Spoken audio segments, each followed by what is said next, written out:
Ah. Oh. Wait.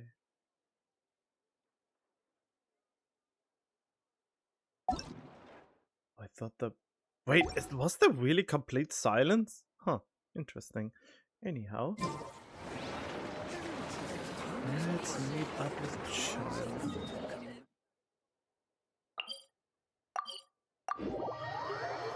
Good thing they saved this on very convenient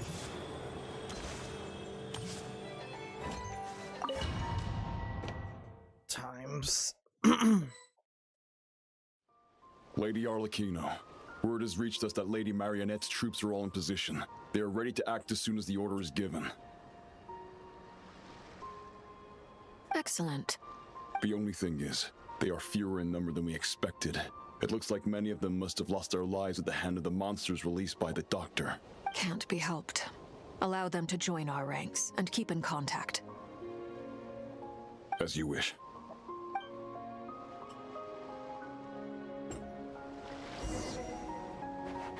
The child is even here. Wait, can I by any chance activate this? No. It's been a while, Arlecchino. You look well. Did Dottore really have to build his lab right on the sole path between Snezhnaya and Nodcry? Had to go on a huge detour to stay out of its line of sight. Sounds like an arduous journey. I assume you've brought word from Her Majesty? Of course, all part of the job. Firstly, the Tsaritsa has authorized Fatui Internal Affairs to review Dottore's case. They will reach a formal verdict on whether he has turned traitor and whether he poses a threat to Snezhnaya. While they're working on that, I've been ordered to come and receive the refugees from Nodcry. They are nearby. My team will escort you to them shortly. Great. Aside from that, Her Majesty has a message for you and Sandrone personally. Huh? Where is Sandrone? She stayed behind to work since I was making the trip anyway. What It is he- seemed sensible to have one person on standby at base while the other came out to meet you. Why does Child look so low-res? All right, guess that's just how she rolls. In that case, tell her that the Tsaritsa's decree this time is pretty awesome sounding. I think she'll like this one. Still, I wonder what... Wait, what's that? Did one of our troops turn into a monster? Take him out. Oh, okay. Laid bare. Oh, brace yourself. This is gonna hurt. Yeah, yeah.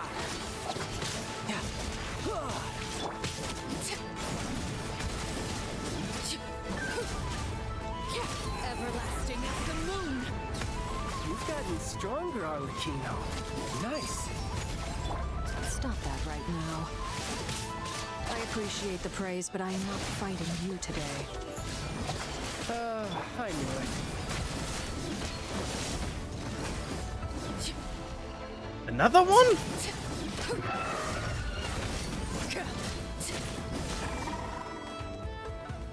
I can't believe it. He was a living, breathing human one moment, and the next... Another fine piece of work by our dear colleague, I'm afraid. I mean, he has godlike power, so he turns just... Is he just playing around? What in the world has been going on in Nodcry? A lot. But long story short, Dottore stole 2 moon marrows that should have belonged to Columbina, then built a 3rd moon marrow of his own to concentrate the Trilunar Authority in his hands. What? What do you mean he built a moon marrow? People build roads and houses, not moon marrows. What's his next DIY project? He's gonna build a god? No, he is one now. You could stand to be less surprised. We are harbingers. The work we are engaged in makes the creation of gods seem mundane by comparison. What? You must be off of your rocker. We are harbingers. The work we are engaged in makes the creation of gods seem mundane by Are you sure about that?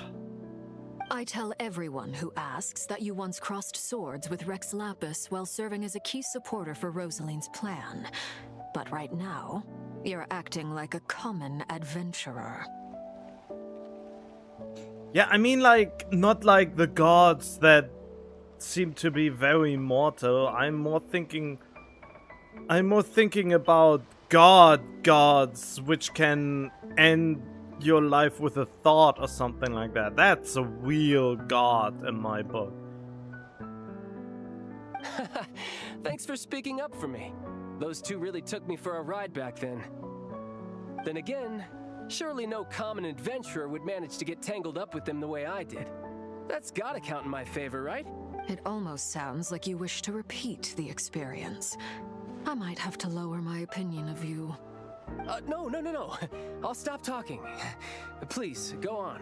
Dottore is currently still experimenting with his newfound power in ways that continue to corrode the outside world.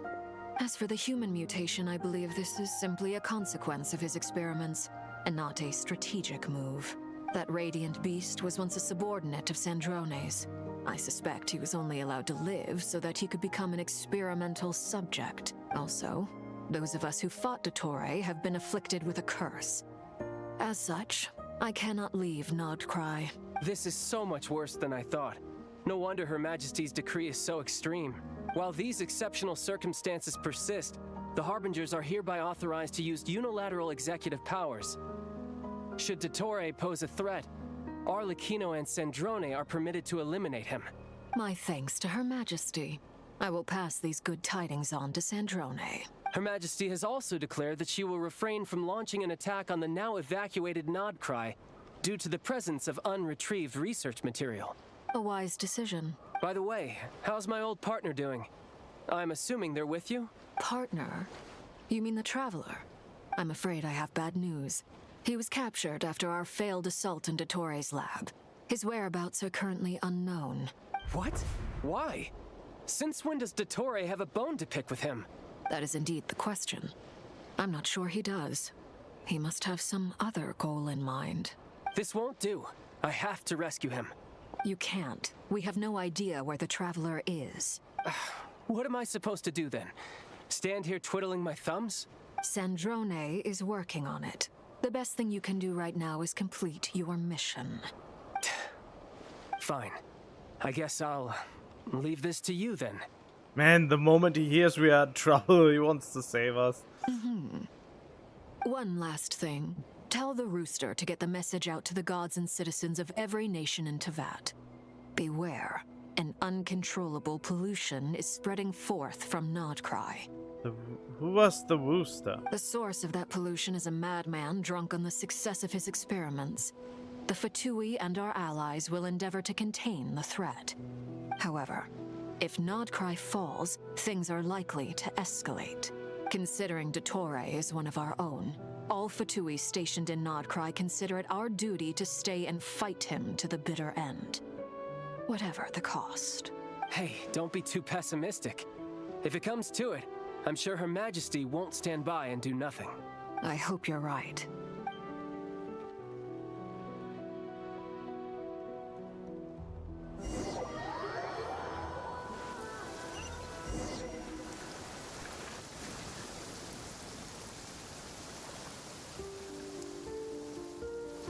You're right on time. Thanks. Hey, do you think I'll get that gliding exam exemption? I made sure I was on my best behavior in Mondstadt. I landed well outside the city and walked in through the gates. I'll help you apply, don't worry. For now, let's see what we have here. What are the doctor's energy fields even made from? The usual attract and repel principles that govern Kuvaki don't seem to apply to them. They are very mysterious. But ultimately, they appear to be comprised of energies from the three realms. Thanks to research by Master and the Hexen Circle, we know that Teyvat's 7 elements are derived from the more primordial power of the Light Realm, which is antagonistic with the power of the Void Realm. Really? So we will probably get at some point light and void elements, huh? Since you have the power of the Dragon Durin within you, I'm sure you can already tell that this energy field contains no abyssal energy. That's true. It's not abyssal energy. It's something pure, wild, and untamed. I've been thinking about something. Do you still remember the device that Dory supplied from the Academia when you and Miss Columbina fought Rarier? That was one of the most marvelous feats of ingenuity I've ever seen. The design, the craftsmanship, the material selection. I couldn't fault any of it. Not to mention the operating principles. Surely the most ingenious feature of all. Dory didn't go into detail on how it functions, but I have a working theory. The clue was that Miss Columbina was somehow able to use the pyro energy that you provided, despite the fact that, as a moon goddess, she should only be able to use light realm energy in principle. Now, all elemental energy is, of course, derived from light realm energy to begin with. This presumes a theoretical model of the 7 elements akin. Wait. Now, all elemental energy is, of course, derived from light realm energy to begin with. Hence, I suspect that the device works by restoring elemental energy to its original state. This presumes a theoretical model of the 7 elements akin to that of light refracted through a prism. Perhaps it is no mere analogy. Maybe there is indeed a prism in this model. I almost wonder if the idea for the device was conceived based on direct observations of said prism. It would explain how such an ironclad design concept was achieved. It is at once a masterwork of engineering and a groundbreaking application of the Academia's latest elemental theories. I suspect only Lesser Lord Kusanali herself could have devised such an ambitious technology. But back to the energy field before us. If this is pure light realm energy, its relation to elemental energy is one of integration versus division. Or you could say that the former contains the latter. Could this mean that elemental energy can dilute the power of the light realm? Should we give it a try? We should.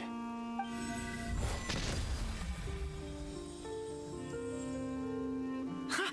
It works! Clear signs of disruption were detected at the periphery of the energy field. This indicates that elemental energy can disturb or even negate the field. Now you try. All right, here goes. It's working! Switch to abyssal energy and attack again. No surprises there. Abyssal power drains the energy field to a significantly greater extent. I now feel confident in asserting that the energy field is indeed pure light realm energy, and that elemental energy can dilute it. But the energy field is huge. How much elemental energy will it take to neutralize it? We don't have to neutralize it completely. We can try other approaches. That's all for theory. Would you like to continue watching? So you knew I was here. Huh? When did you get here? A while ago. But Albedo sounded like he was working on his thesis defense back there. Back in Sumeru. You can end a person's whole career by interrupting them mid-speech. Very thoughtful of you. I'm truly touched. Could I ask you to lend me a hand? With what? A little test. Try using Anima to unleash a concentrated assault with circular blades, with the goal of breaking through at a singular point. Nice! This time it tore through the field. Tremendous. This is a major breakthrough. That is a really weak barrier. Should we go through? We probably shouldn't risk having mutually antagonistic energies in such close proximity. Durin, you stay here and watch the entrance. Hat Guy and I will go in to investigate. Sounds sensible to me. Keep your eyes peeled, Durin. Don't worry, I got this. You two be careful in there. Just give me the signal if you need help and I'll dive right in. What do you mean, signal? It's based on a new alchemical concoction I developed last month. When 2 bottles of it are smashed on the ground together, they emit a blinding burst of light. If it comes to that, remember to shield your eyes with your hat. Glad I asked. Thanks for the heads up. Don't you mean the heads up?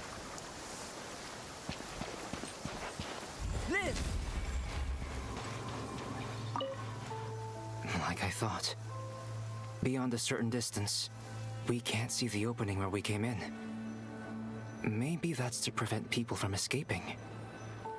Sounds like Dottore style to me.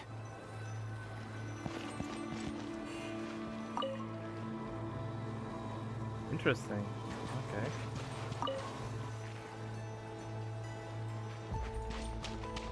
Not much has changed. Things are basically the same here as they were before the energy field appeared.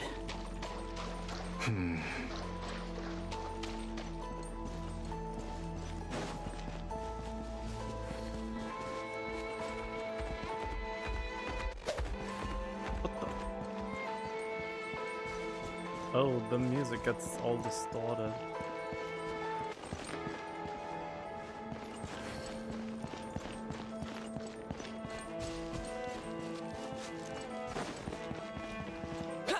Can you even? No.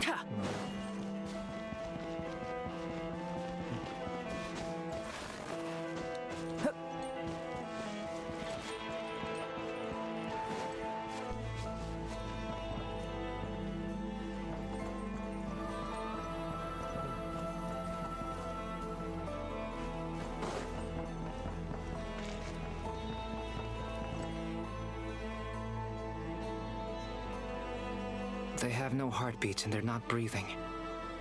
We can only assume they're dead. But there are no visible wounds. Also, there's an animal squatting next to each body. It's watching us. That's not an animal's gaze. What are you trying to tell us? Doesn't seem eager to talk. I guess maybe it's just an animal after all. Let's keep looking around.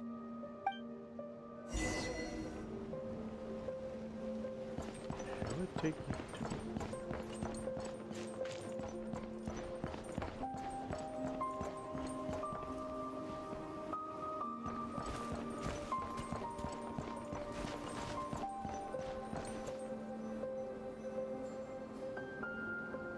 Same situation everywhere.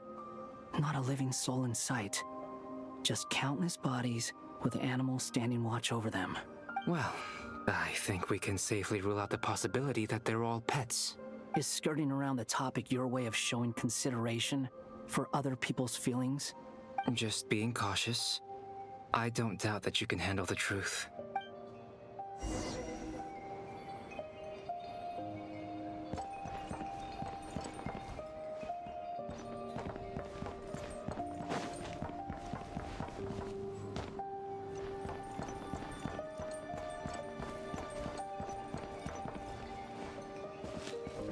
Careful.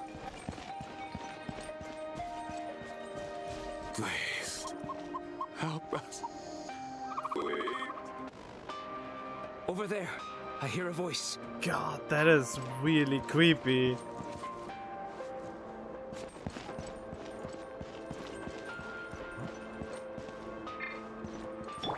Squall and Fury.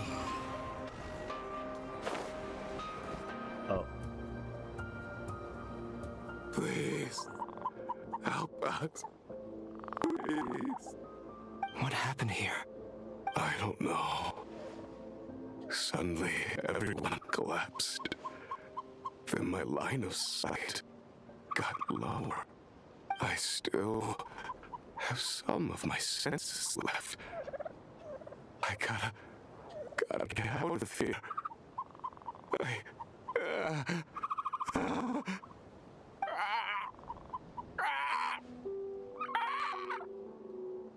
It looks like there's a huge experiment going on inside this energy field. Maybe each energy field is its own giant experiment. Vile. He's swapping human minds with those of animals. Even without the other circumstances, this would be an extremely radical experiment. Those people may have lost their sense of selves, but they are not fully animals either. If they were, they would have left. But instead, their instincts are driving them to remain by their dead bodies. We should go. No sense in sticking around here longer than we need to.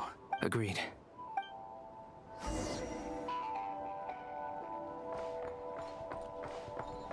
The wind rises.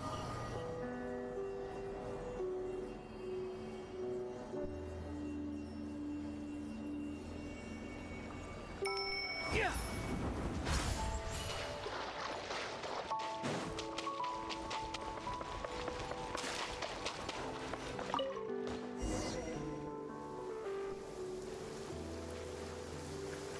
Ah, you're back. Everything okay? We saw some things that take a strong stomach. Otherwise, we're fine. We should share our findings with the others.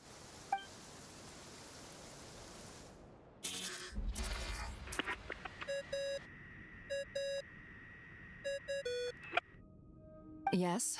Who is it? Miss Nefer, it's me, Albedo. We found a way to break through the energy fields. With enough control, it's possible to tear them open using elemental energy. Also, we managed to take a look inside. Dottore is carrying out his cruel experiments on an immense scale. Any residents who have failed to evacuate in time will likely meet a grisly end. Sounds like he's living down to our expectations. Might I ask how things are proceeding on your end? I'm just about to get started. I'll be in touch once I have a result. Understood. Stay safe. I will.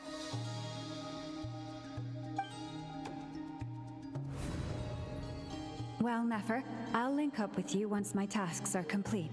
What makes you think I'd need you to do that? I'll need it. And considering the way you approach certain matters, I think you'll be better off with me present.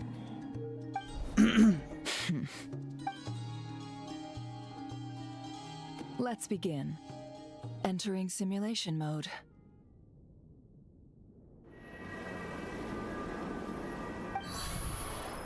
A vast wasteland. Is this the Traveler's inner world? I was expecting something more vibrant, to be honest. Wait, someone's there. What are you looking at? In that case, I'll look at it with you.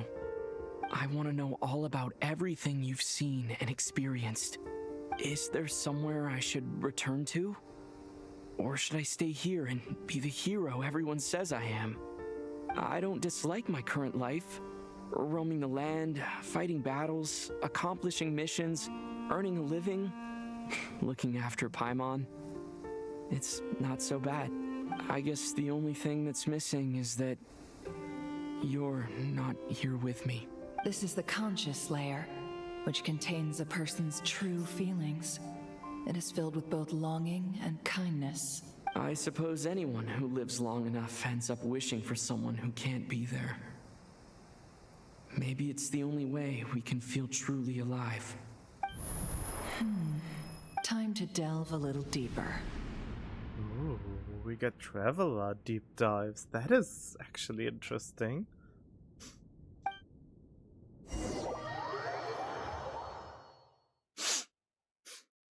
Nasha Town is hardly the optimal choice for a place to live, but it has character and a reasonable population density. What are you trying to say? Oh, don't be nervous. I was just thinking where might make a good starting point for your journey. Perhaps I should send you further afield. Conria, perhaps. Conria ceased to exist long ago. Once again, you fail to understand the possibilities that the Tri-Lune creates. Anything that has existed in the past, I can now recreate. You simply do not wish to see that happen. That might be because you miss your sibling and fear getting answers that you are not ready to learn. But this is not for me to judge. If we are to collaborate, we need to maintain an amicable relationship. In a moment, you will be able to... Oh no. Oh wait, he can perceive her. What are you... Oh god. Wait, she can see where he is? How? What? What are you gonna do? Don't move. Something unwanted has crept into... Oh? Gone as quickly as it came.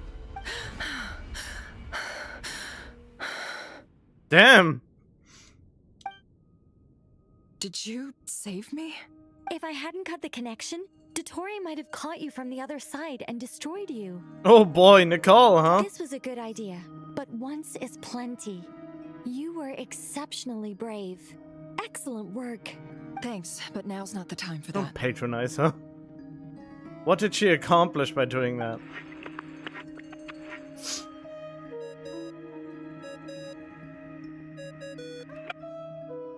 Albedo speaking. I think I know where he is. What is this endless darkness? I can't see anything, even though my eyes are wide open. But why? What happened? Ah, sorry about that. I take it you didn't notice. Just now, a friend of yours took a little peek into your mind.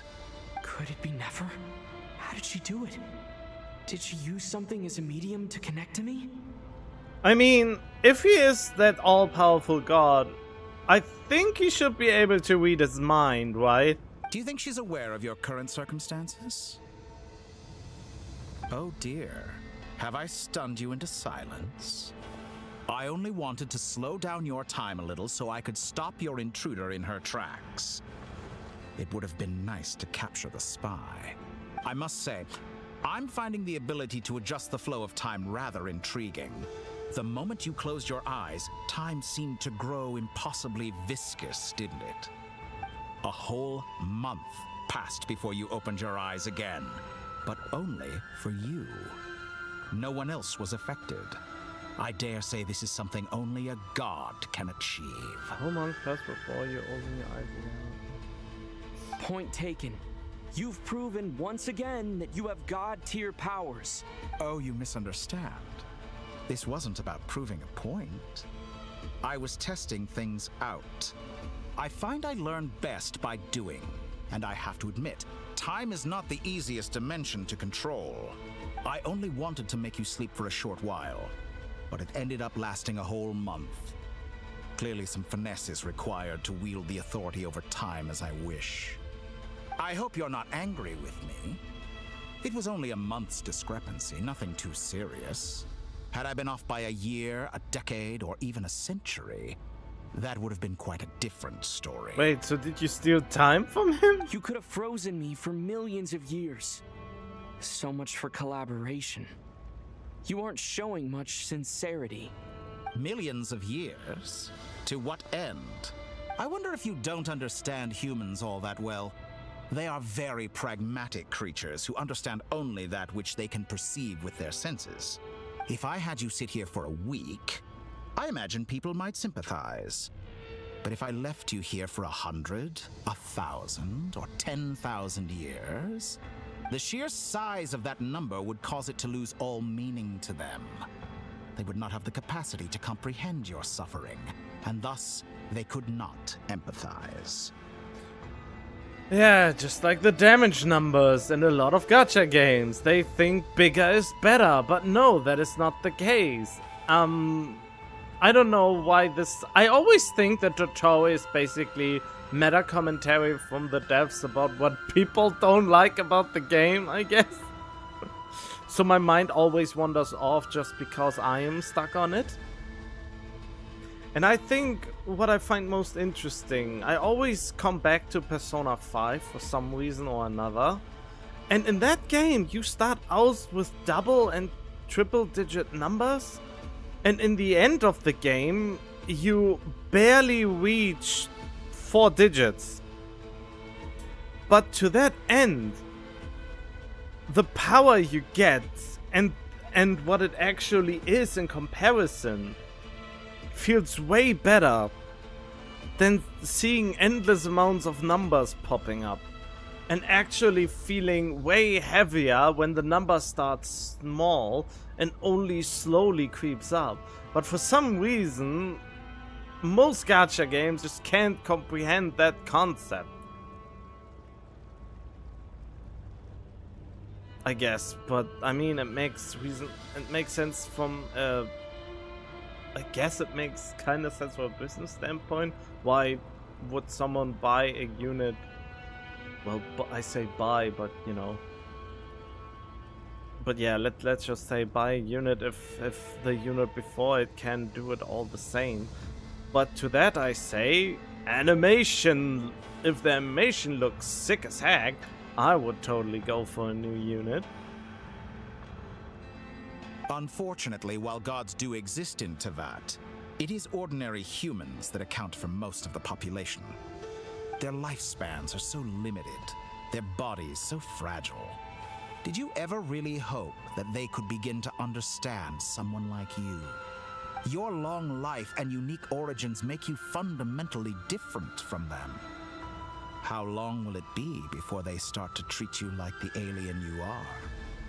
Before you are ostracized, outcast? Really? You think if you get This is basically the plotline of Frieren? The one with the elf? Where she doesn't comprehend time like everyone else. And it took her ages to comprehend the connection she makes with other people. And how in the blink of an eye for her is basically a lifetime for all the humans and stuff. God damn it, what is this? I mean, this concept is really interesting. I should probably continue watching Frieren. Is it even called Frieren? Or Frieden? I don't know. Never looked up how to pronounce it. God, is this? Should work. Wait, no, it doesn't. Just a little bit of problems with my. There we go. Okay. Alien? I mean, you are an alien after all. Even I feel bad for you sometimes. This world has made you into a slave. So many times you have served its will, and not once have the powers that be ever thought to grant you the one simple thing you wish for. Yep, that is true. Since the power of Lumine is greater, I guess. I feel like Lumine is way further ahead in the power scale. Obviously, since she can go toe-to-toe with Dying Slave, and I don't think the Traveler can do that yet.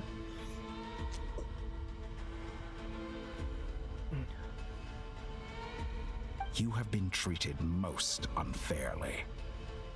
You know what? Even though most people really hate the Doctor, I don't have that much animosity for him. Even though I know what he kinda did, but if you look at it only through what you get to hear and never actually see him do these atrocities, he makes a lot of sense. And I really like villains that make a lot of sense. I can change that. I will grant you special privileges and give you back the status you rightly deserve as a descender. What would that be?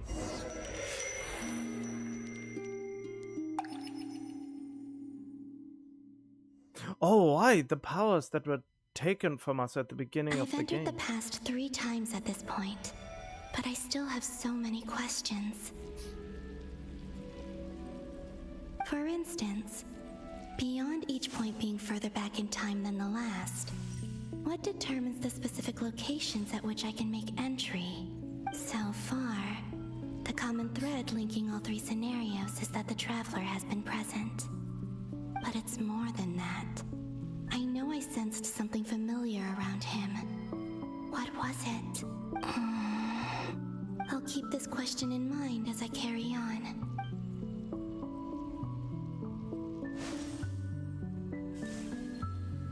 Okay, don't have to do that minigame again. Humans, you never change. Always trying to use powers you neither comprehend nor control. This looks like Star Sand Shoal. Was this before Rerir regained his physical form? You've messed with the cannon again, huh?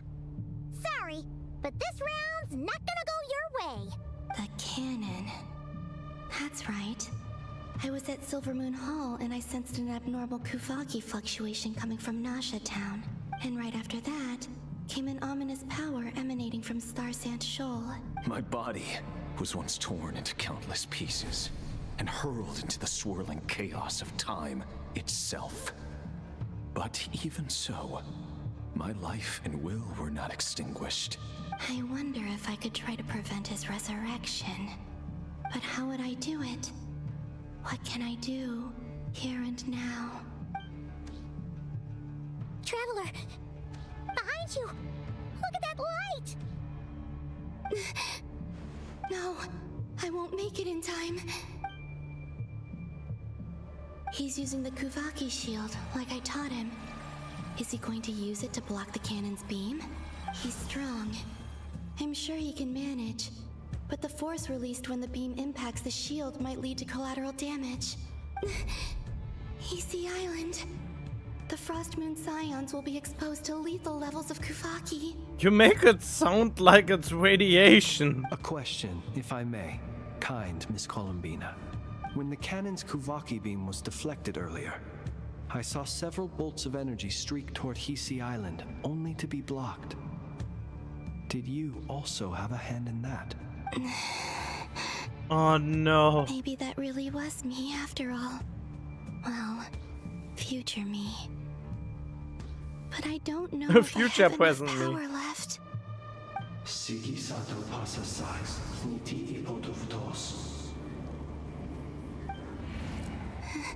There's no time.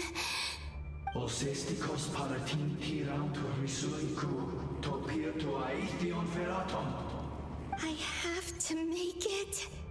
Oh, Frost Moon. Oh, great land. Oh, slumbering moonlight of Nodcry. If you can hear me, if you can sense my call, then please, heed me once more! Wow, she really sounds... This is the first time her emotions really got out.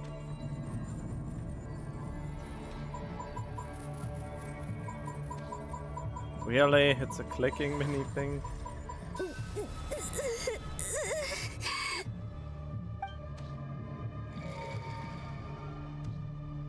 Did it work?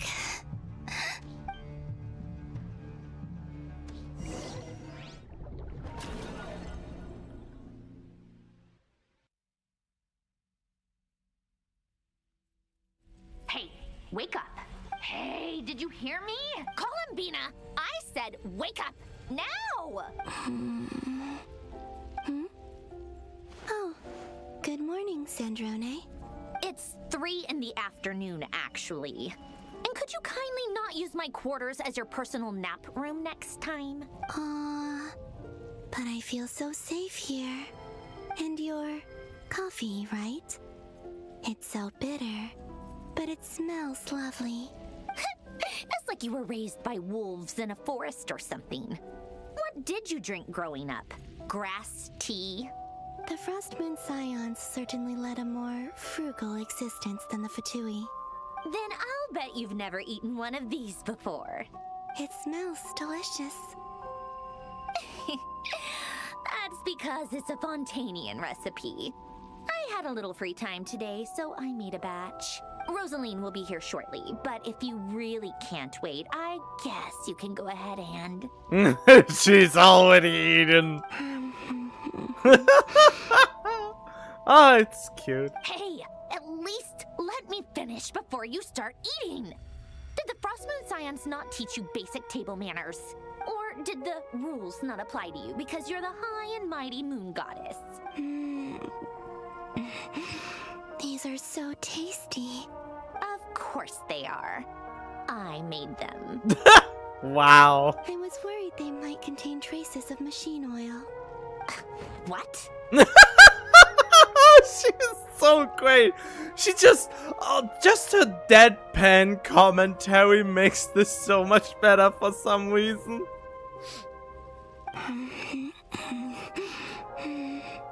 You know, there's something I've always wanted to ask you.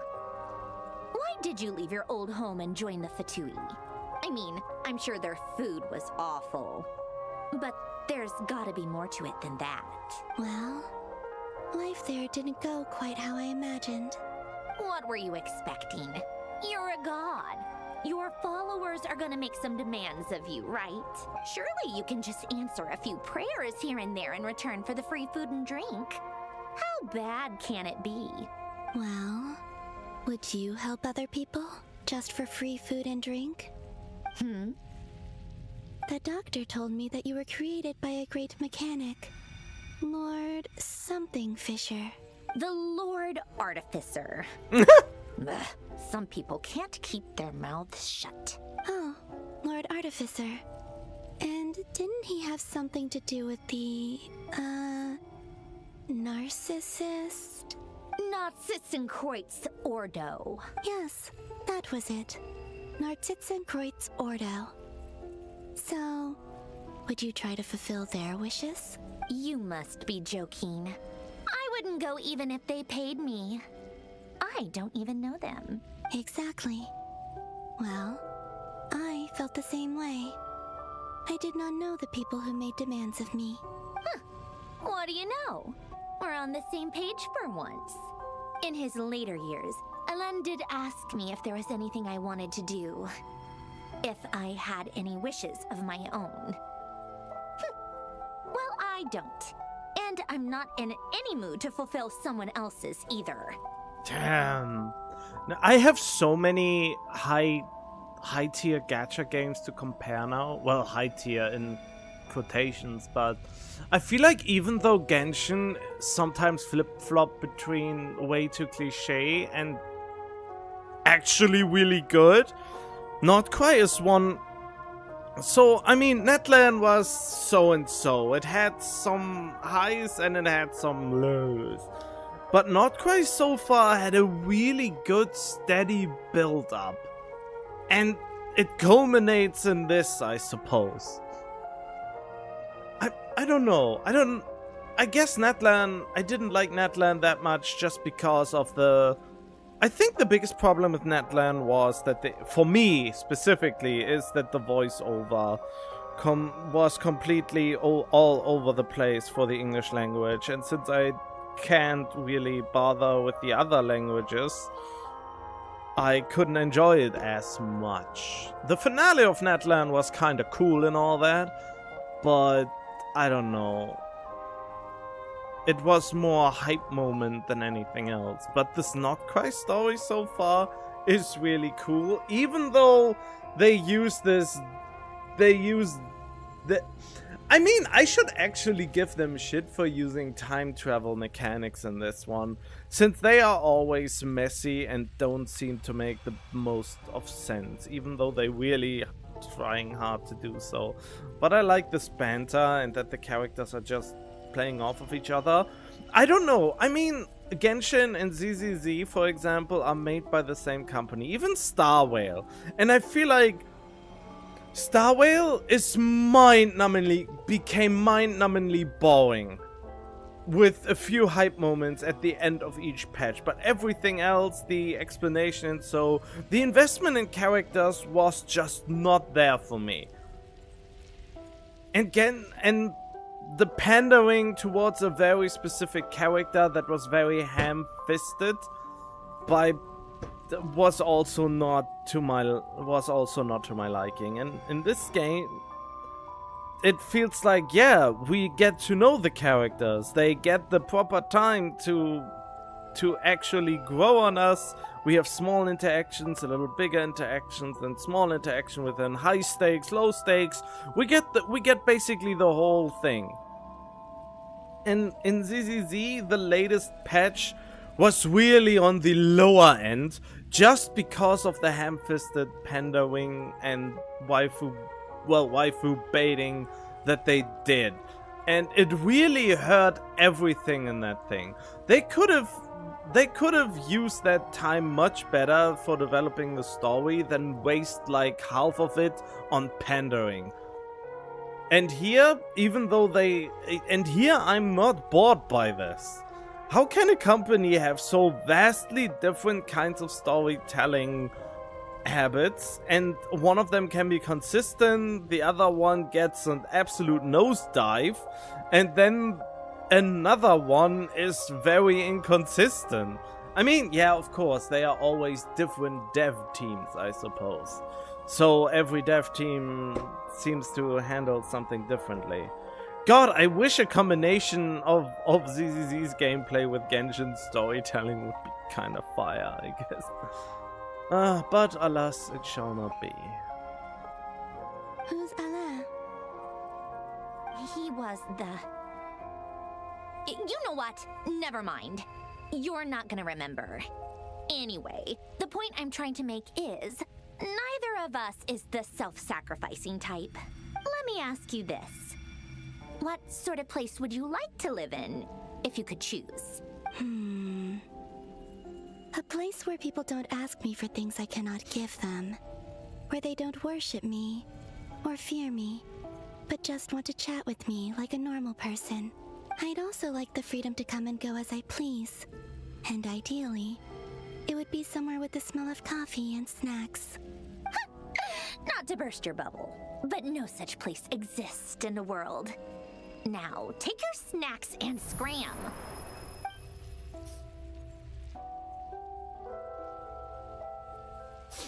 Did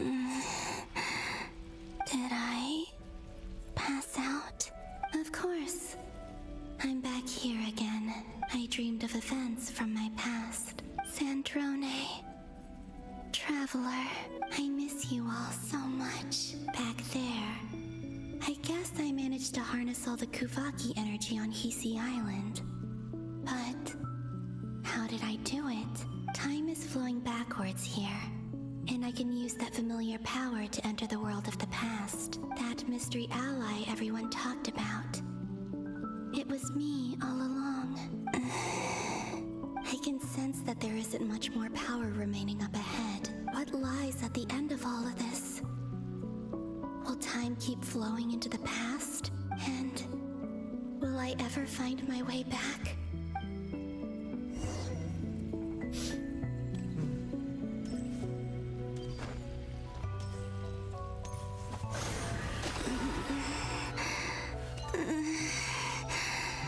It's getting harder and harder to use my power. I thought you just got new energy.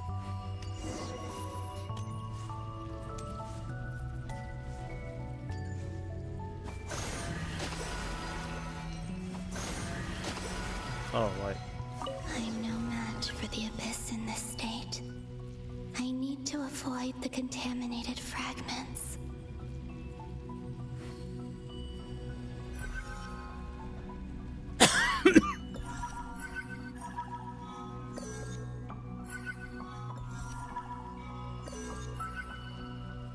Oh, whoa.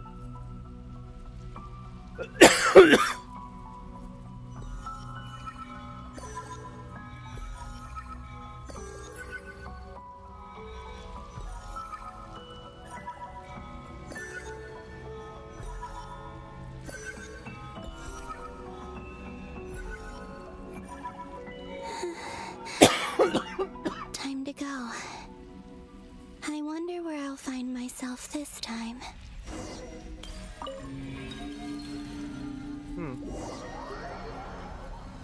Would be interesting to see, but we will see.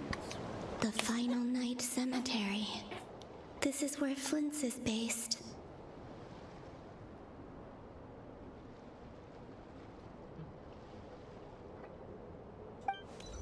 Or not? How are we supposed to read through this many files? Oh, she was the one who did this? Difficult, yes, but it is also our most efficient option. Seems like they're searching for information. Oh, I remember. Flint and Varga talked about some files on the Wild Hunt. Was this my doing too?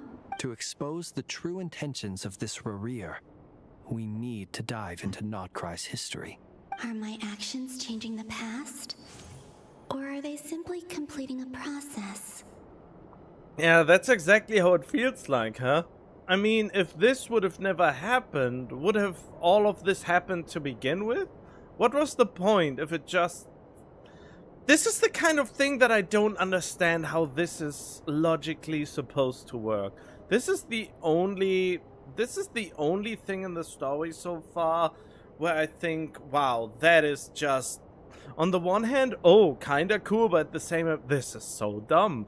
I mean, she tries to change something, but doesn't change anything at all, and without her being here, we would have not even reached that point. So there must have been a point where everything went wrong, and she would have needed to come back in time to fix this by giving us all these heads up and clues to prevent certain disasters to happen, because otherwise we would have not come to this outcome of the story back where she was able to do all of this. Is all of this inevitable? Or am I the one making these decisions? Exactly. If I choose not to help them now, will it change how things turn out? Hope we don't land on our heads then. They're my friends. I can't not help them. Oh, but this would be such a great experiment.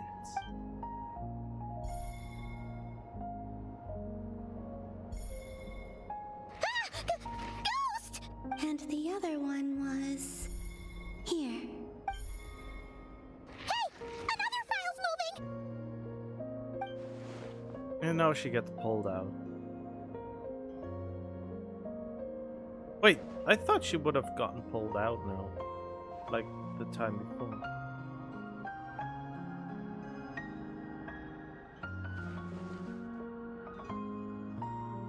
That should do it. Luanatar? You can sense my presence? Wait. Yeah, what did you expect? Maybe you are the Lunatar? The Lunatar is your other self, or something like that. Luanatar. So she's that familiar presence I've been sensing all along. She's always been by the Traveler's side. That explains why the Traveler has been there each time I've entered the past. But why Luanatar? Is it because she has a connection to me as the Moon Goddess's familiar? If so, why not any other Kuhenki? That's...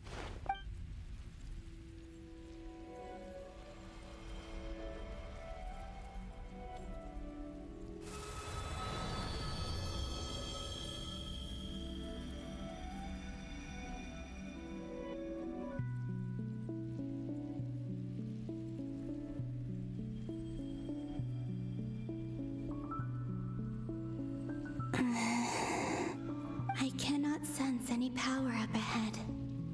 Just a void, stretching out into infinity. This is likely my final chance to enter the past. It's now or never. I have to find a way back.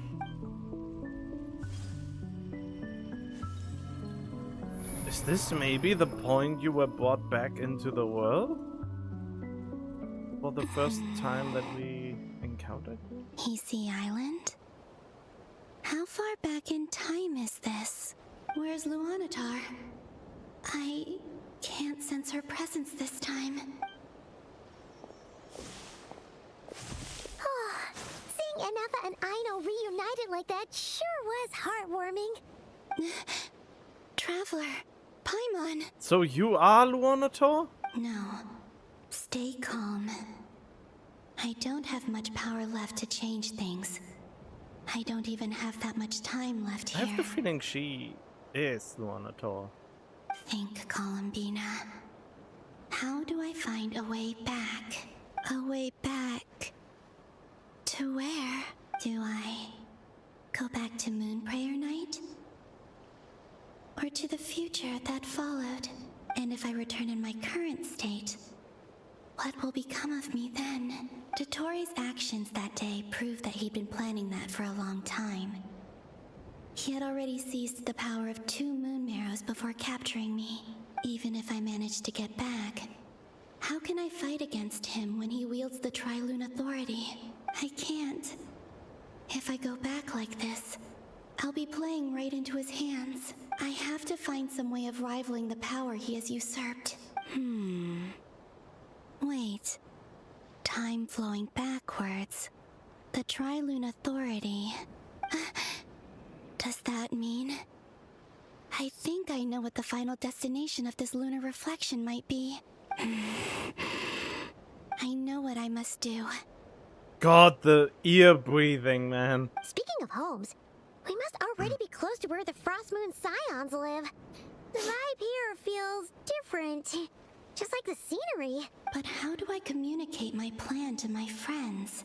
Should I write it down here? No. Someone else will see it. I need something with a close connection to me. Something I can use as a medium to tell them what's happened to me in here.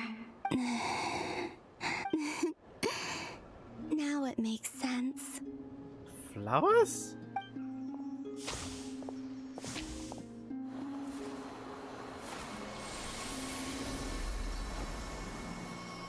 Huh? Is that the way why they all turned red?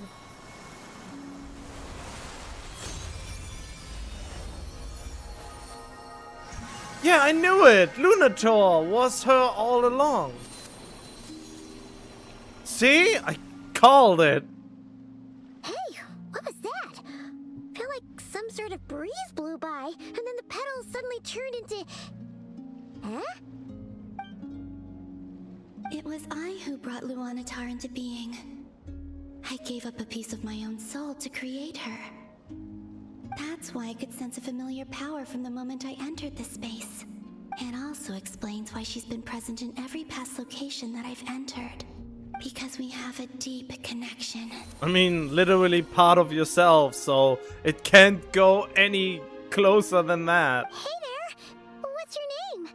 And the reason why there are no more gates to the past after this point is that Luanatar hadn't been born then. No wonder I sensed the trace of a blessing when we first met. But I still didn't recognize the soul hidden within you. Back then, I was just a little lost dove. I had yet to become Columbina Hyposelenia. Go on now. We've got stuff to do. Best you find someone else to hang out with. Hey, you scared it off. I'll be counting on you. So will she reunite with her soul? Remember to stay by the traveler's side, guide him, and help him in my stead. Oh, and bring him to the garden where the moon prayer blossoms grow. There's a little lost dove there who will need his help. This is such a... what a... I don't know if I should praise or actually reprimand this story. This is so... No. Really? Go on. This is how it is? I don't know what to think about this. If I should say, ooh, ah, or I should say, what the fuck? Don't give me that. But how will that help her to get back into being? This is what I don't understand yet. I have to wait for the final conclusion. Go and live your story. As for mine must go in a different direction.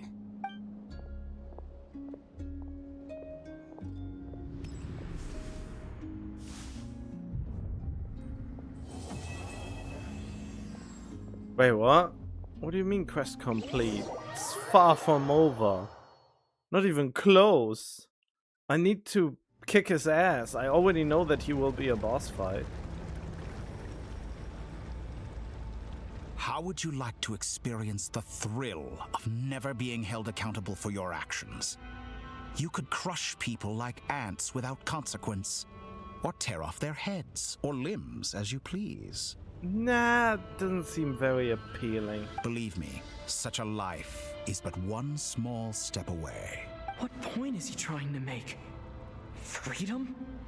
But the freedom to kill? To do evil and get away with it? Why would you offer me that? The creation of a world is the ultimate scientific experiment. I have taken my research to the highest level, where I shall be not just a god, but also a servant to many sacred spirits. I shall heed the truth and perform holy deeds. A god's laboratory is the perfect playground. But it needs the right occupant to explore its full potential. Mortals are found everywhere one looks. Not so with Descenders. I'd prefer my first guest to be a distinguished individual such as yourself. And I know you could make the most of the opportunities it offers. So the condition for entering the new world is to take innocent lives. The same dilemma that Rerir once faced. Could I really bring myself to kill others for my own benefit? Rerir did. And look where it got him. Have you made up your mind? I can't do it. Your playground is no place for me. You're putting your hopes in the wrong person. But we both know I'm not quite the hero you say I am either. I have my own reasons for the journey I'm on. And they aren't all selfless. You've grown a lot since we last met. But there are still things you are unwilling to compromise on. This will only hinder you. I mean, if I can whip off one of your limbs, then we could talk about something. Why don't I lower my requirements a little as a gesture of goodwill? I'll give you a little time to learn to be a less noble soul. That'll make things much easier for you. I really doubt I could live that sort of life. And yet you already sound less defiant than a moment ago.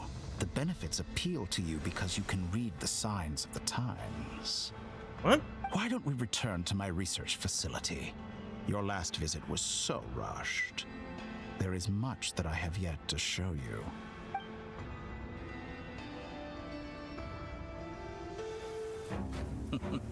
Oh. Now to that question, Heroes don't attack from behind. Guess I'm no hero. This is most disappointing.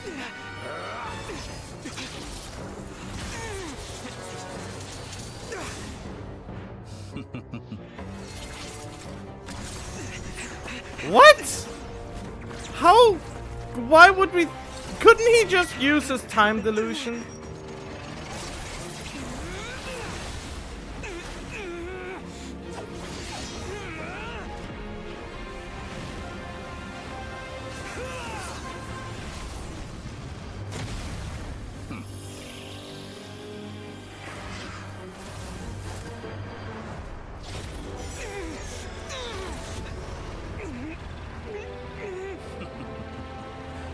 Now then.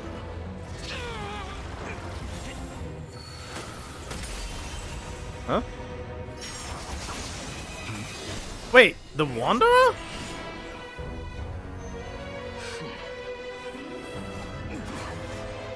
Wait, how was he able to defy this? I really wish we could fly that long. What do you mean a noob? Oh, he was... Wait, he couldn't erase the affliction from the Ermine soul.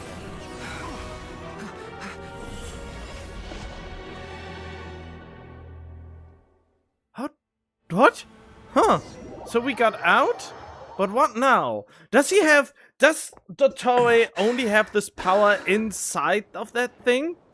Or does he have that power outside of it too? Couldn't he just take me away again in an instant? What kind of lame-ass god is that he can't do that? You're still gonna call me Hack Guy after that, huh? I didn't see anyone else in there who needed saving.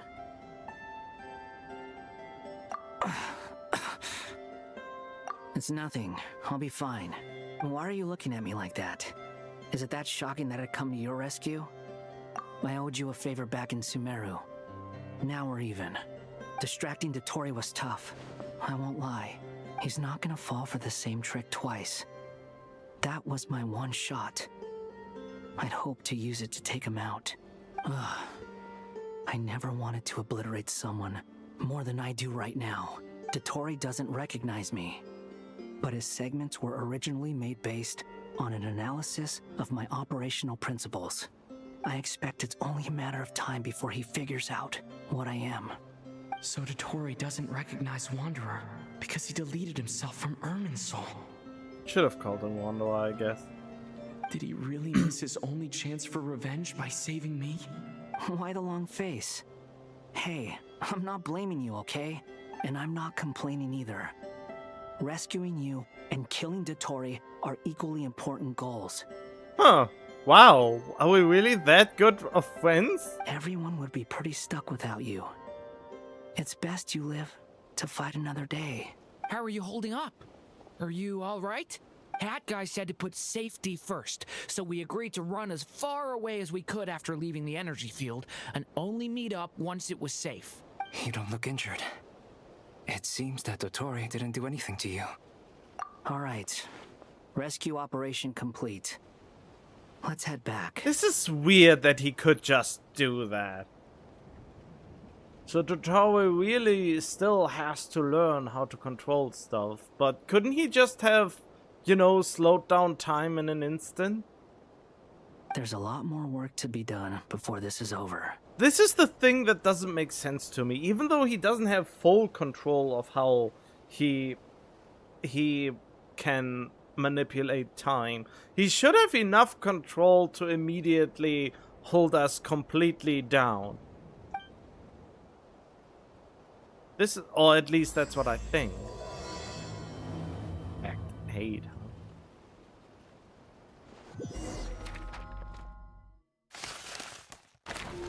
Looks a little bit like the map of New Eridu with those hollows. Oh.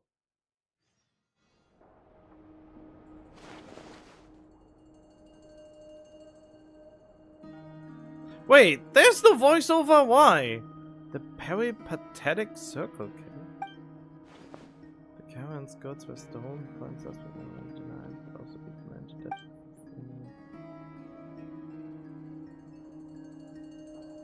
Why is the voiceover missing?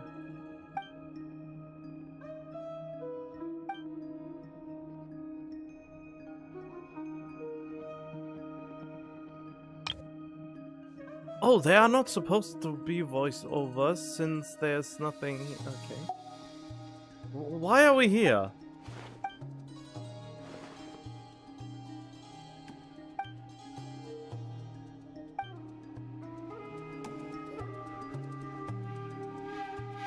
Understood. I will bear the Tsaritsa's degree in mind. I don't see what's so awesome about it, though. Does he really think everyone else is as immature as him? I'm not stooping to Tartaglia's level. I thought you might say that. How's your progress? Quite promising, actually. That alchemist Albedo gave me a few ideas. Remember how I asked you to look up some files for me? That stuff on the Nachtschitzenkreuz Institute. Rene de Petrichor and Jakob Ingold.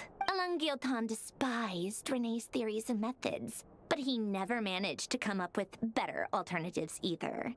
So I adopted some of Rene's ideas. I thought Alain was like a father to you. He and Rene were mortal enemies, were they not?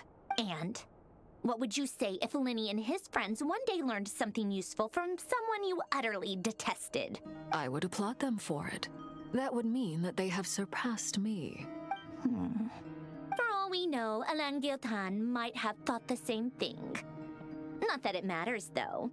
He's dead, and I'm alive. So it's my call to make. Once you die, it doesn't matter how great you were in life. Only the living get to decide what happens next. Damn. Hey, come on out. They're back. Huh?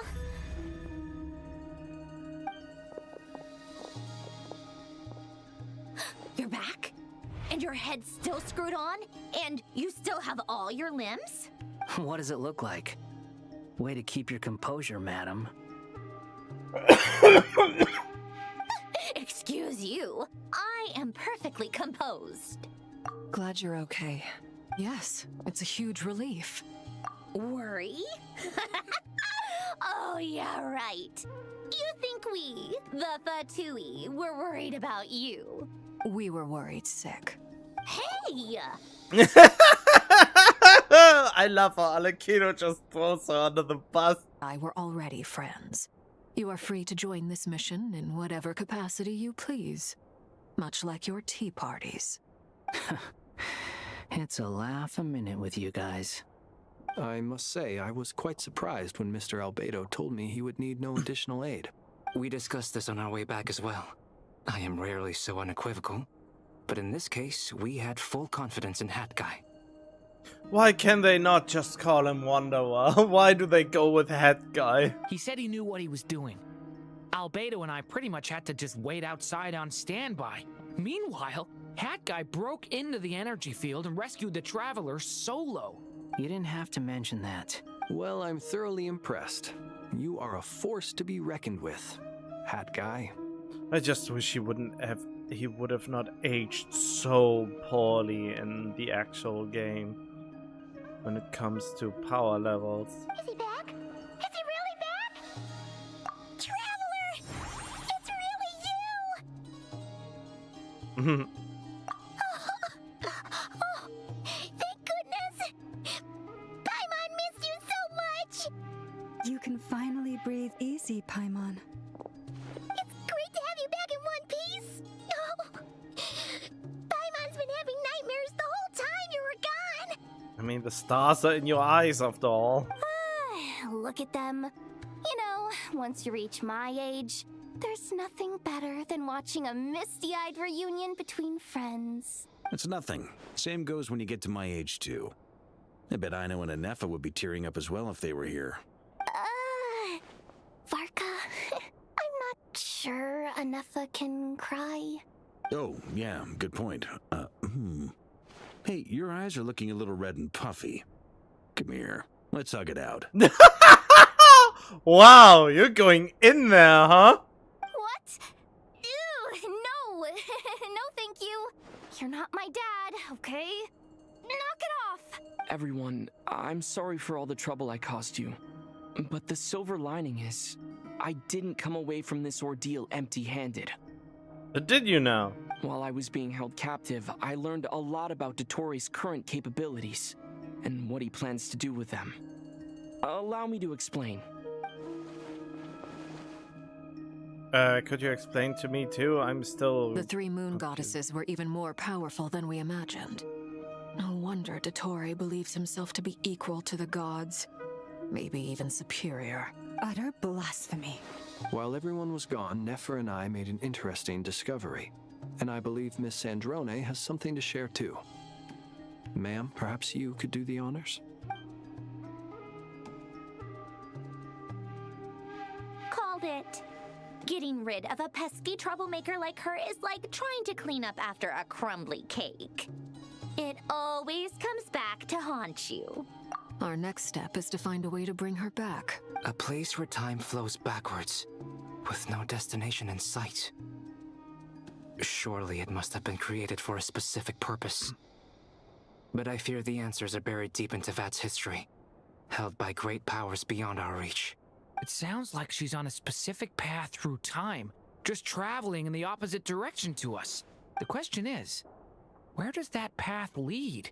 Or will it keep going to infinity? The fact that Lunator only now shows up again and wasn't present for quite a lot of time is very telling about how far ahead they actually thought about it. I guess. No, I just tried to sound smart. We considered that question as well. Strictly speaking, time is not infinite. Indeed not. Every road has an end. Where did you come from? Nicole! You sure loved quietly sneaking in mid-conversation. I do, in fact. It's something I've always done at our mages' tea parties. Quiet, mysterious, and persuasive. You wonder what lies at the end of her road. Well, just as the world has a beginning and an end, so too does time. And so, the end of the road is the moment that Tevat was born. But where Miss Columbina will end up along this road, that depends on where this particular river of reverse time began. What about the original moons and the moon goddesses? Do they have a beginning too? All things do. In the beginning, no moons adorned the sky. It was the Dragon King Nibelung who raised the three moons into the heavens, and thus were the moon goddesses born. They were shadows of the planet, born to wield Nibelung's authority and oversee the world on his behalf. They were extensions of his will, manifestations of his majesty. But then one day, They disappeared just as suddenly as they had once been brought into being. Nobody knew where they had gone. Man, when is this coughing stopping?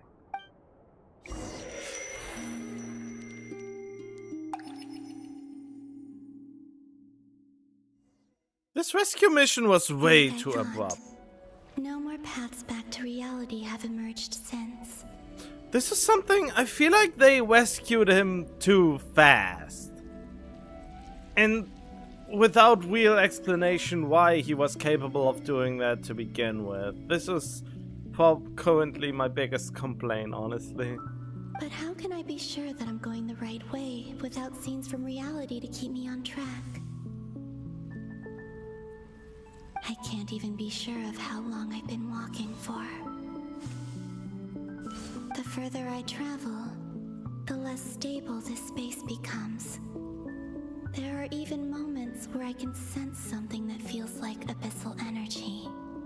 They can just materialize out of thin air. I have to keep my wits about me. Huh?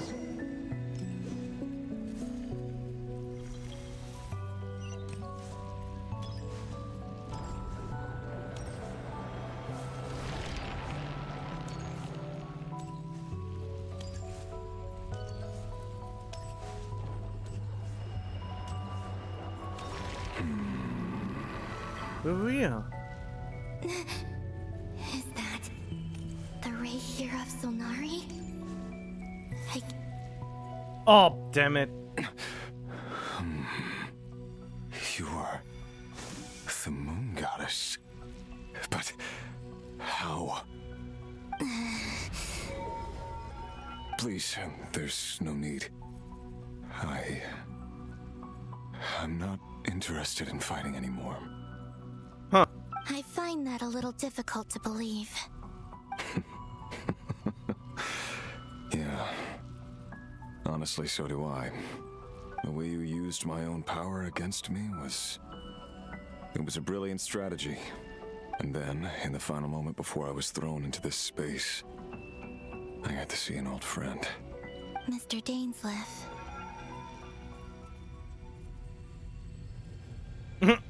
Wow.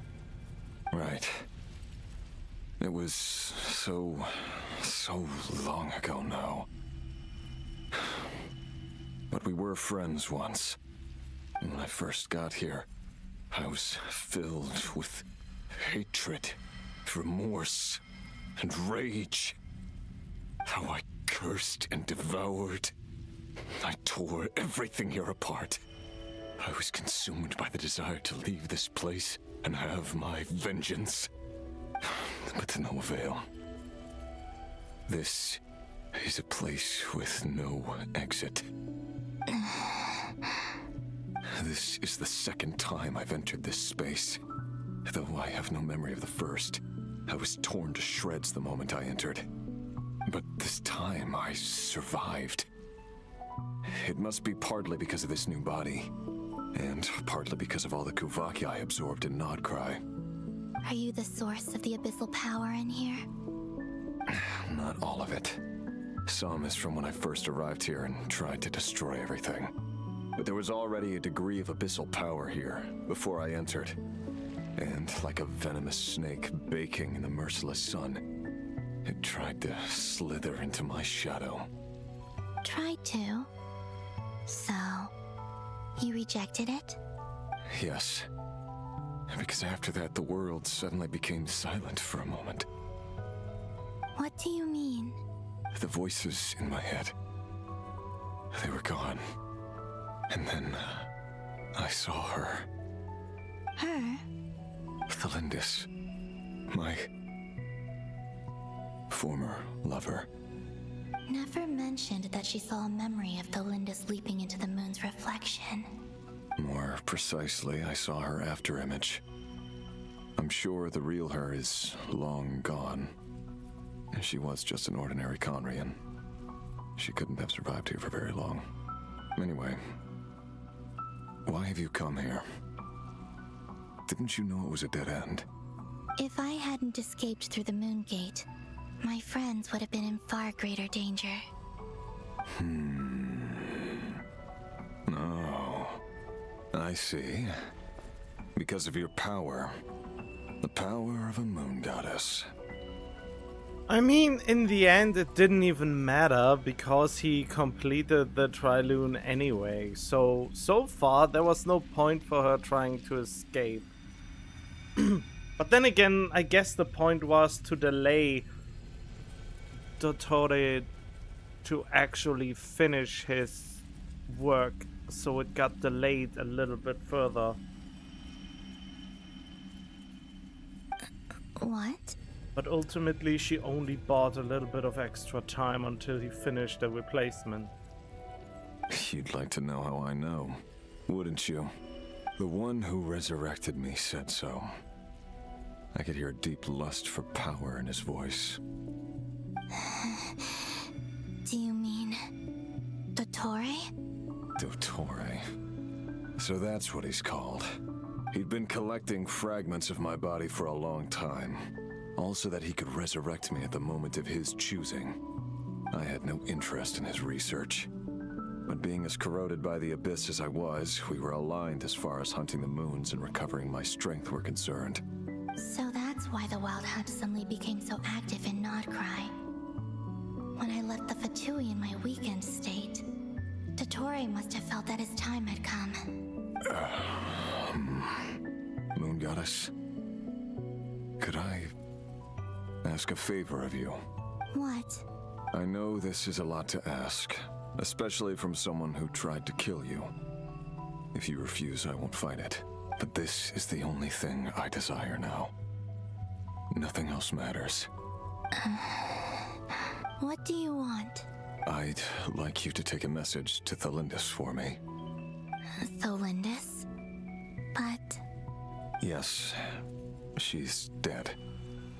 But like I said, I saw her afterimage. I can sense that some part of her soul remains here. Far, far ahead. Why don't you go and speak to her yourself? I can't. I don't know why, but I can't move freely in this space as you can. All I can see is a glimpse of her walking away. Just like the moment when I last saw her in life. In return, I will clear these abyssal obstacles for you. No, not in return. I'll clear them for you, whether you want to help me or not. It feels like something I ought to do. Why? Yeah. Why, indeed.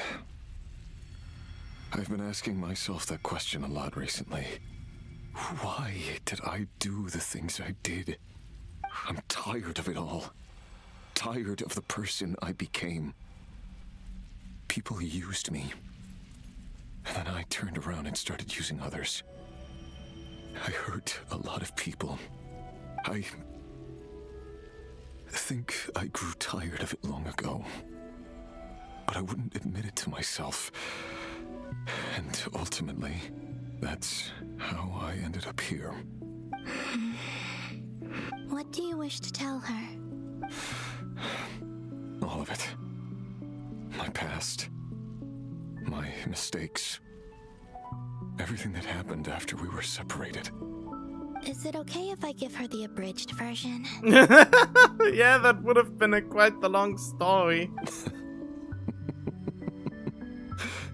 Yeah, I'm sure there's plenty you can skip over. Just tell her the important parts. Whatever you think that means. Like the part where you relentlessly tried to kill us? It's up to you. Love demands honesty. But my relationship with Thelindis was built on lies. We hid too much from each other. But after living my whole life in the shadows, I don't want to hide anything anymore. I will do my best.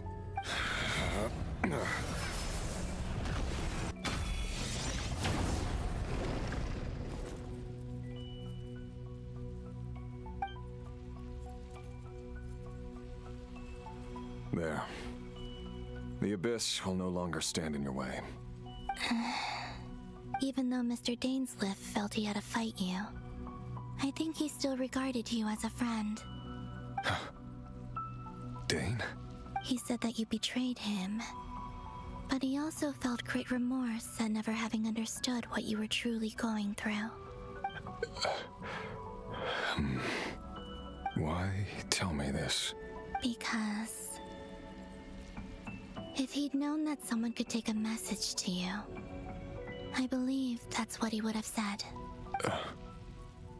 Thank you. It means a lot. I know this will sound strange coming from me, but don't die, Moon Goddess. I can tell that you're determined to get out of here.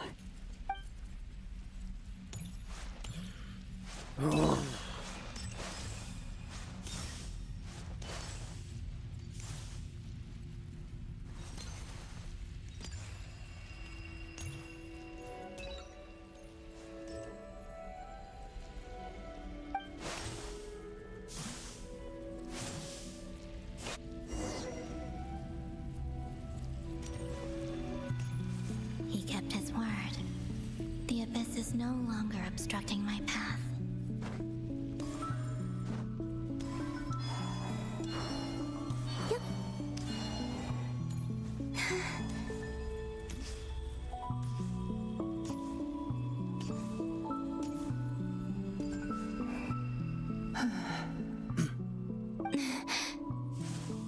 Is that the Lindis? She wasn't far off at all. And yet, they can never meet. Hello, Miss Lindis. Who are you? How do you know my name? I've never seen anyone else here before. You can call me Columbina. I promised Rerir that I'd bring a message to you. Rerir? My Rerir? Is he well? Not exactly. He's doing better than he was. Better than he was, huh? Sounds like he's had a pretty rough time. Others have had a rough time on his account too. In many cases, their time ran out because of him. And I'm not just talking about the children of the Crimson Moon. So, things got worse before they got better. Could you tell me what happened, Miss Columbina? Are you sure you wish to know? Yes. This is my opportunity to learn the truth. No matter how hard it is to hear, I have to know. I admire your courage. However, time is short. I cannot stay here for long.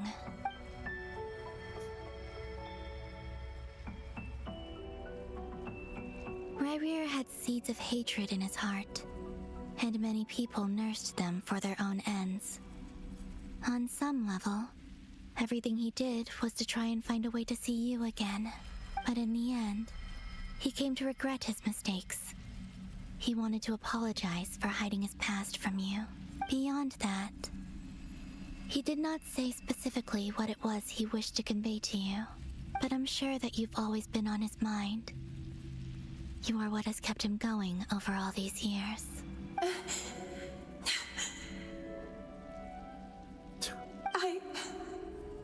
I'm sorry, Miss Columbina. This is so upsetting. I'm not sure how to put my feelings into words. It's all right. I understand.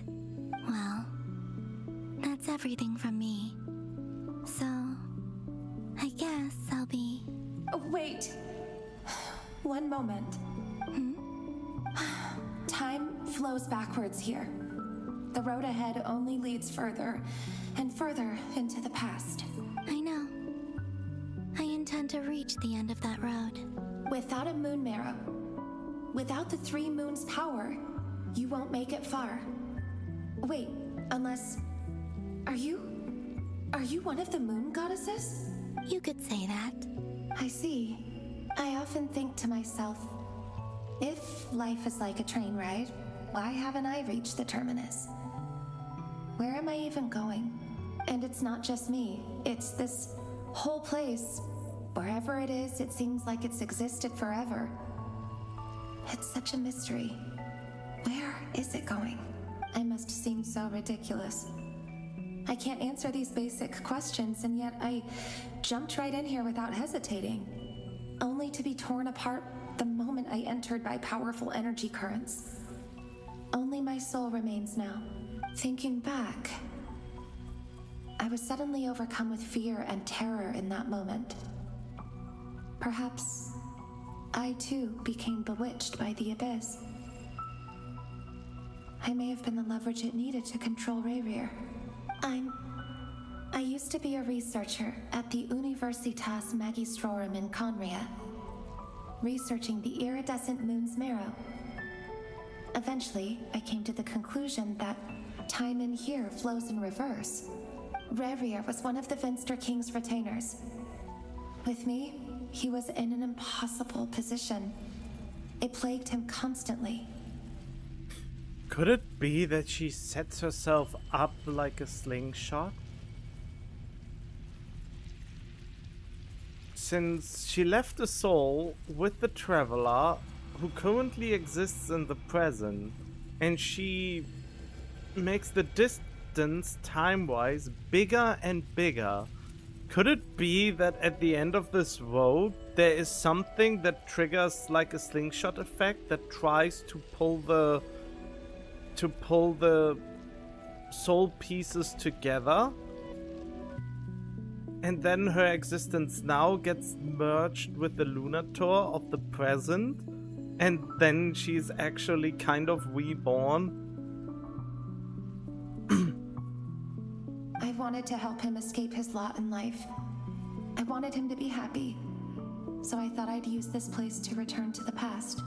At the time, I thought I could just go back to the day that the Vinster King first found the princess. It was only after meeting the princess that the Vinster King started going too far with his research into the abyss.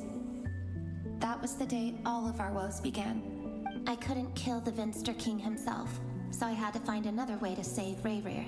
That's why I wanted to go back, to kill the person who had brought new possibilities to our realm. Is that a different voice actor in the middle of this all of a sudden?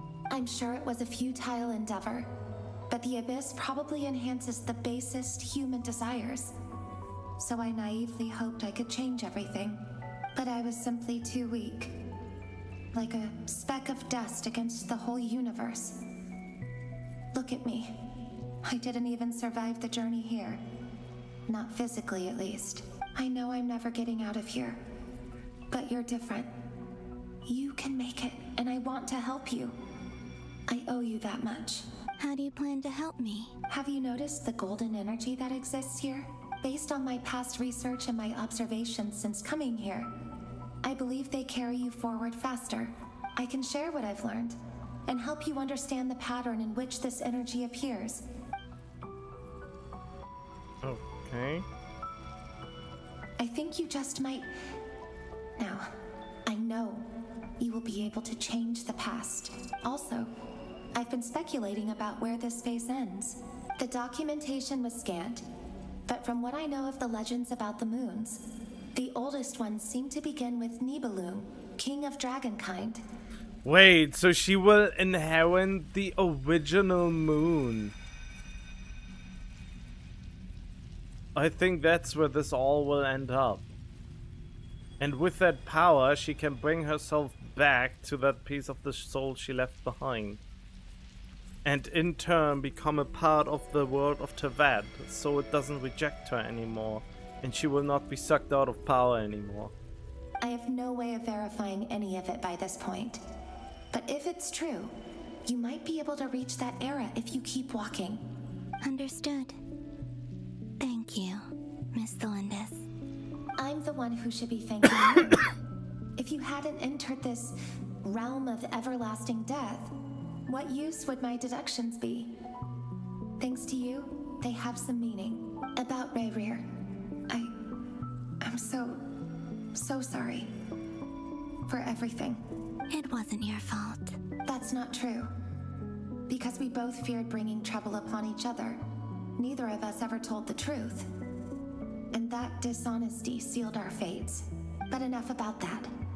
I wish you a safe journey, Miss Columbina.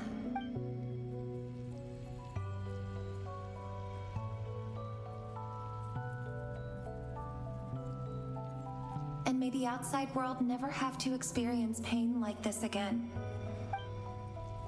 Rerir, you're there, aren't you? I cannot see you because you exist in the future. I expect we'll be trapped in this prison of space-time for all eternity. But please, gaze upon the past, and then sit for a while. Let's find a place to sit down together, just like we did when we first met. Oh man, the most tragic Genshin story, I guess.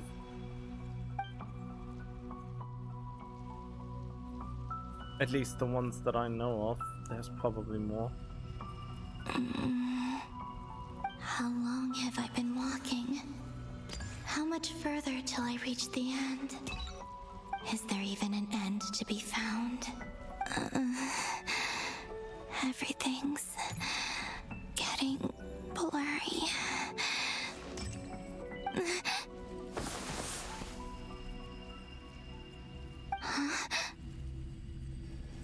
Oh, hello there. Are you alright, little sister? What? Have you come from the distant future? What? Wait. Huh? Okay. So, how exactly did the moons just disappear? Shouldn't it be a little harder to get rid of major creations like moons? The world is a vast and ancient place. On a certain scale, all life lasts for but a fleeting moment. Miss Nicole explained that the moon goddesses likely perished in the War of Funerary Flame. The moons themselves were also destroyed at that time, save for the Frost Moon, from which a new moon goddess was later born. Am I missing something then? 'Cause the stories say that the moon goddesses were born on the moon, but doesn't Columbina say she was born in Nodcry? Huh, you're right. Why do their birthplaces differ? What's the difference between the two generations of moon goddesses? Also, remember what Sandrone said? Her scans detected 4 moons. In other words, 4 moon marrows. Technically, the result of the scan means that 4 moon marrows were detected and positively identified as moons in that moment. In other words, this piece of information alone isn't enough for us to know how Miss Columbina is doing right now. Yep, we have no way of staying up to date on whether she's dead or alive. She's on her own for now. But at least she's trying her best to get back to us. Yeah, she's a tough cookie. And a sore loser, too. We have to trust that she'll find a way. Because we really need her power. As much as it pains me to say it, we've got no chance of beating Dottore in a straight-up fight. He's much too powerful. It wouldn't even be close. That maniac is going to devour everything in his path until he reaches us. We need to find someone or something that can stop him before he does anything worse. I'll be frank. Our only hope of defeating this false god is with a real moon goddess on our side. I'm not just saying this because Columbina's a friend and I want her back safe and sound. It's just the truth. And I know that even she was no match for him when he attacked, but I don't have a better solution. But she wasn't a moon goddess with her full power. She was a weakened goddess. We're not giving up on saving her, whether she can defeat Dottore or not. Right. Don't worry, Miss Sandrone. We're all aligned on saving Columbina. No one's trying to argue that we can only justify saving our friend because it will help save the world. This is about multitasking. We want to save both. So, she's more than just a moon goddess to you guys? Absolutely. Duh! She's part of the gang! And you are too, you know. Yes, I know. You don't need to labor the point. I knew that the moment I came running over with my documents that I was part of the in-group. I mean, if Arlecchino can fit in, I certainly can. Anyway, As for how we get Columbina back, I've been working on it constantly. But I think I'm still lacking certain information about the moon. I'd probably get there if I could continue my calculations, but the problem is, I've run out of computing power. Computing power? You mean you need more energy? No, the issue isn't energy, it's processing power. There's so much data to get through that the whole process has just ground to a halt. That's not how processing works. That's a tricky problem. René de Petrichor of the Nazissenkreuz Ordo once foretold the fate of the world. But I don't know how he did it. My guess is that he used the primordial sea's power. However, that won't work for me. His methodology was vastly different from my own. What's worse, they're incompatible. And to top it all off, we can't even leave Nodcry. Ugh, this is so annoying. If I'd known we'd run into a bottleneck like this... Well, no, the design bureau's a bust as well. Curse that Dottore! Couldn't have made this harder for me if he tried. Oh, what do we do then? How about we grab a bite to eat and take a break? Maybe something will come to mind after you've cleared your head. You don't get it, do you? I'm trying to calculate the fate of an entire world here. And I need accurate results, not vague prophecies. Where the heck am I gonna find the computing power for that? Anyway, time to shelve the discussion on technical difficulties. Being a killjoy isn't very ladylike after all. Since when do you concern yourself with that? Either way, we've done what we can. Rest well, everyone. Remember to let us know if anything new comes up. Hat guy? Is he hinting that we should talk outside? Damn. Let's go somewhere a little more private.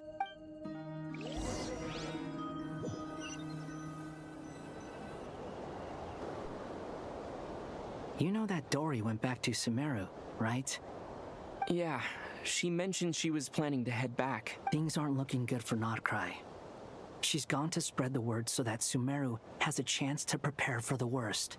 From what I know of Dottore, there are two possible reasons why he hasn't made a move yet. One is that he's still working through some kinks in his new powers.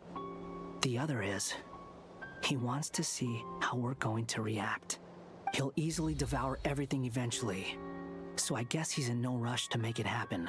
The first false god he made was me. Now it's his turn. Yeah. Even though my records were erased from Irminsul, Dottore's ideas haven't changed one bit. He once told me that becoming a god was like turning yourself into a hungry wolf or giant serpent to devour the moon. Clearly, he began studying the moon goddess's powers long before he even tried making a god. He's always wanted to get his greedy hands on divine authority one way or another. And in the end, he devoured the moon where I failed. In the desert of Sumeru, there is a chessboard built by King Deshret, also known as Al-Ahmar. I don't know if it was a real game, or if he was just trying to challenge his servants and citizens in some way. But creating games and setting rules, gods do that as a matter of course. That's the kind of power Dottore craves. Now he has the Trilunar Authority. His power is leagues beyond the common people. I don't think there's any point in other nations rushing to the front line. They're better off focusing on defense and hoping they can fend off any threats that spill out from Nodcry. Either way, Dory will inform Lesser Lord Kusanali, and she will contact the other gods in turn. The Seven will have some recourse available. If nothing else, their protection should keep the rest of the world from descending into chaos as quickly as Nodcry has. So on the bright side, even if Nodcry is doomed, your friends in other nations won't be in any immediate peril. That's good to know. But I'm not ready to give up on Nodcry yet. There's a word for people who refuse to let anything go. It's called being greedy. Maybe it sounds greedy to you, and probably naive too. But whatever you call it, that's what gives me the determination to keep fighting. Battles are fleeting, but the will to fight is a long-term commitment. Give up for even a moment, and your resolve will shatter. Why do you always feel the need to do the right thing? No one is born to be a savior.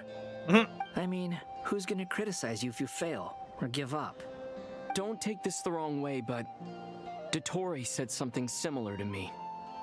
I guess the Fatui attracts people who don't believe in saviors. Not necessarily. It's less about belief for me. I just want to know how determined you really are. After all, I don't owe anything to anyone else here. Only you. You look kinda worried. If your arch-nemesis was about to achieve their ultimate goal, I think you might feel a little worried too. That's true. Dottore is about to become an omniscient, omnipotent deity. That's gotta be a bitter pill to swallow. Still, you're calmer than I expected. Obviously, I have to admit that my past self was a reckless fool who misunderstood not only the point of revenge, but how to achieve it. And as much as I want my vengeance, I know I'm not gonna get it by acting alone. If the world's taught me anything, it's to think before I act. Too bad it never taught me any other virtues, though. So, I am going to destroy Dottore, no matter what it takes.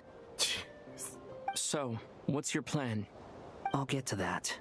First, tell me, what do you think of Sandrone? Just like Paimon said, she's a friend, part of the gang. How much do you trust her? This is a serious question. Think carefully before you answer. Although she's with the Fatui, she has her own values, and she's helped us a lot. If nothing else, she's clearly going the extra mile for Columbina. I see no reason not to trust her. If you say so. In that case, the three of us need to talk. I have some thoughts about her computing problem. It can be solved, but it will come with a cost. And that is? How much? If I can afford it, I'll cover it. Sometimes your heroism really backs me into a corner. You know that? Huh? Come on. Let's go talk to her. Wait, what?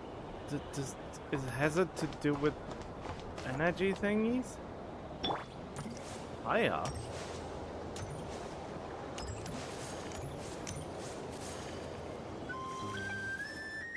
How can I go up? Oh, I don't need to.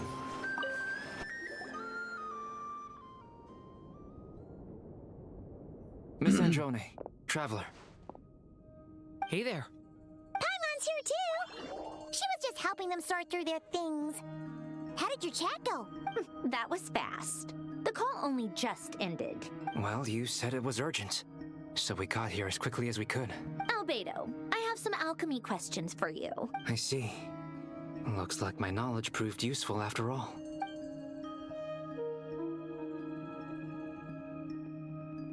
If I might ask, what is the end goal for the modified formula you'll be using?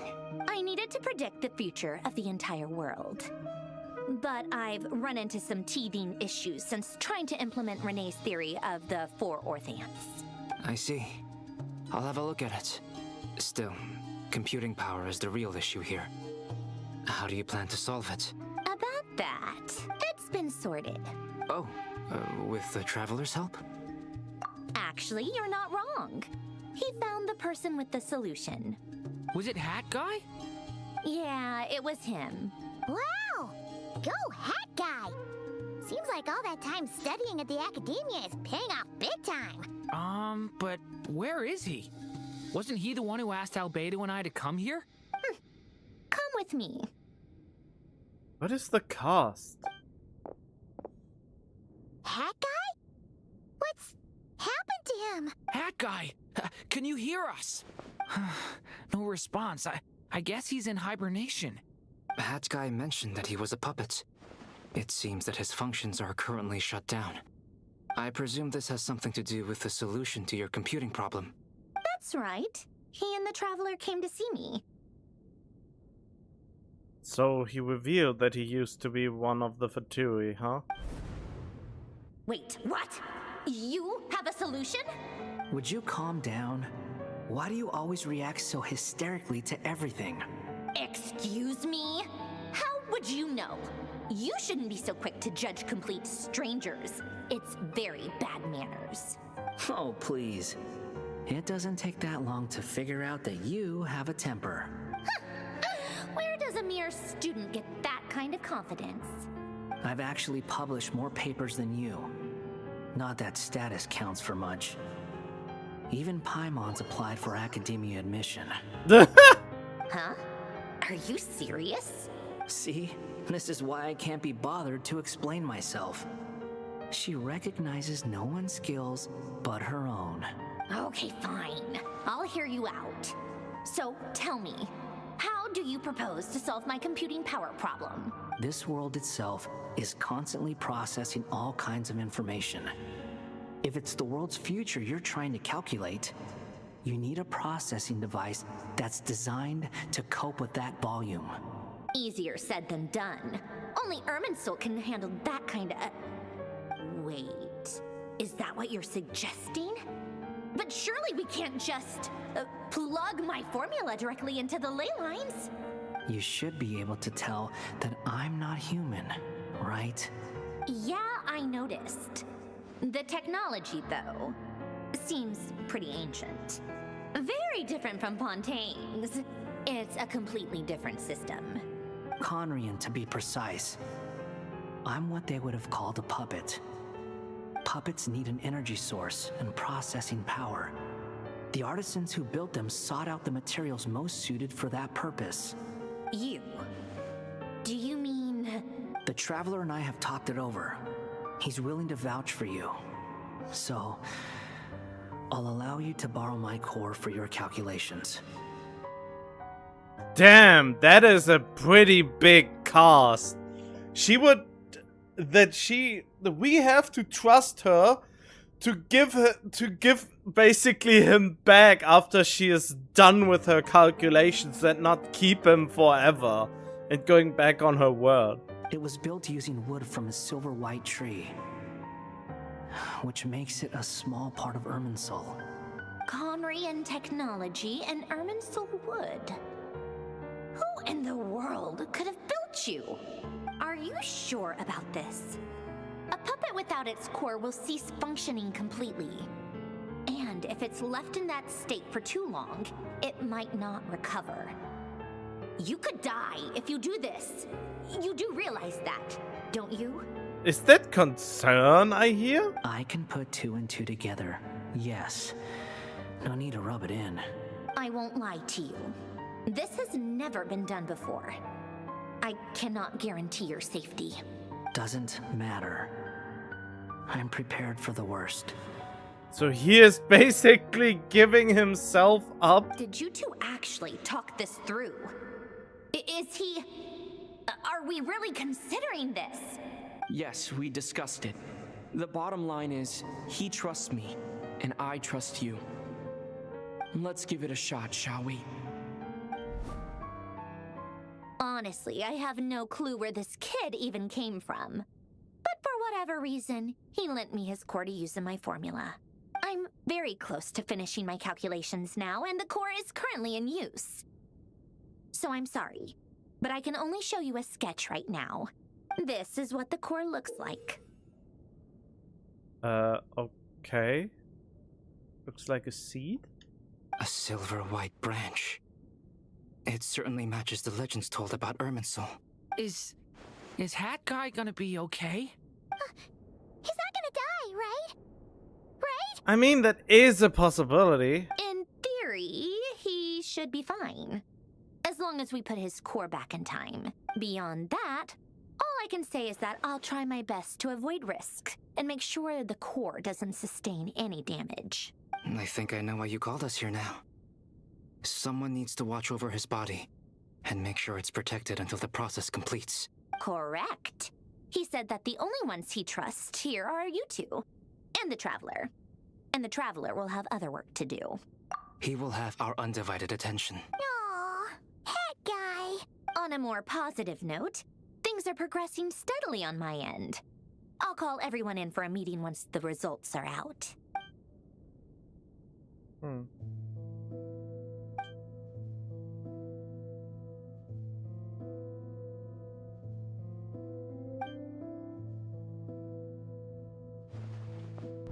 The worst case scenario with the core removal is either a system reset or a total loss of function.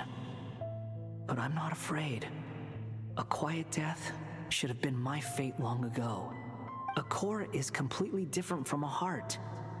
It's like another vital organ entirely. I never believed it could be a true replacement for what I sought. But in the end, it turns out the core was more useful to me. Pretty funny when you think about it.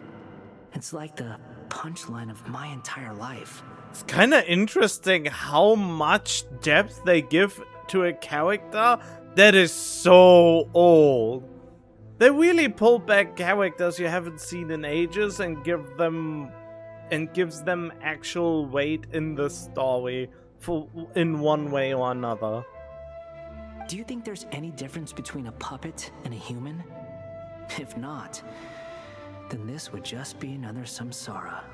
I have already experienced both a past life and a next life. Part of me wonders whether I'm only capable of making this decision because I've become a real human. What's with that expression? Isn't this a good thing? Sanjoni will succeed, won't she? She has to. She will. We all have to persevere until this is over. That's right. And I'll protect you all until the moment of victory arrives. Wait, I just remembered. Isn't the Traveler supposed to be to get new digs?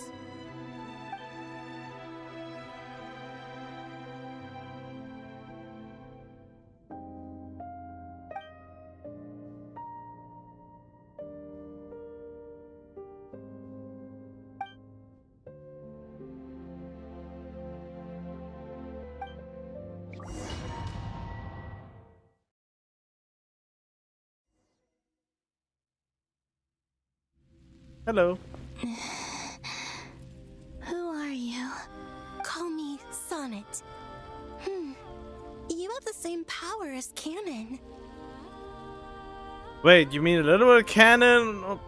Wow, that is an MP. Is that an NPC? Sonnet. So, you're the goddess of the iridescent moon? Oh, goodness. You recognize me? Well then, what's your name? Columbina. Columbina Hyposelenia. Hyposelenia? What a lovely name. Did you choose it yourself? It was a joint effort between me and my friends. Friends? You mean your friends in the heavens? Huh? Oh, sorry. You must be exhausted. I apologize. Hang in there. Let me introduce you to my older sisters. This is uncanny for some reason, since I can't tell if this is supposed to be an NPC or a playable character.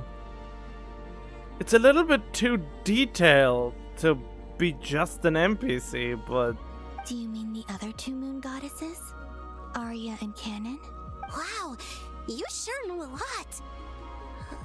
Hey, does that mean that our story goes on into the future? Oh, I guess that wasn't the best question to ask. It's alright. We were prepared for that possibility. You could say we were too prepared. I can't even remember how long my sisters and I have been here by this point. When did you get here? How long has it been? I can't say for sure, but it feels like it's been forever. I see. Are you feeling alright? You look a little unwell. I can hold out a while longer.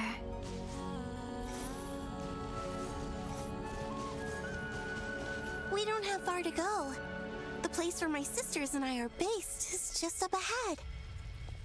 Don't worry, they're both really nice. I'll introduce you.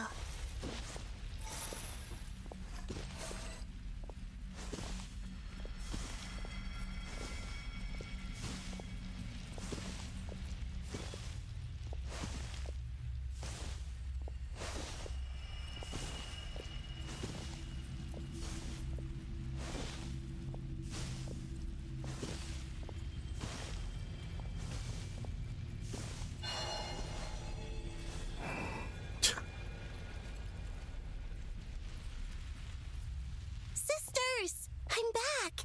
And look who I brought with me. Yeah, I feel like she combines all the 3 moons into her. Huh. Wow. Interesting. Those are actually the first NPCs that don't give off NPC energy. Or not as strongly. It's our lovely little sister, born in the far future. The pleasure is all mine. Why are they all so... Allow me to introduce you to Columbina Hyposelenia. This is Arya, the goddess of the eternal moon.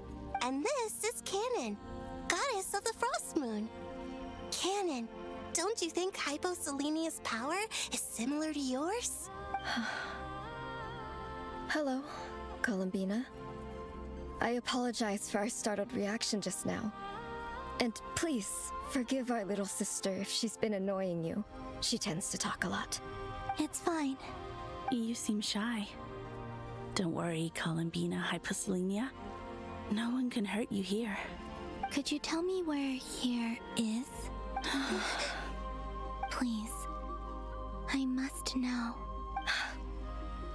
My dear sister, this is where Tevat's original ruler, the Dragon King Nibelung, imprisoned the moon goddesses. Oh, wait, imprisoned? What? You're scaring her, Canon. No, I'm fine. Please, continue. Nibelung, our original master, created us in the distant past to maintain Tevat. But he left this world and traveled into the dark universe beyond, to explore worlds vaster still. Day and night, we fulfilled our duty in the heavens, until the day that the first Descender arrived. The great ruler of the firmament. The heavenly principles. Oh, why are the heavenly principles such asses? Is that what later generations call them? I see. But we did not reject them at first, nor did they seem to harbor ill intent towards this world. Maybe you should have. We coexisted in peace. They were like a guest in our home. Slowly, however, we came to realize that our guest had a growing desire to change and dominate the world. And you didn't stop it? No. There was an order to the rules they set up that Nibelung never taught us. There was an order to the rules. How can a rule that an outsider sets up affect you? We wanted to know if this order would bode good or ill for Tevat. All right. Canon and I wanted to know.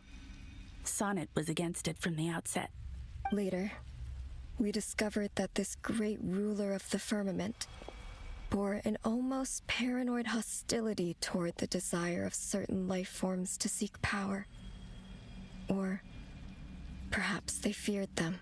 They would even cast down celestial nails as manifestations of their power, to punish the civilizations of the world below. Oh, right, Conrail, huh? Only this was far beyond mere punishment. Right. Their rules brought order, but the price people paid for merely testing the limits of those rules was far too great. I did everything in my power to help the punished escape catastrophe, but still, too many lives were Why are lost. the heavenly principles not activated by Dottore doing his thing? Why are they not even concerned with him yet, if he is the closest thing they wanted to prevent? The ancestors of the Frost Moon Scions were some of the ones you helped. But just when we had decided to take countermeasures, the Dragon King, Nibelung, returned. What? And so began the War of Funerary Flame. Oh, right. So, that's the name the world gave that war in the future. Well, who won in the end? As far as I know, the Heavenly Principles won, although it came at a great cost. They remained in Teyvat, where they continue to rule to this day. What is the cost? And the world's original master, the Dragon King Nibelung, was destroyed. What was the cost? I don't get what the cost was. Why are you saying they had to pay a price and they had to pay a big cost? What is... Oh, the big cost is for the world. Okay, the big cost is that he died after the war. And what of the moons?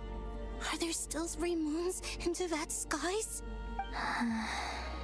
You can tell us the truth, Columbina. We know we are but remnants of a bygone age. We are prepared for the answer. Only the Frost Moon remains. But it has been cast beyond the false firmament by the Heavenly Principles. The eternal and iridescent moons were both shattered during the war. So death finally came for us in the end. Sonnet. But why do you 3 still exist here? But you're still here, aren't you? A moon goddess cannot live without her moon, Columbina. She's right. That's why I began to disappear. Because the Frost Moon is cut off by the false sky. How much worse it would have been if it were outright destroyed. Yeah, but if she's an ancestor of the Frost Moon, she's... What? Why? But the other Frost Moon goddess should still be able to exist. Our souls may endure within this lunar palace, but if our moons are destroyed, then we shall disappear the moment we depart from it. I'm sorry. There's no need to apologize to us, dear sister. Who imprisoned you here? If anything, we owe the world an apology. If only we'd decided to act sooner, rather than arguing amongst ourselves. all the more reason not to spend this time in regret and repentance. Instead, we should focus our efforts on how we might help our future sister. I mean, there are 4... Wait, but they detect 4 moons. So... But they can't tell if the moon is dead or alive? What? That's so confusing. Sorry? Don't you see, Columbina, your story is not yet over. Is that not why you are here? Yeah, to find a way back, right?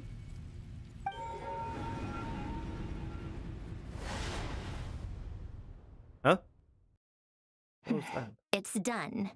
Oh, right. Initiate numerological array. Continue running primary process. Calculate the world's fate through extrapolation. And identify nodes of potential change. Secondary process, scan for moons. Still 4. The number of moon marrows hasn't changed. Wait, let me think. Is it possible that there's something I've been misunderstanding about the moons all along? Variables. Variables in the world. I mean, the 4th moon must be the moon that will be created or come to life as the moon that belongs to Columbina. And I think that moon will become a part of Teyvat. And that's how she comes back. I know where potential variables within the world come from. So what about the moons? Are there any variables there? Like their life or death, for instance. What if being alive or dead makes no difference to a moon? But that's so strange. Even immortal gods can die. Why would the moons alone be... Wait! Wait! I've got it! I've got it! If alive or dead is considered a variable, we might have had this wrong the whole time. No one ever said that a moon marrow equals a living moon. We just made that assumption ourselves. Initiate secondary process. Scan again. This time filtering out interfering perimeter. Moon marrow. I don't care if they're natural or artificial. Get them out of my search results! Why? It says 3 moons still exist in Tevat, even after excluding the moon marrows. But we know for a fact that 2 of them are dead. Redo the scan. Narrow the results to living moons and real moons. No, scrap that. Narrow it down to moons that have lunar authority and remain alive. Why? Why is it still 3? What is this, Columbina? Has the world lied to us? Or are you the one pulling the wool over our eyes? I guess she is the one who will have the control over all 3 moons. That's why she enables all 3 lunar charge reactions.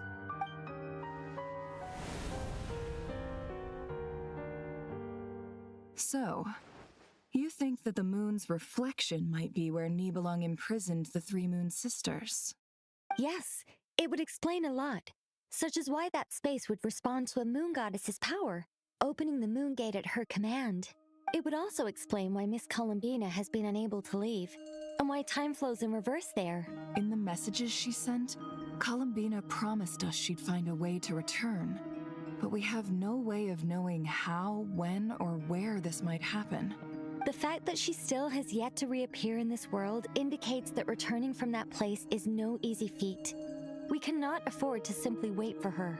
So you're saying, if she could return by her own power alone, she would have done so long ago. Yes, she certainly wouldn't leave it to this late stage when it's so touch and go. I've been giving this some thought, and I've come to believe that Luana's harm might be an anchor that she left behind, as a sort of future waypoint. How did you come to that conclusion when we only found out? This could also explain why Luana's heart is always by the traveler's side. Sounds like a plausible theory. If that's the case, there must be some criteria we need to fulfill to allow Columbina to return to the present. The question is, what could they be? Hello? Listen up! This is extremely important! Okay.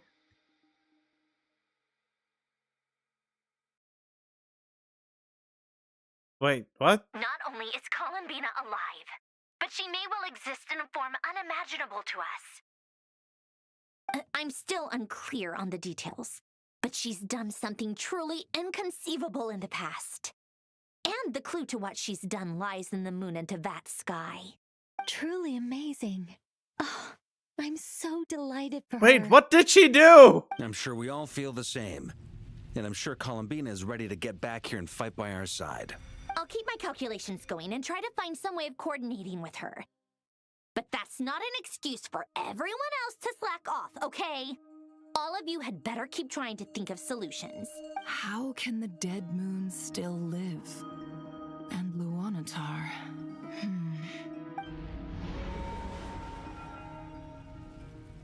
What's happening? I'm so confused. It's hard to believe that's what will happen in the distant future. Our authority is linked to the most fundamental rules of Tevat. I suppose it's no wonder that many would covet that power. I didn't realize that when you said friends, you meant people who live down in Tevat. That's so lovely. I always wanted to go down there and have some fun. Have you ever tried leaving this prison? Of course. Between us, we've tried everything. But no matter where we go, this space will eventually bring us back here. It's like the center of a whirlpool. Everything ultimately converges here, at the moment when Nibelung imprisoned us. So why did he imprison you? There must be a reason, and the reason is probably Columbina. In that case, have you tried using any of those pathways that connect this space to the real world? Sorry? What are those? They're passages through which you can make small-scale changes to reality by using Kuvaki. Or am I the only one who can use those passages?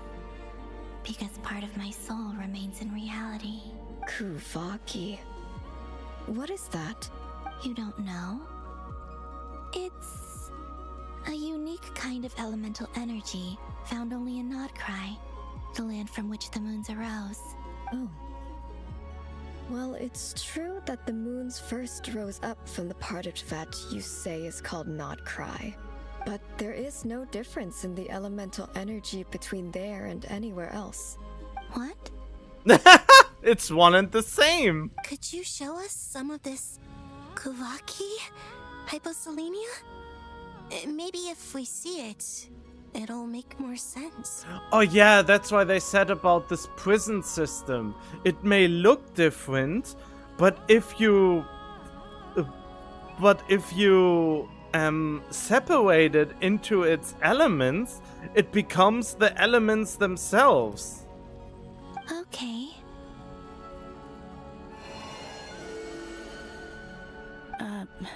Isn't that just your power? What? But it's everywhere in Nodcry. In the air, in the land. Even the creatures who live there have adapted to its influence. How curious. This Kuvaki certainly did not exist anywhere in the world before we were imprisoned. Let alone influence living creatures. So, how exactly does it affect them anyway? Can they float in the air like us? This is so strange. Why would their reality differ so much from mine? Columbina, you're looking for more than just a way out of here, aren't you? Yes. If I am to help my friends, I will need trilunar authority on par with that of our foe. You mean... you'll need our power? This sounds extremely risky. The Three Moons' powers are not mutually compatible. Concentrating them into one goddess will be a very painful process. And if anything goes wrong, it could tear you to pieces. I know. But I'm willing to take that risk. Wait, you can't just do that? Even so, let's say we successfully transfer our authority to you. How will you take it outside this prison? Niblin constructed this realm specifically to prevent us from using our powers to interfere in his war. I don't understand why he would imprison his most powerful creations to not fight alongside him in this war.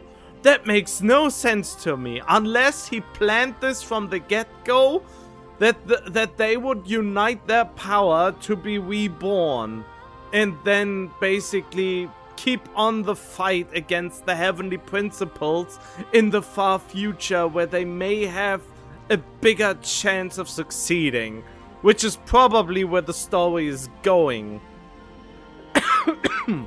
No moon goddess can leave this place alive. Then maybe she has to die to be reborn. What if I don't leave alive?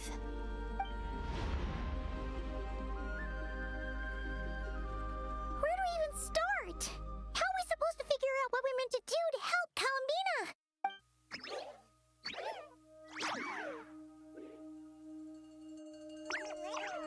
Columbina? What do you need from us? If she really got to the beginning of time in there, how do you think she'd leave us a message? You don't think she'd write it down on a stone tablet somewhere in the hopes that we'd find it, do you? Seems unlikely. Columbina may not talk a lot, but she thinks deeply about issues like this. Let's review what we know. This is the Columbina who fought alongside us against the Reikir of Solnari, and with whom we celebrated Moon Prayer Night. She knows our personalities, our ways of doing things, even our unique strengths and abilities. So, if she wanted to tell us something from a long, long time ago, what would she do? Oh.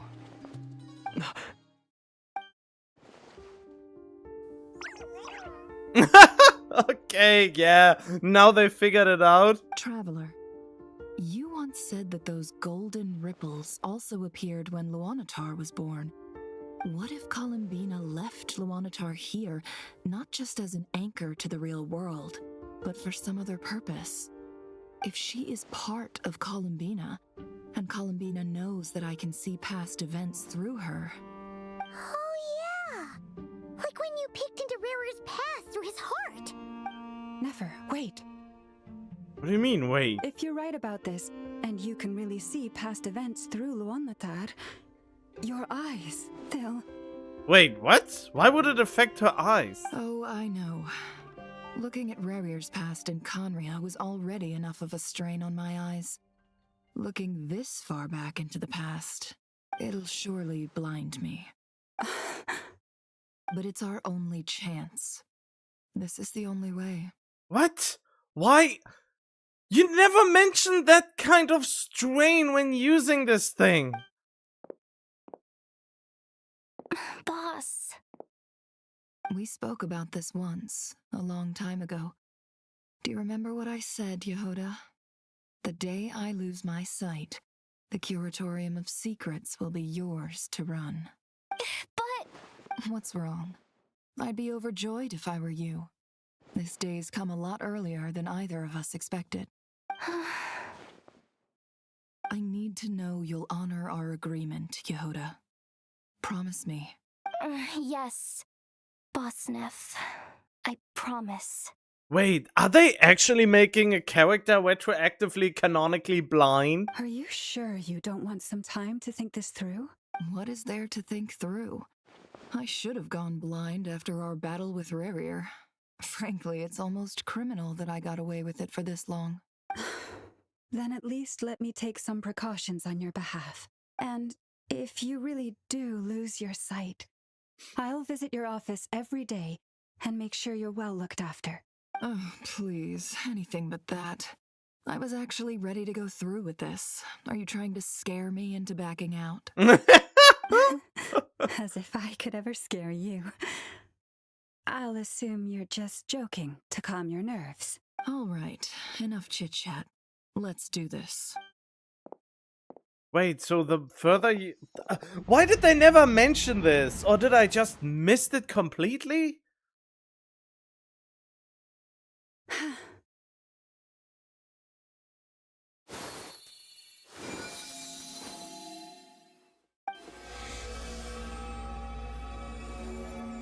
All done. Good. Now give me some space. Come on then, little one. Show me what happened in the past.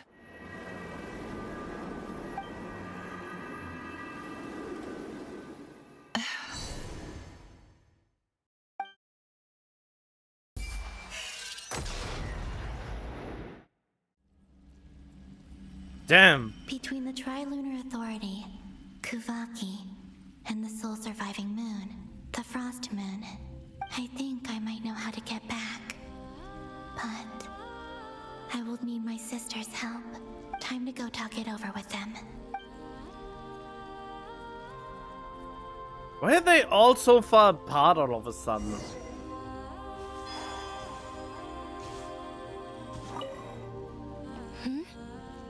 Have you decided what to do? I hope it's not too dangerous. You really scared me when you said that thing about not leaving here alive. I mean, you have to die to be reborn, right? So basically, you give her your authorities, and then she gets reborn into Tevat as the new moon that has the power of all the moons that came before. But who's the... what is the fourth moon? The fourth moon... Oh, the fourth moon is the...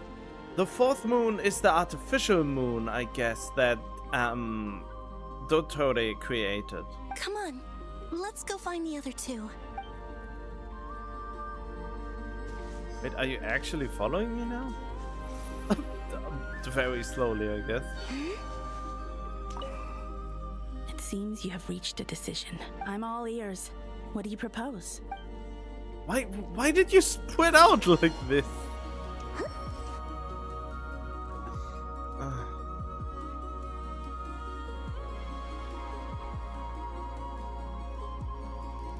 Have you figured it out, Columbina? Tell us. How do you plan to leave this place? I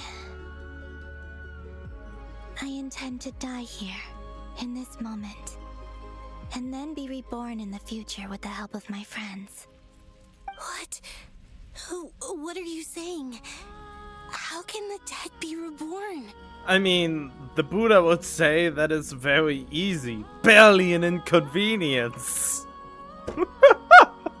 God, I really love that YouTube. I overdosed on it at some point with. Oh, it's actually very easy. Barely an inconvenience.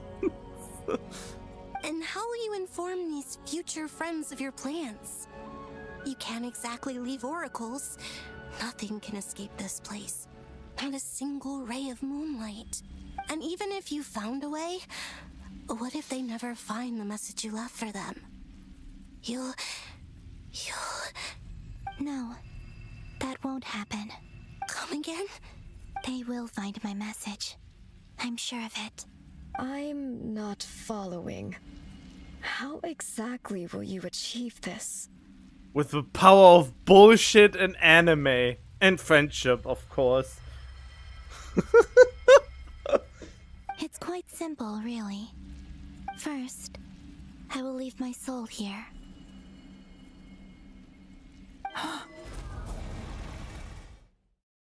I see it. Your soul? You mean you're a divinity? Yes. I once left a portion of my soul in the future. One so small that this prison barely noticed anything. In this very moment, she can resonate with my soul across time. When the time comes, I believe that she can serve as an anchor to pull my soul from here back to the future reality. See, I knew it was some kind of slingshot thing. Just as gravity connects the world to the moon. Slingshot, slingshot, slingshot! Exactly. In the future, where I came from, the moon has been cast beyond the false sky, but I can still feel that it is there, in a similar way. I can feel a connection to the soul fragment I left behind even now. My friends can use it to detect my presence. But how do you just leave your soul here? Is that even possible? On my way here, I met an ordinary mortal who entered this place long before I did. Wait, you asked him to kill you? Her body is long gone, but her soul remains. Oh, okay, no, that's what you... And before that, I encountered an old enemy whose entire soul survives here intact, while the power that once corrupted his body has faded away. So, perhaps this space is specifically designed to imprison divinity and authority, but not the physical body. Still, even if your body can escape, would it not just be a lifeless husk without the soul inside? Wait, is that what you meant when you said you wouldn't leave alive? Yes. I shall turn my body into moonlight and pour it over Nodcry. Are you kidding me right now? You can't be serious. This is how Nodcry was covered in Kuvaki? That power shall protect the land and quietly blend into it, awaiting my soul's return in the future. You gotta be kidding me. God damn, no! I don't wanna... No! Who thought this storyline up? However, I cannot do this on my strength alone. I would need your help to do this. So I'm humbly asking for your assistance. Oh, dear sister, you need not be so formal. As I said before, we are but remnants of a bygone age. You, on the other hand, were born alone in that distant future, and you have walked a long and lonesome road since then. How could I bear to let your story end here in this dungeon? Don't forget, we are your sisters, your family. Arya's right. Actually, I've always wanted a little sister. Can you imagine how it's been for me? getting nagged by 2 older sisters all the time. Now, I finally get to be the big sis. And not just that, but I get to help you return to your world, too. How could I say no to that? Sonnet. Canon? I'm sorry. I know this is a bold request. The Frost Moon is rightfully yours, and it remains intact. Oh, no, please. Don't misunderstand me, Columbina. I was just thinking back on the years that the 3 of us once spent together. You cannot imagine how happy I am to hear of the future world you describe. The Frost Moon Scions, your lovely, kindly friends. What I don't understand is how did she came to be in that world to begin? How was she born before when she's now only now getting reborn? I don't quite understand it. So confusing. This is the kind of storytelling I really can't dig because it sounds so out there that it's so hard to rightfully understand what's even happening at this point. It's too fantastical even in a fantasy world. I mean, I understood Chrono Trigger for crying out loud, and this feels way more confusing. For the 3 of us, whose purpose in life was to maintain the peace in Tevat, it is a great relief to know that the people of this world live in such an abundant future. If your plan can save them, and save not cry, I will gladly give you all that I can. Besides, the 3 of us have been together since the day we were born. I could never abandon them to live on alone without them. Canon. Still, I do have one question I would like to ask you before we proceed. Certainly. What is it? Why do you cover your eyes?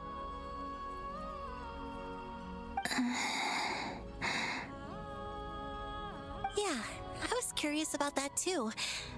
But it seemed personal, so I didn't want to intrude. There was a time when I refused to look upon the world. I believed it was full of nothing but lies and falsehoods.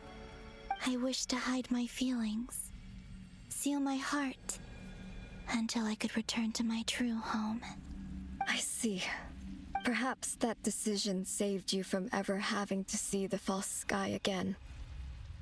But at the same time, you likely missed out on many true and precious things, like the smiles on your friends' faces. Promise me this, Columbina. When you return to the future, open your eyes, take a look at the world around you, and see your friends. I'm sure that you know this already, given that you long to return. But that is your true home.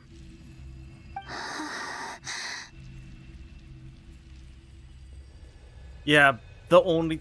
I know, touchy moment and all that, but my mind always races to, okay, if she's only now getting reborn back into Tevat, why was she basically not accepted by Tevat until that point?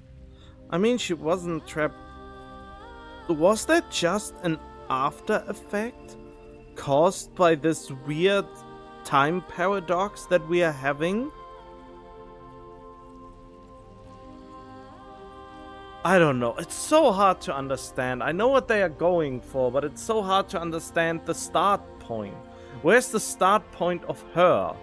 Where's the actual start point? Give me your hand, Columbina. But yeah, she gets all the moon's authorities poured into her.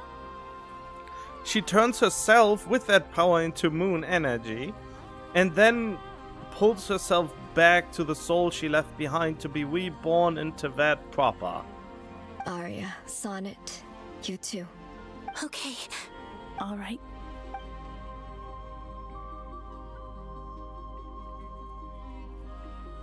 And of course, this was the Dragon King Nibelung's plan all along, by creating this place. To get the power of the three moons back into Tibet and into power. To fight the heavenly principles in version 7.0, hopefully. And then the game's over. We once were the song sung for eternity, but now it is you who must continue to sing. We once were the tides in the great river of time, but now we subside, and you arise. We were the messengers of madness and inspiration. But now, the lies have faded, and your truth must endure. We are souls awaiting the sun. You must return to be with those who smile when they see your face.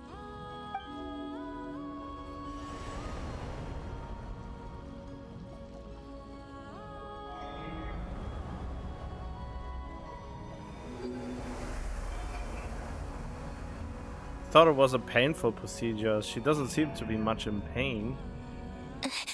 Is it done? Yes.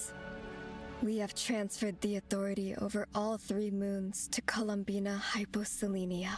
From this moment on, she is the Tri-Lune Goddess, the one and only moon goddess of this world.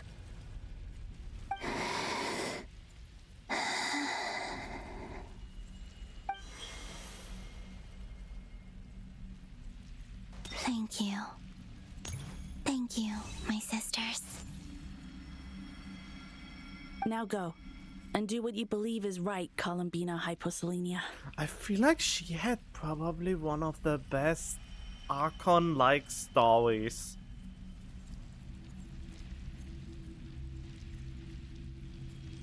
I mean, the silliest story was Mondstadt's one. The more grounded and defeated, well, not defeated story was Rex Lapis, who just gave kind of up, and then there was Inazuma, which was kind of weird. What came after Inazuma? After Inazuma came Sumeru, which was also pretty cool, but she also, even though she was a goddess, but she was kind of a weaker one at the beginning, since she lost a lot of her authority and got abused and all that. Then there was Fontaine, which also wasn't really an Archon to begin with, that killed itself, I guess, and gave authority over the water to one of the dragon things. But this is the first, and wait, and this is... And then there was Netland, which also had a weird Archon that lived through so many generations and powers to form a light that shines through the futures, and ley lines that didn't work right and had to be restored and stuff like that. But this one feels for some reason way bigger, since basically the three false moons in the false sky become real moons with all their authority restored. I feel like her character doesn't really reflect how much power that should be in actual gameplay. Be aware that we cannot grant you the power of the three moons beyond these prison walls. The conflict that arose over their remains following our disappearance will still take place. Be aware that we cannot grant you the power of the three moons beyond the... What? Oh, bullshit! Already they destroy what I thought would be the coolest thing, and they already put a damper on it with this line.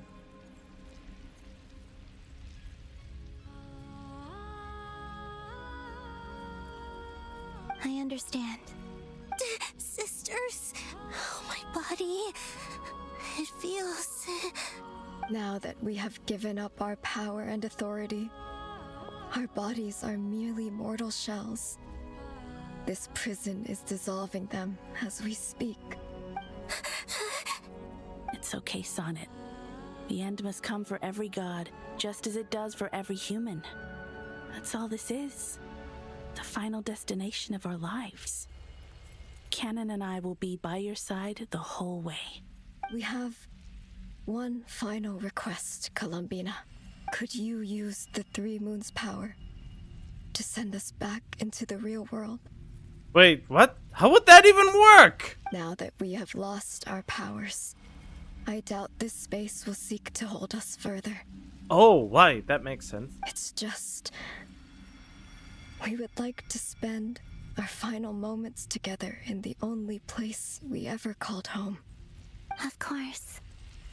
Gladly. Sonnet. Yes. Don't... I wish I could tell her not to give in to the abyss. Not to be afraid. But is this really what I should say at this moment? Oh, why? She was that moon. Don't forget.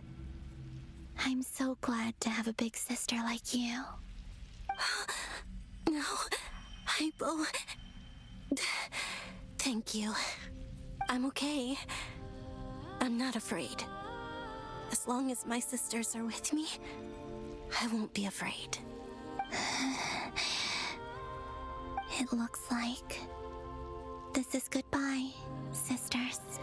But I feel like if the bodies are only dissolving within this realm, by sending them outside, they would survive. Well, I would think.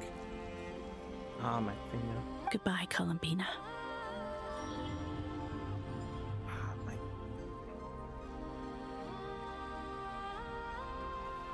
Take care of this world in our stead. I will.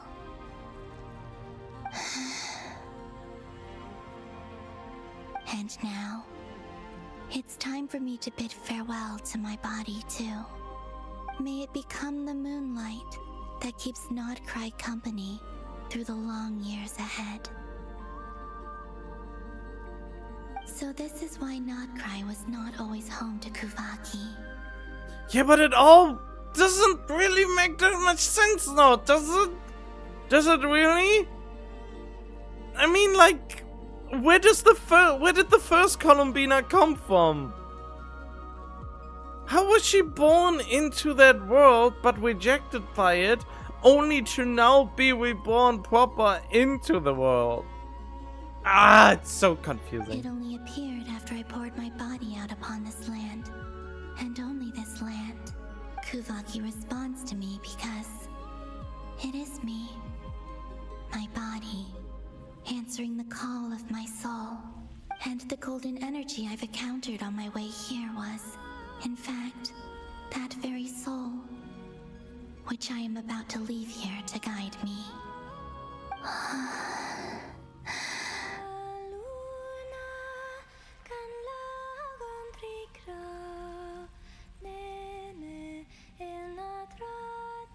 O power Triloon, eternal moonlight. I, Columbina Hyposelenia, lay aside my body. Let it be cast into the dark night to illuminate the future. May it be a companion to all who dwell beneath the moon.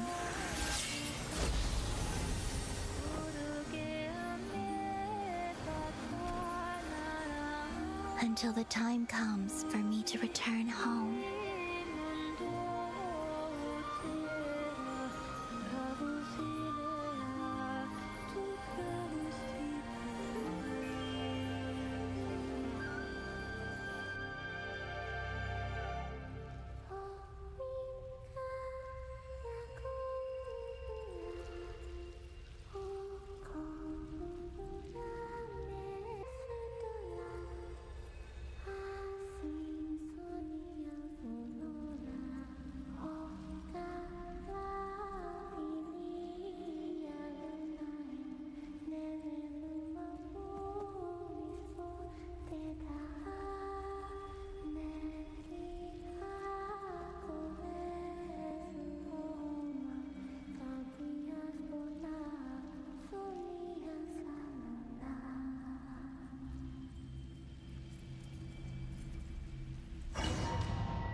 allowed to see that?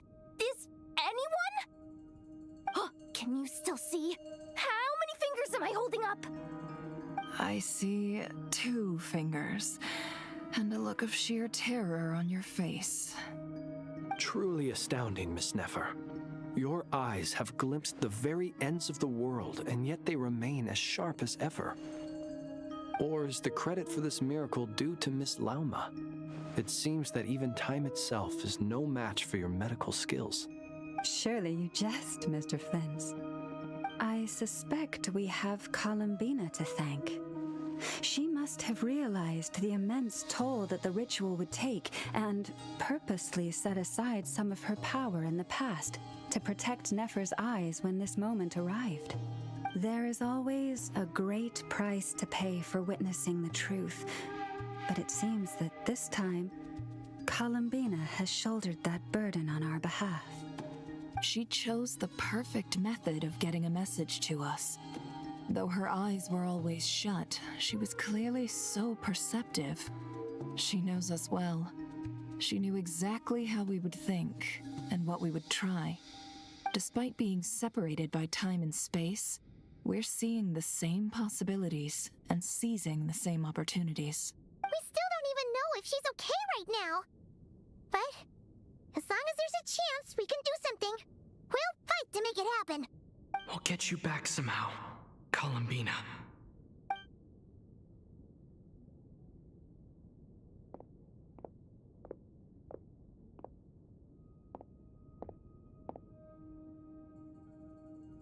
Well, based on the information we now have, let's figure out our next moves.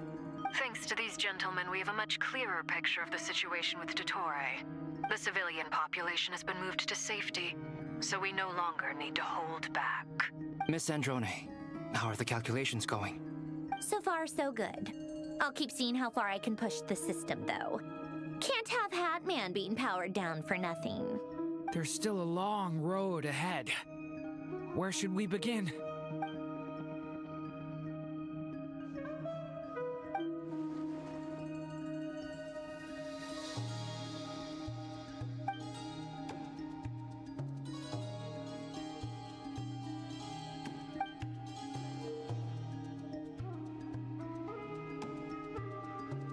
Our plan is clear. Time is short, so let's get moving. There's just never enough time, is there? Time is the bane of my existence. Of everyone's existence. Anyway, I'm gonna get back to work. All right, we'll do our part too. Yeah.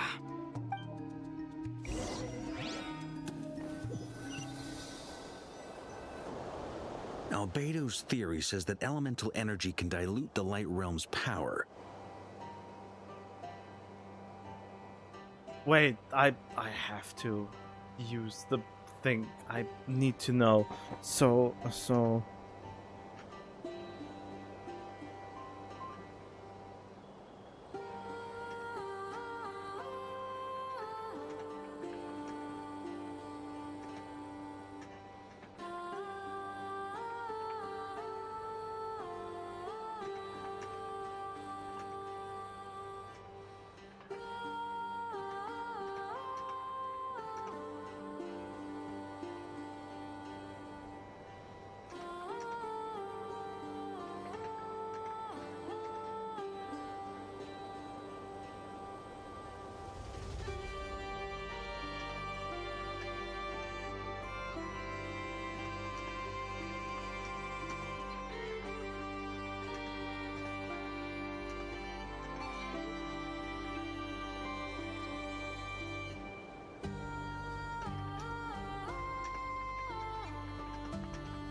The rules changed mid-arc.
Ah, okay, well, I don't know if I can trust AI that they get this right, but I just can't dive into all of that lore that I missed.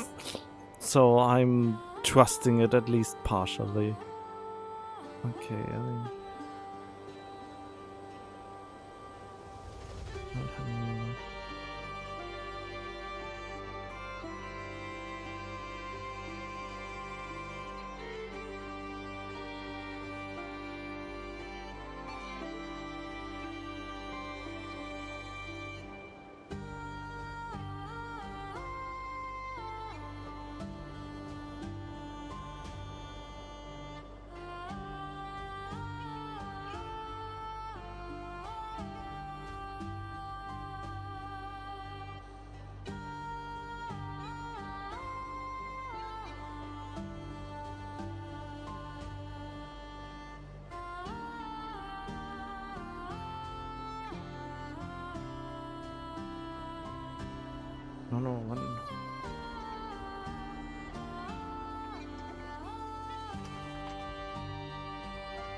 Damn, this is...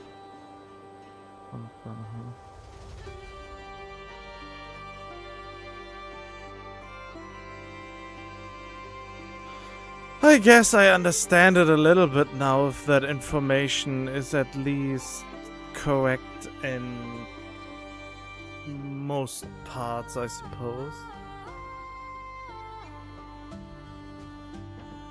But I'm no expert in building elemental defenses. Sounds like something out of the advanced elemental theory section of the library. Whew. You seem quite troubled. Well, yeah.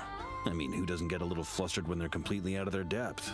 You were the very picture of confidence back when you approached the Hexen Circle. Yeah, I could have been faking it through that whole meeting for all you know. Who's to say I'm not just a ball of nerves in a charming and gregarious package? Oh gosh, really? I'm so sorry, I had no idea. Well, you're all the braver for it. Still, I was much more in my comfort zone than I am here. At least in Mondstadt, you can cry for help from a cliff top and actually stand a chance of summoning Barbados himself. Things have never looked bleaker than they do now. If we don't pull this off, Tevat's doomed, isn't it? Oh, you think so? Actually, yes. Yes, it probably is. Wow, you say that so nonchalantly. It's a shame. Don't put too much pressure on yourself. Tevat has faced annihilation many times in the past, but it also gave us you, didn't it? Hey, don't give me that. It's not like I'm anyone special. Yeah, he feels like he seems so insignificant compared to any other participant here. I disagree. Every human born in this world is special. We angels have always believed that. Wait, and now they are angels? So, what? In that case, this humble human being has a big favor to ask of you. I thought you might say that. I'm sure Alice, in her great wisdom, sent you here precisely to help us in this difficult time, yes? Well, that has less to do with her wisdom and more to do with my power. Of course, of course. Well, the thing is, these elemental defenses we're about to build, I don't think it's a question of if they'll fail, but when. Durin's findings from his patrols make it clear that Dottore is constantly expanding his territory. First it was his lab, then the design bureau, and now this. It's not realistic to completely stop him encroaching on the rest of Nagrai. Rather, our goal should be to stall him for as long as possible. If Miss Sandroni's calculations are correct, well, they're the closest thing to certainty we have in this situation, so let's assume they are. Anyway, her calculations suggest that our best hope for victory lies in Miss Columbina's return. It's up to us to slow Dottore's advance and buy time for her to make a return. Yeah, but what triggers her return? Are you asking me to help you with building the defenses? No. I'd like you to prepare for what comes next. When he eventually reaches us, we will have to fight him. You were an angel once and a mage now. I'm asking you to lend us your protection. Oh. Can I take it that you're triggering the terms you fought for during our three-way talks?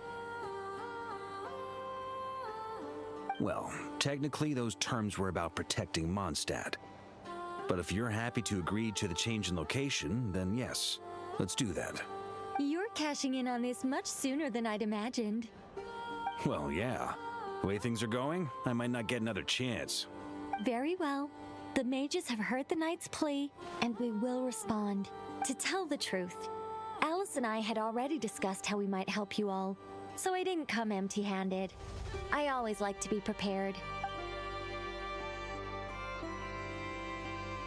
This is... wow. Yeah. This is great. Seriously, thank you. It's been many long years since I had a chance to dazzle humanity with a little divine intervention. To humbly serve as a reliable and responsible guide. I just can't place Nicole and Alice at this point. Is Nicole and Alice above Columbina, or is Columbina more powerful than Alice and Nicole? Who's... okay.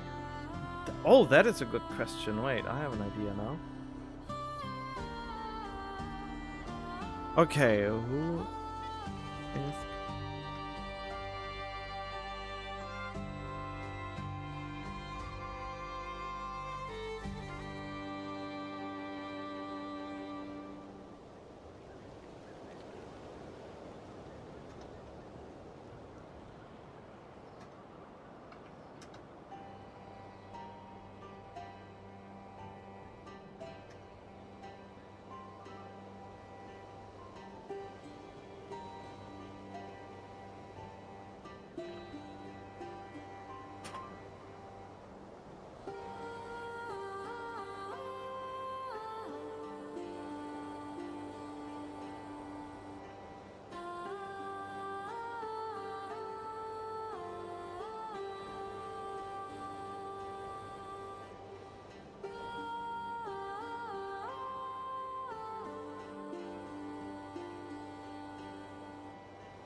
Boy.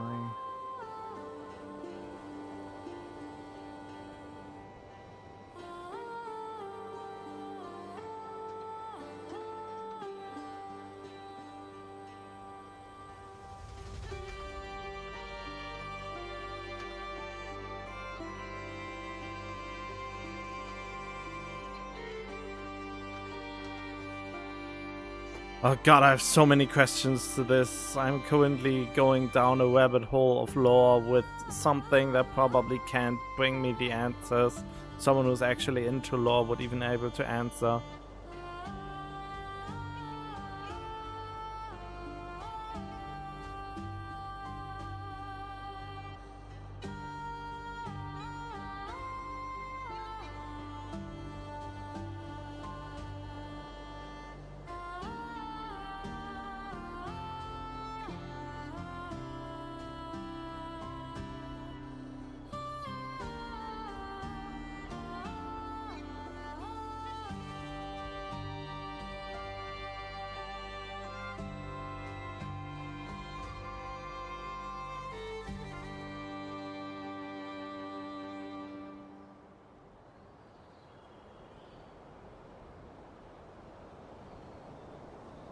Ah, okay, so the opening scene was a window of vulnerability.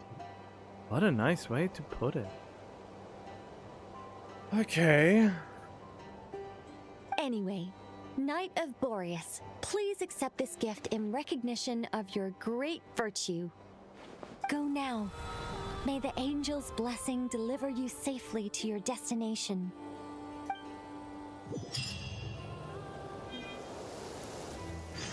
I just want to see that she comes into being. Try and stop me! Hello. Ah, you're here. Sandrone! How are things going? Glad you asked. You two are about to become the first people to lay eyes upon my masterpiece. Or should that be the first person and the first, specter? Hey! Whatever. Come, feast your eyes on this. Wow! We've never seen something like this before! What is it? This meter displays the progress of my formula. Currently, it's still making the most important connections. Once it's finished running, I'll deliver it right to your side. And then, we can finally bring Columbina back. What do you mean, deliver it? Can't you just tell us over the Dodo communication device? It'll just be some numbers, right? Ugh, you're such a greenhorn. This isn't the kind of formula you solve in math class. It's a highly complex algorithm capable of constructing a framework of rules. Ugh, whatever. We'll be here all day if I start trying to explain it. All you need to know is the formula must be completed before we can bring Columbina back. I'll share the data with you. Nicole's agreed to let me use her information channel, so we just need to use the Dodo communication device like so. And there. Now you can check in on my progress. Wow! Look at that! You're amazing, Sandrone! Oh wow, yeah, an UI element. About time you recognized my genius. Took you long enough. Anyway, that's all from me. You should check on the others if you have time. Make sure we don't have any weak links in the chain. That might sound harsh to you, but close supervision is a common practice in the Fatui. Not looking to catch anyone out. I just care about everything going smoothly. That's all. I'm kinda stuck here while the formula's running, so I need you to be my second pair of eyes in the meantime. So, wait, what are we doing? Oh. Full throttle! Can I just... Okay. Who am I talking to first? Thankfully, Miss Nicole has come to our aid. Nasha Town is now looking very well defended. Golden Flame. Yes, that's Nicole's power, all right. Based on the latest message from Grandmaster Varka, it sounds like they've reached an agreement. The situation should be more stable with her assistance. Everyone will have at least some degree of protection. Albedo! Durin! Hello there, you two. Are you well rested? That's good to hear. As per the plan, Albedo and I will be in charge of Nasha Town. As Dotori's energy field expands, it's creeping ever closer in that direction. But we will do our best to hold our position. We fought side by side many times before, and always with great success. I believe this time will be no different. So don't worry about us. Focus on fighting Dotori.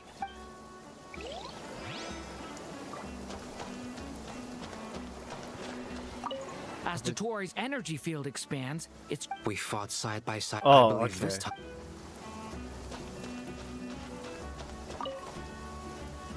Traveler, Paimon, a pleasure to see you both. Flans! How's everything coming along? Fairly well, if I do say so myself. Personally, I am ready to confront Dotori head-on. Ooh, you sound much more serious than usual. To be honest, I am not usually fond of exercising my full strength. For one thing, it's hardly conducive to maintaining a low profile. Besides, I believe one should have the right to choose when to show their hand. Oh no, don't. Why? Why do you come at this moment and give me already things where the direction might go? Why? I knew I shouldn't have streamed it. Maybe I should have just made it a private stream and then just release it later.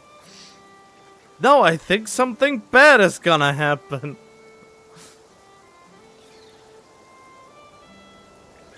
I am conserving my strength until the moment. How the are you battle is already upon us. done with this? Do you have And infinite so, free to boost our time? chances of victory.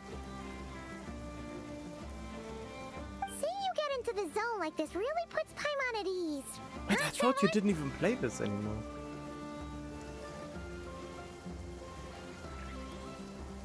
I consider it an honor to have your trust.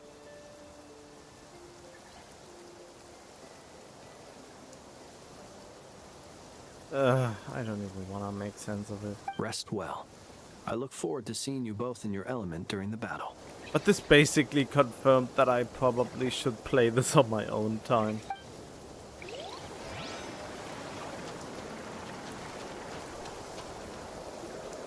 Yes, Miss Moonchanter?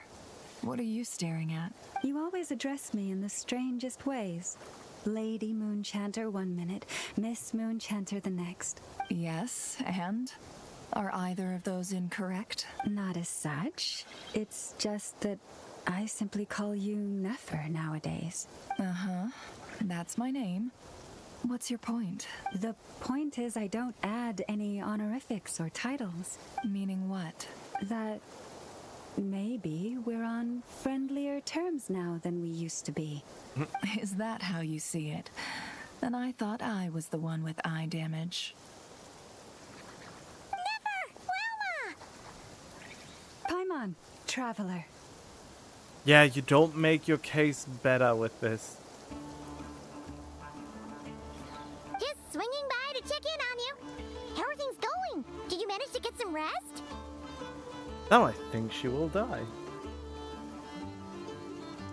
Don't worry about me. I won't slow us down. Then again, she already died, so... And I give my all to ensure our victory. Ah, yes. Allow me to give you two a quick check-up. All done. You're both in good shape. You're welcome. You'll have your work cut out for you in this battle against Dottore, so make sure to get some rest in first. Paimon will keep an eye on him. Don't you worry. I'm glad to hear it. Take care of yourself, too, Paimon. Sure thing. Why can I not get rid of this card?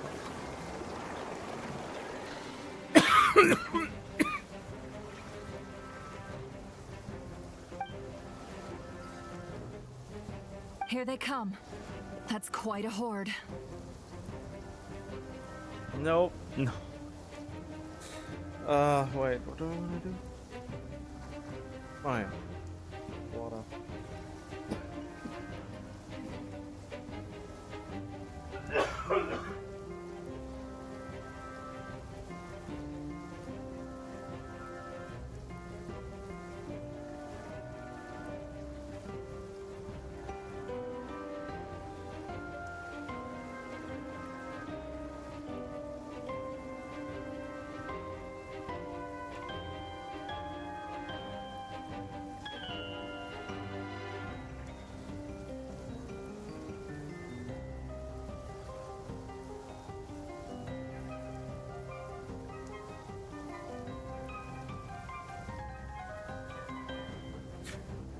Actual good news would be if I suddenly got primordial gems on my account from somewhere.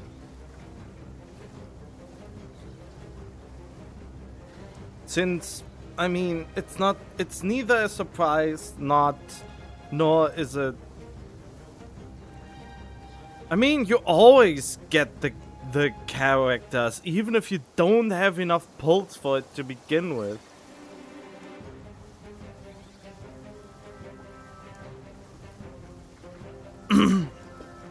I mean, I know that.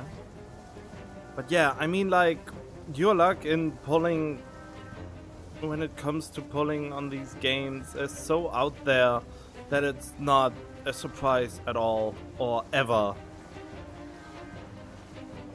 A real surprise it would be if you would need 160 pulls to get a character you actually want, or 170, or 178. That would be actually newsworthy. The time you actually felt like 99% of the player base. I mean, that game is kinda shit nowadays anyway. I mean, just losing 50-50 doesn't mean much if you lose the 50-50 and then immediately win afterwards. That's just a bonus 5-star.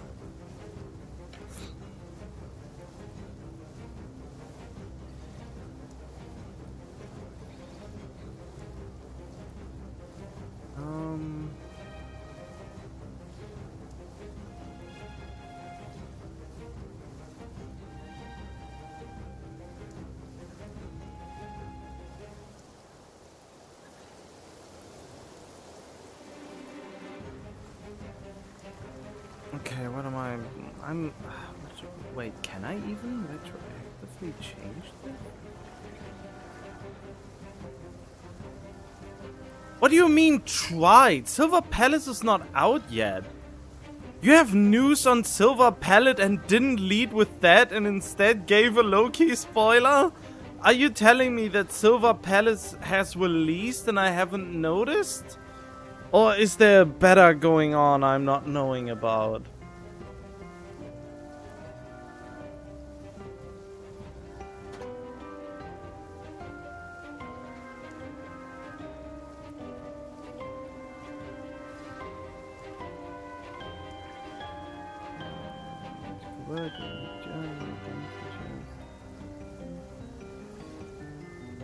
Character customization? Wait, there's customization? Why does dynamic combat come with a $sign?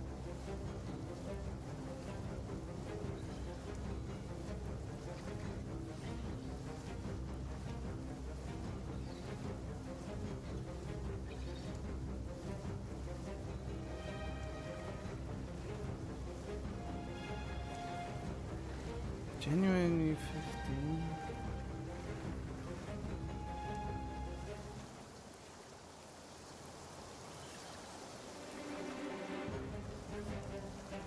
Coming soon to PC. Monotype beta test runs from January 13 to January 18. Okay, so it's a beta that is going right now.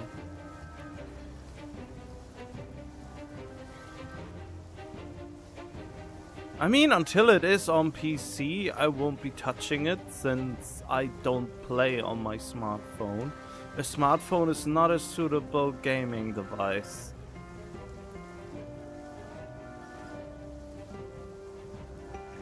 It's the worst kind of gaming device, if anything, with a lot of slop games on it. The only reason developers release something on mobile is to get the players to play it somewhere else anyway, to get the full scope of it.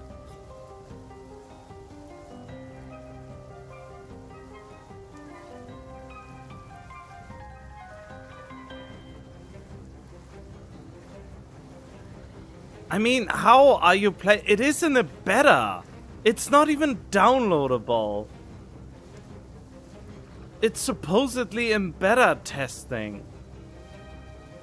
So did you enter a beta testing thing or what's happening?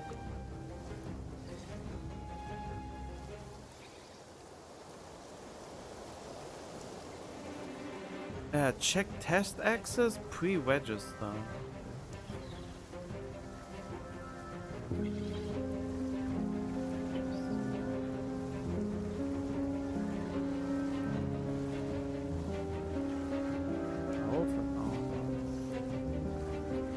Well then, so I have to wait for the full release then anyway, since I ain't testing beta shit.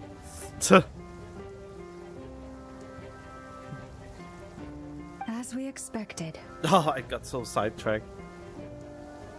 Get ready, everyone. Take your positions and prepare to engage. Let's begin. I'm at the ready.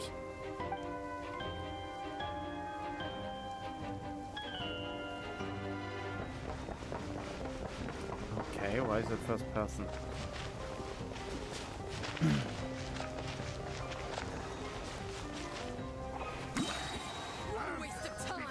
Okay, why am I... Oh, well, whatever.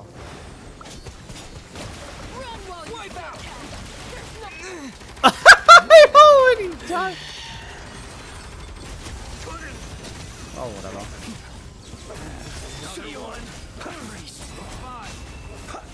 Observe. Do you fear? Traveler died.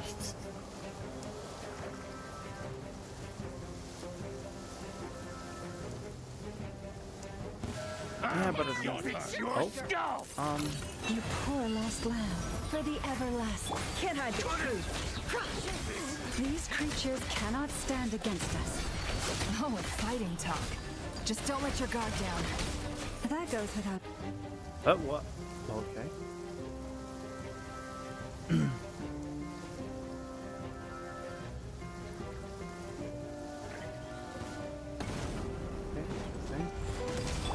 The story has only just begun.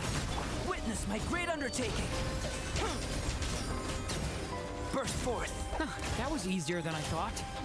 Naturally. What do you mean? What the fuck are you? Is it because as created being...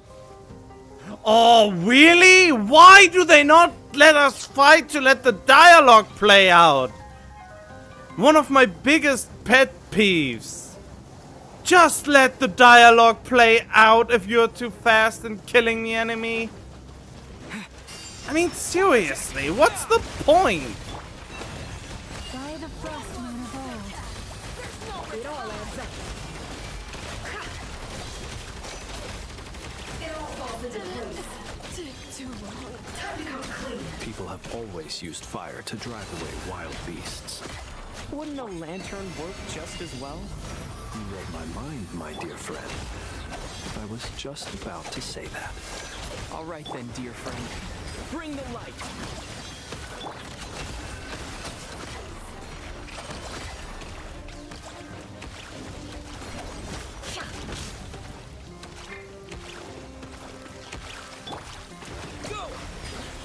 Close your eyes. The night cometh. Observe. To dust.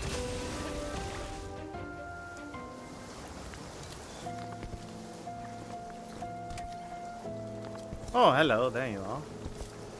I was wondering why You're looking well. I trust you've had a good couple of days.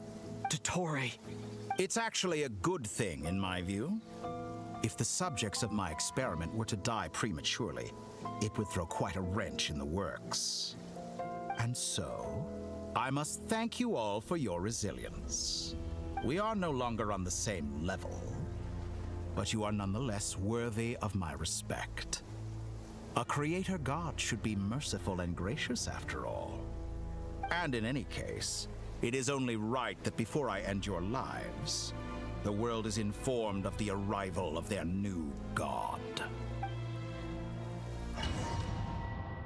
Okay.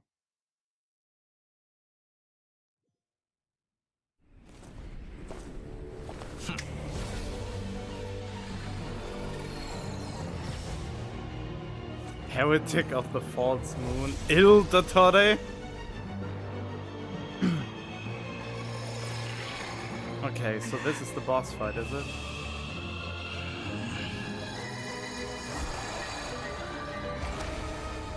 Oh, they copied Honkai Star Whale's effect.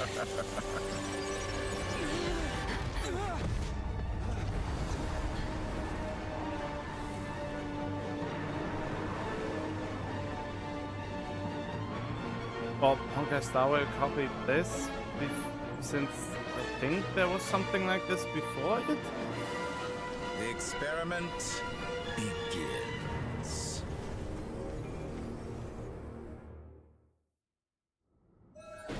Alright, hello there.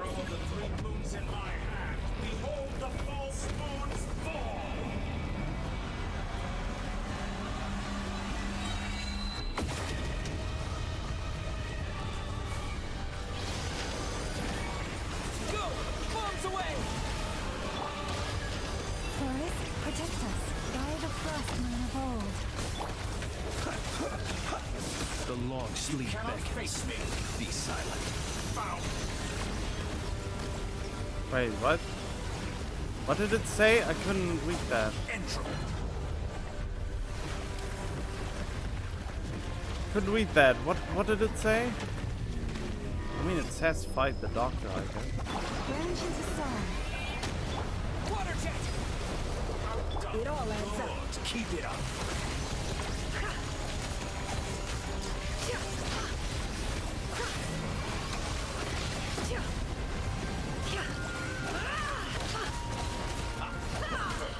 Like an ant in my paw. Wait, what happened? Oh, I've been moved inside another space, and it's sealed off. Looking at the structure of it, seems like the Tory intends to trap us here. There's no exit. Our endurance is about to be put to the test. What? Okay.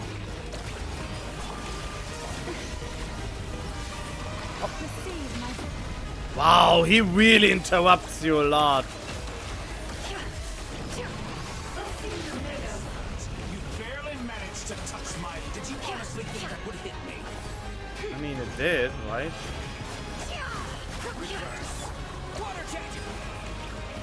Huh? Oh wow, really?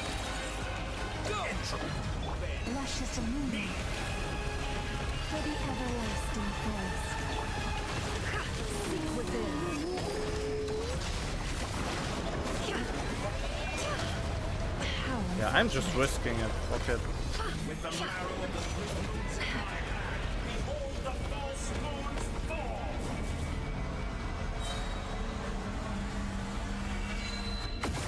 Why did you pull them? You know, you're kind of an ass for pulling something that you don't even want when nobody would ever... Well, a lot of people actually do that, so... Don't pull on shit you don't want and then brag about being lucky.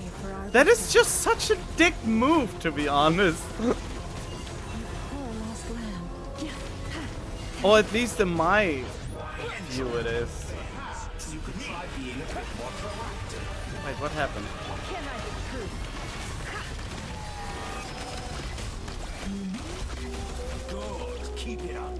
No, no, that is a shit reason. You don't want to have pity at all.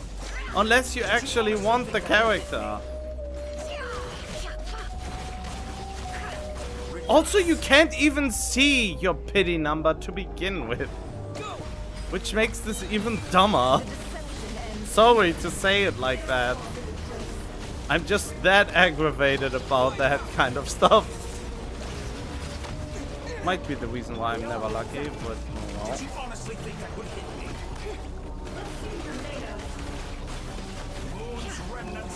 well. Oh. You can't fall here? Oh yeah, that's good to know.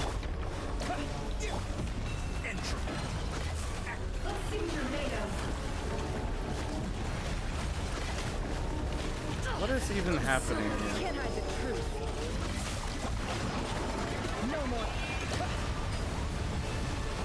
I mean, when I can't fall, I can just, you know, fucking... Don't even need to try that hard.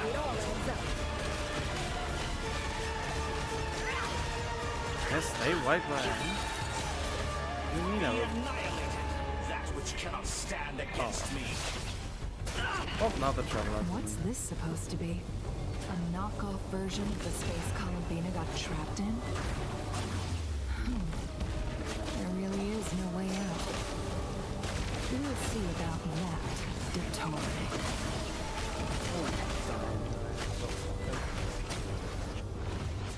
Hello.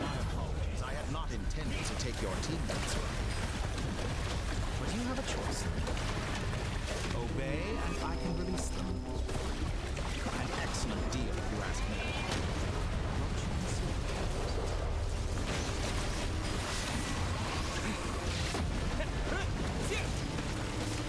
Pathetic.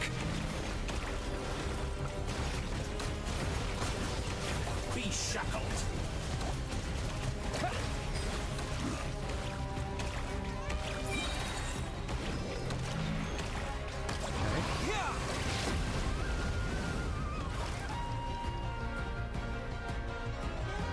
I'm aware you've been working on some little tricks to surprise me with, but it appears that none of them have come to fruition.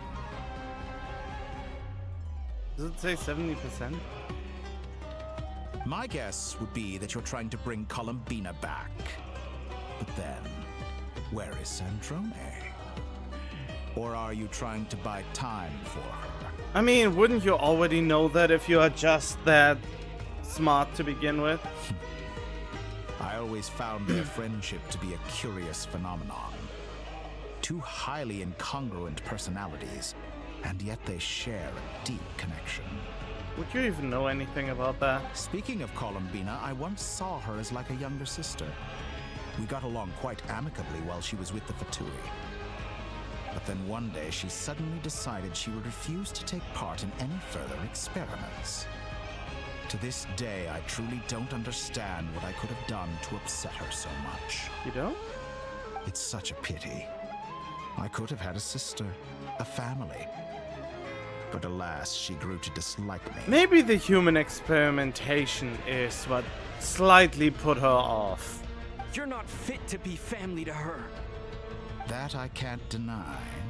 So many people, all obsessed with playing out the same tired old dramas. This world is rotten to the core. And then there's you. You had every opportunity to reach the right conclusion. The thought of killing you off like this? But I maintain that I approached you in good faith, so I will offer you another chance. Will you work with me? You have until I count to 10 to make your choice. 1, 2, 3. Not in a million years. Huh? What happened?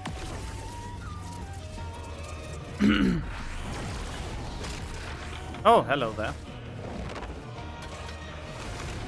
Sandrone, what a pleasant surprise. I didn't think you'd join us all the way up here. How did you get up here? You're as sick and twisted as ever. Don't fool yourself into thinking anyone's grateful for the chances you're offering them. Sandrone? But the formula hasn't finished running yet. Funnily enough, I was just discussing a collaboration opportunity with the Traveler, and then I see you, who I must say is a good example of an opportunity gone to waste. Gone to waste? I said that everyone would get one chance, and you've used yours to march right back into the lion's den. So yes, it's an utterly wasted opportunity. And what makes you think I believe a word that comes out of your mouth? Why do I have the feeling that she's about to die? I was planning on disposing of your little formula after wrapping up more urgent business here. But since you've taken the trouble of serving it to me on a silver platter, I can simply bring it forward in the schedule.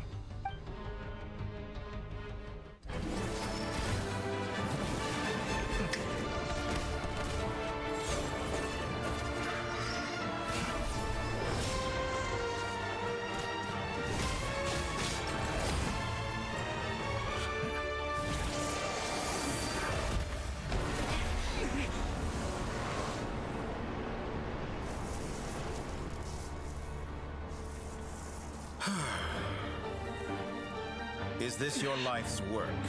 This piece of trash?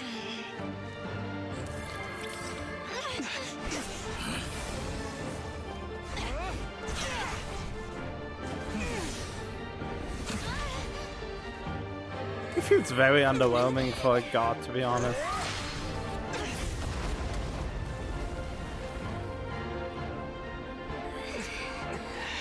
Your formula runs too slowly, Sandrone.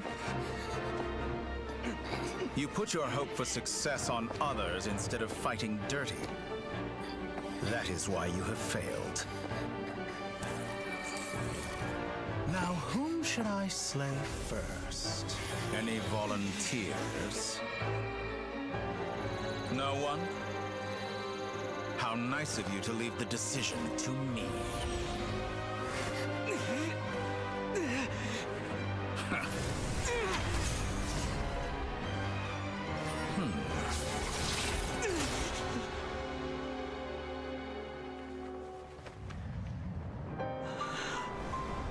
I knew she raised the death flag there. Oh, how unexpected.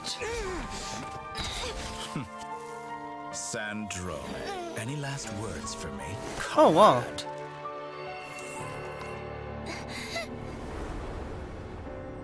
Is there anything you wish for? Not really. But I've always known what I don't want. Go to hell, Dottore.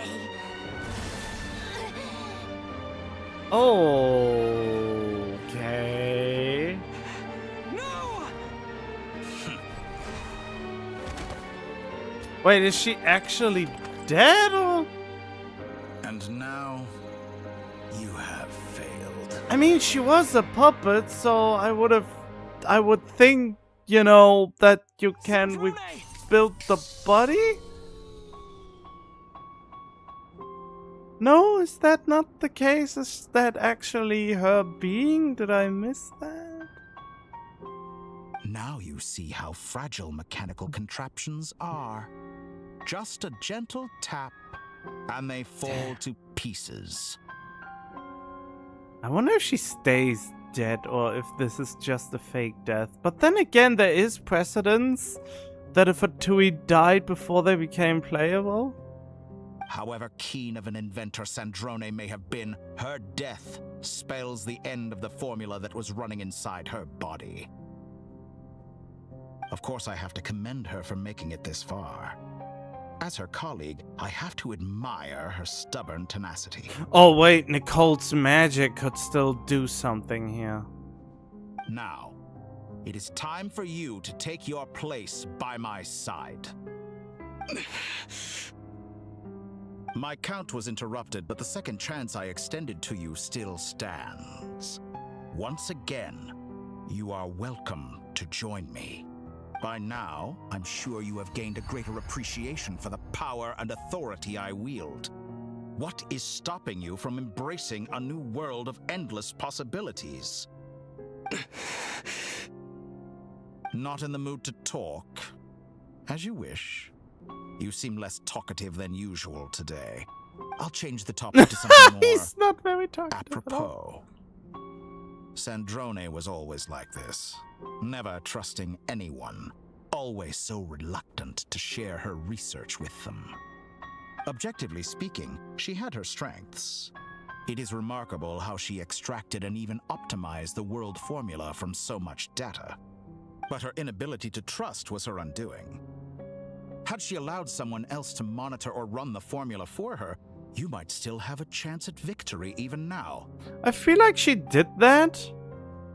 But regrettably, she was a stubborn fool. As much as it pains me, she had to go. Dottore. Maybe this is news to you, but people can change. Columbina surprised you when she escaped. And I think Sandrone would surprise you too. Change? You can twist the truth however you want, but I see it clear as day. You're the one who can't trust other people. Is that how you see me? By this point, what can you hope to do about it? Cutscene. It is pointless to fight on. You've already lost. Wrong. You can't win this, Dottore.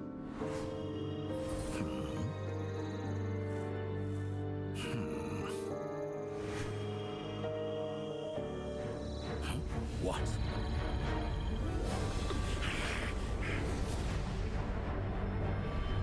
Wait, what are they doing? Are they pulling in the moon? My formula can get us 90% of the way. It will connect you to Columbina. Then, I will bring the formula's output to the Traveler's side. For the last 10%, do whatever it takes. Just bring the moon. Oh, they actually do bring the moon down! How? How did they... Oh yeah, because of magic and friendship and a power that was not quite established, I guess.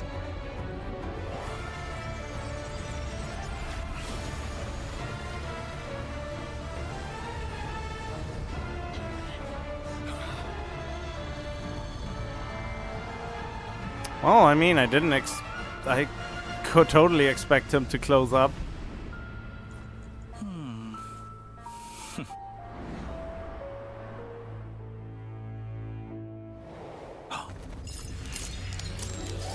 Really? You thought just pulling the curtain close would stop the moon from landing on the false sky and shadowing it? Will never be yours.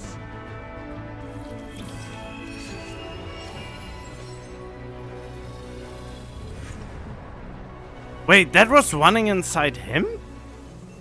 I turn my body into moonlight and pour it over Nodcry. My soul I leave here to inform my future friends. Lastly, I will hide the Trilune Authority within the Frost Moon.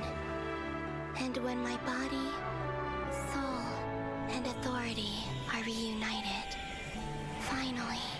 Columbina!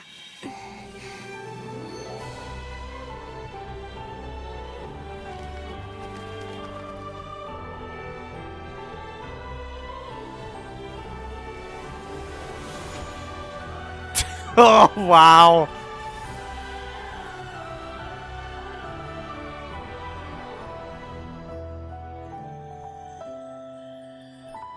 What an entrance.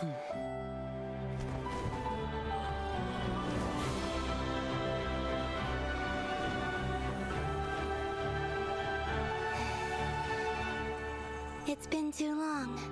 I'm back. Damn, her eyes look a little creepy.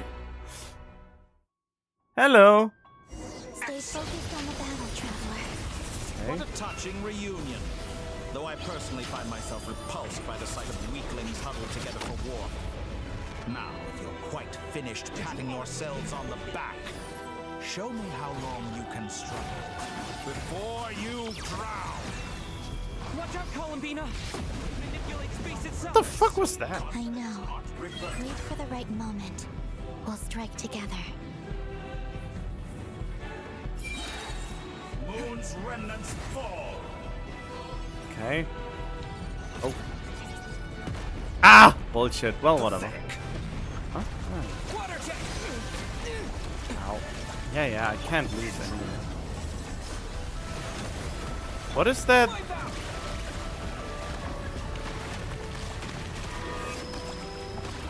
Okay, what exactly will be happening now? I don't have much, you know, power.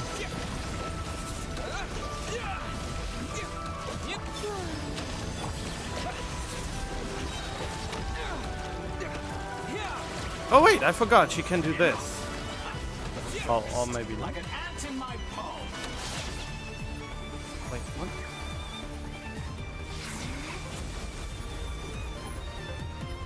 Oh, right.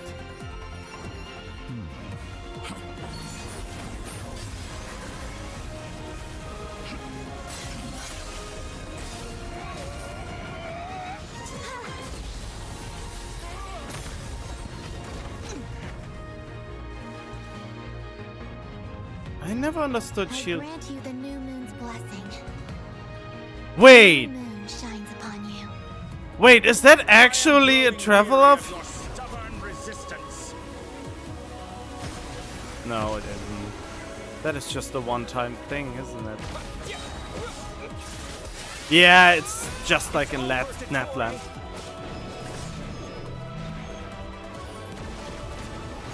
Hello?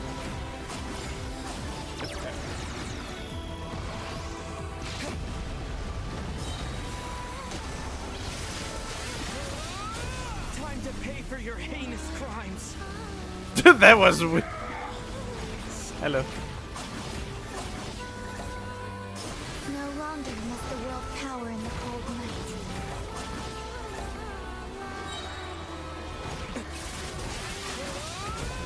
Future is not yours to command.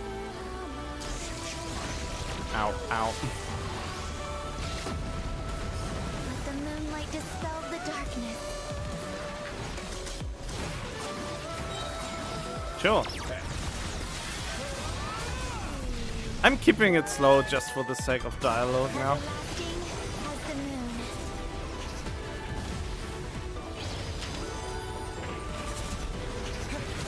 Ow.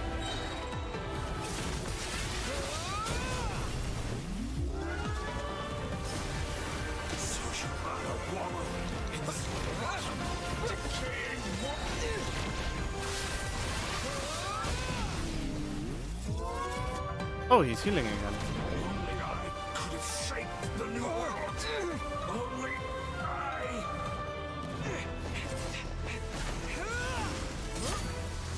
Willfully blind. How can you be so satisfied with your fate?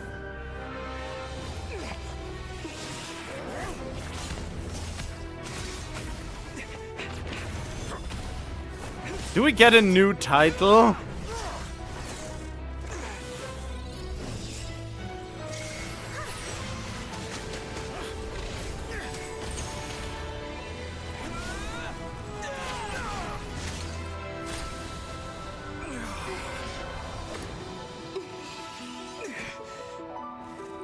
Oh, time to absorb the moon.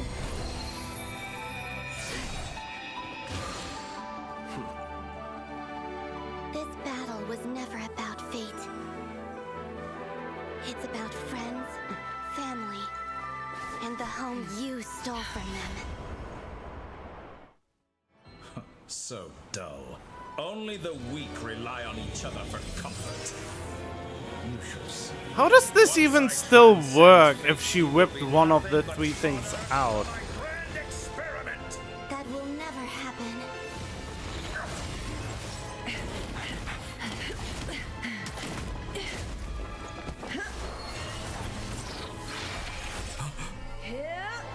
Oh, okay.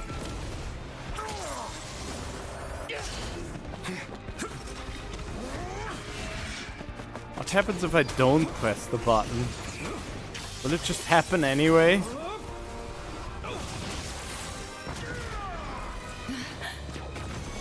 Did it just happen anyway? I'm not sure.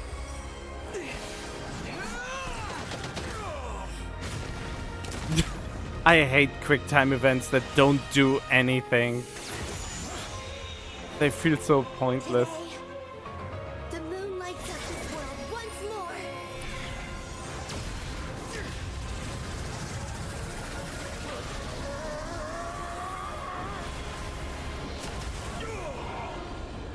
This loathsome world.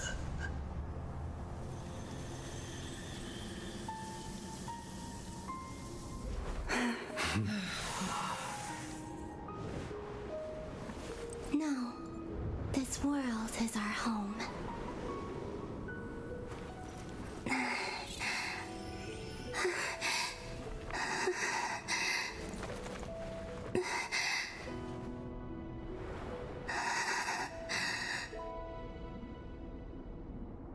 So does she stay dead?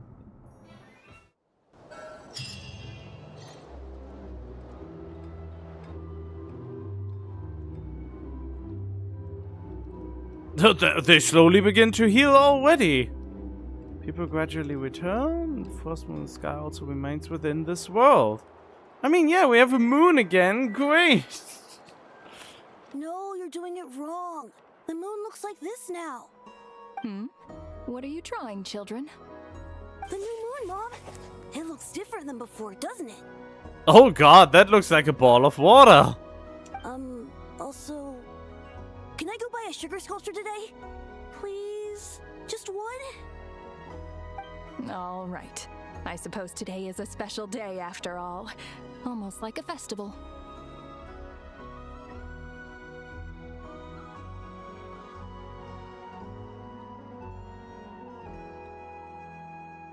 Wait, there was actually a different cutscene if you do the quick time events? The only difference is it's got different cutscene because they powered up. The only difference is they're powering up before they attack. That no. I have to see the leader of the Hunt do some. I mean, I guess, but I feel like the Harbingers are really a weird bunch. And sometimes they feel very incompetent. They should have shut down Dottore a long time ago. I mean, personally, the Tsaritsa is already kind of a dumbass for letting Dottore doing human experiments. I feel like her allowing him to do this many atrocities under her rule is already, in my opinion, not worthy of a ruler to begin with. But then again, maybe she's also a detached ice queen. Because she's the Archon of Cryo. Oh god, is that dumb? Extra, extra! Get the latest Nasha Express here! Post-disaster report! Nasha Town reborn beneath a new moon! The voyage begins today! The future looks bright thanks to the League. Want a copy? I knew things would be different, but I didn't think that would include the moon. They say a new moon goddess has been born. A new moon goddess? Who's saying that? The Frost Moon Scions? I guess so. I'm not too clued up on the details. As far as I'm concerned, the moon's still in the sky and it's business as usual. Hey, since we've come all this way, shall we grab ourselves a free meal while we're here? Are you a convert now? Or are you just here for the free lunch? Oh, come on. What does it matter? After everything we've all just been through? That smells good. All right, that's it. I'm hungry. Time to eat. Can't argue with that. Come on! We gotta get there early, or there won't be any good spots left. Shh, keep it down. This is a residential area. What if people are still sleeping?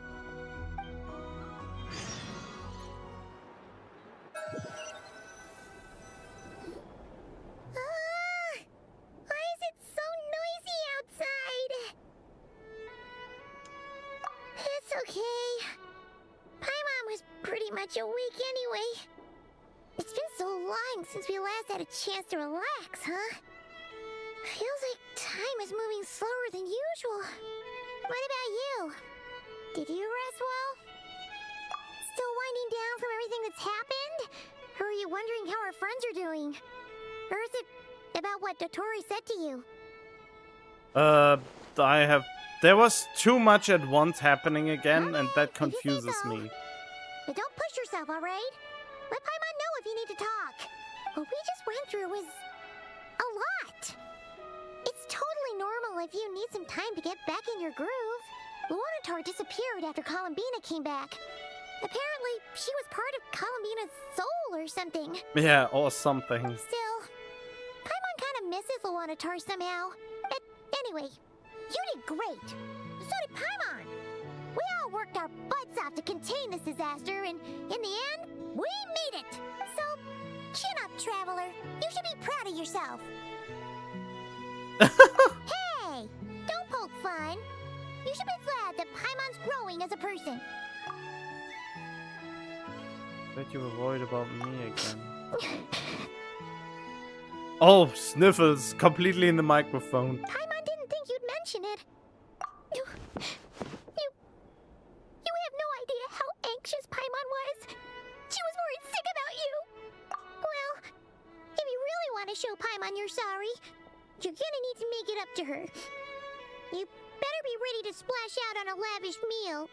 God, they really tried to make Paimon and you super invested into each other. God, the inevitable betrayal will be so bad. Paimon's full now. Huh? Oh, well... Hey there, Traveler and Paimon. Good morning.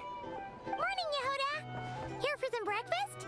Oh, I've already eaten. Just need some water. I was mostly worried you might forget what day it was today. So, I came over to remind you. Careful there, Paimon. Too much food will make you drowsy. Don't let anyone catch you hiding at the back and nodding off during the league meeting. You should probably be saying that to Aino. She's the baby of the group, if anyone. True. You know, I'm surprised that all these competing groups are actually coming together to try to solve things together. Definitely a first for Nodcry. Well, nothing like a region-wide calamity to bring people together. Yeah. After that, surely even the most self-interested people have to realize that going it alone isn't worth the risk, right? I mean, well, we basically fucked the real world anyway. Try telling Otherwise, Boss Meth people like Elon Musk and whoever runs that Facebook people are or gonna get with the Windows would program. already be put out of power.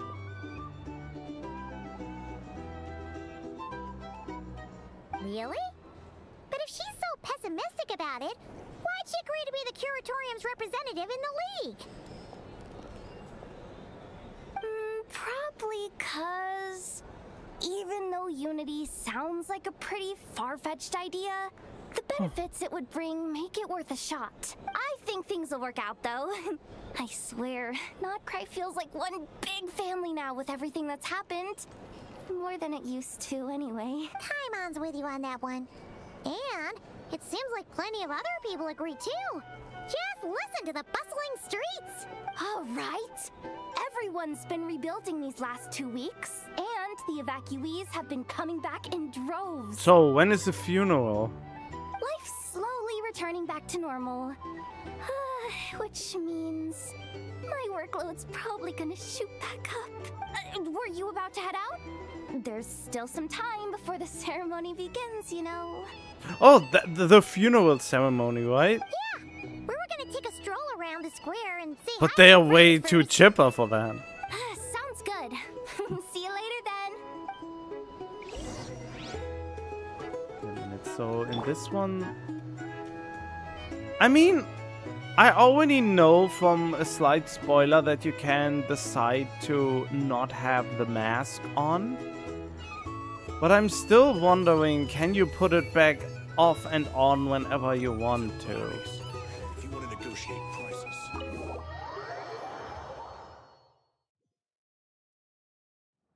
Please accept today's boon. Have a nice day. Are Paimon's eyes deceiving her? Or is that Inefa handing out food for the Frost Moon Scions? Hello there. Would you like a feast of the moon, along with some snacks of the day? So, what's new, Inefa? It was only a few days ago when we last saw you, but it looks like you've joined the Frost Moon Scions in that time. And Aino too? What are you talking about, Paimon? We're just here to help. Duh. In the wake of the disaster, it's all hands on deck. We responded to Lama's request for support. At times like these, the smallest good deed can inspire others and help them through the hard days ahead. And we're using eggs and heating tubes to make that a reality. In true Krumkake Crab Shop style! Enough! Did you hear that? The Traveler said I did good. The Traveler! That's because it's true, I know. Proposal. If you can resist eating today's dessert, I will provide you with compliments too. So you either want snacks or compliments. No way. Well, that proposal got shot down quickly. No, I refuse compliments if it means I can get some tasty snacks. I need something to get me through the hard times too, you know. And compliments just don't taste as nice, I guess. Well, good night then. I was too harsh again today. I'm sorry, but I'm just getting very annoyed. I had a very bad time pulling on Inefa and Columbina's banner. So I'm very sour about that one. Over 30,000 Primo Gems just to get both of them.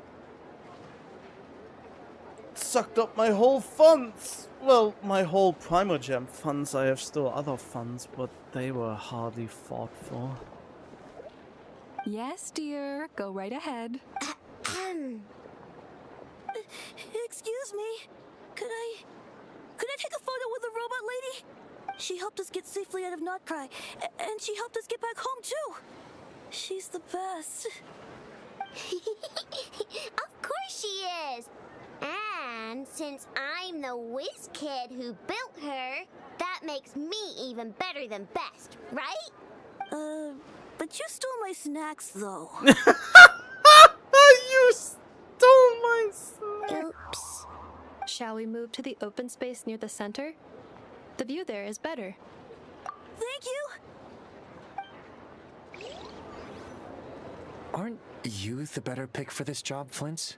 You underestimate yourself yet again, Master Ilua. Not at all. I rarely come by Nasha Town. I don't know any of the big shots here. All in good time. Socializing is a step-by-step journey. But you're much further ahead on that road, aren't you? You're not seeing the full picture. You know the truth now.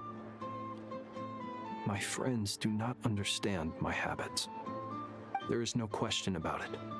The Lightkeepers need a representative in the League. Someone who is upright, cares about other people, and can realize their self-worth through group action. You say it like you wouldn't make the cut. I am most flattered that you think I would. Sigh a little less, Master Ilua, and have more faith in yourself. All the Lightkeepers agree that you're a very promising young man. That is precisely why Starshina and Nikita felt safe delegating such important work to you. I'm sure we all also agree that we would sooner die of dehydration than manage to wrangle anything out of you in a discussion. My apologies. I am not in the habit of bringing water with me when I go out. Whatever. I'll take the job. By the way, who else is part of this? Oh, it's quite the who's who of Notcry. There's the Moon Chanter of the Frostmoon Scions, the boss of the Curatorium of Secrets, a representative of the Voynich Guild, and even someone from the adorable Kromkake craft shop. I'm sure you will find speaking with them to be a genuine pleasure. If you say so. I've never done this work before, so I'm honestly a little scared of making mistakes. He has such a basic hairstyle, but his eyes are so outstanding at the moment. But I'll do it.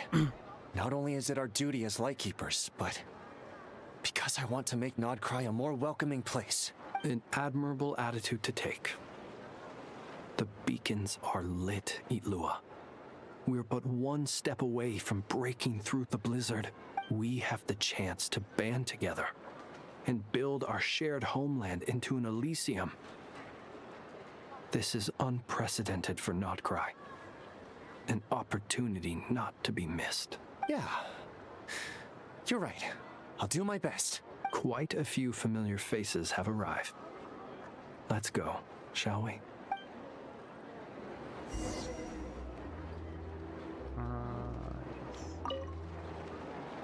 You look so cool when you fly, Miss Robot, and when you use your spear, too! And even though you took my snacks, it's pretty cool that you could build stuff like this. You've got so many inventions. It's amazing! Also... Micah, we need to go now. 1 second! Please take this Feast of the Moon, as well as some snacks. Share them with your mother and your lovely family.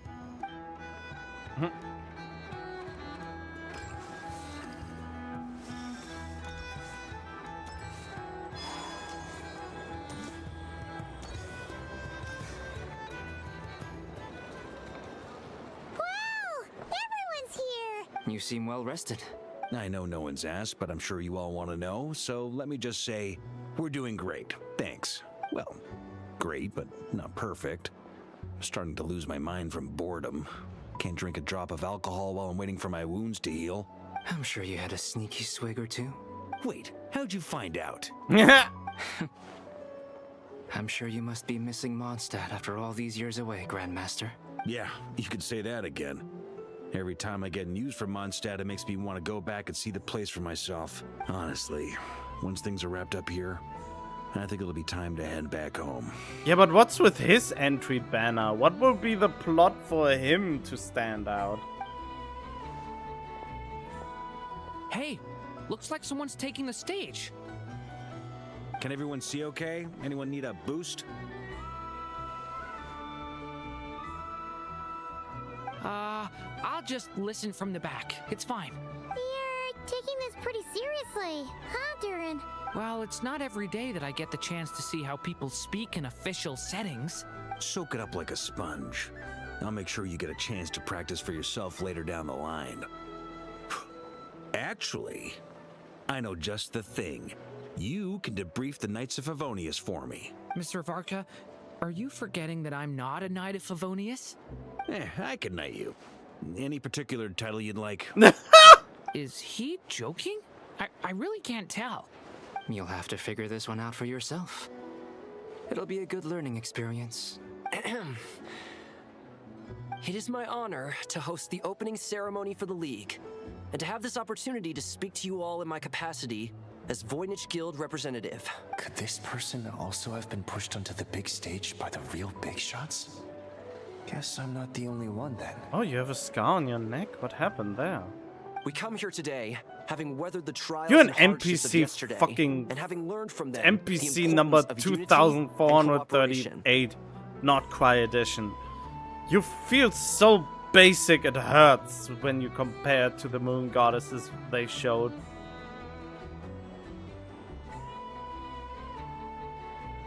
Alright, here we go. Uh-oh, looks like Aino's off in Dreamland already.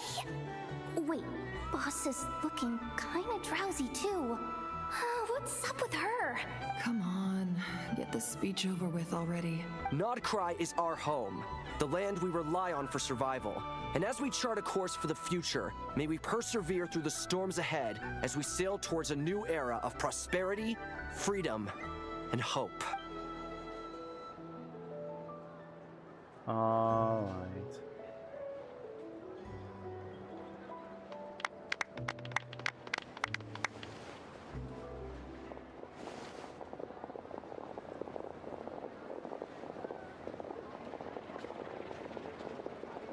That was something. Looks like we'll have more opportunities to travel in the future. I'm sure you'll cope, Lady Moonchanter, given how fleet of foot you are. Unfortunately, I suspect I'll be too busy at the Curatorium to act as your host. We have a busy schedule, not to mention an international network of contacts to manage. It'll be all right. I'll just check your schedule with Yehuda well in advance. And if she's not available, I can simply ask Ashru. You... So giving my employees extra workload isn't enough for you? You're really going to drag my cat into this too? I thought you'd approve. Aren't you forever increasing your employees' workloads? That's a bold statement.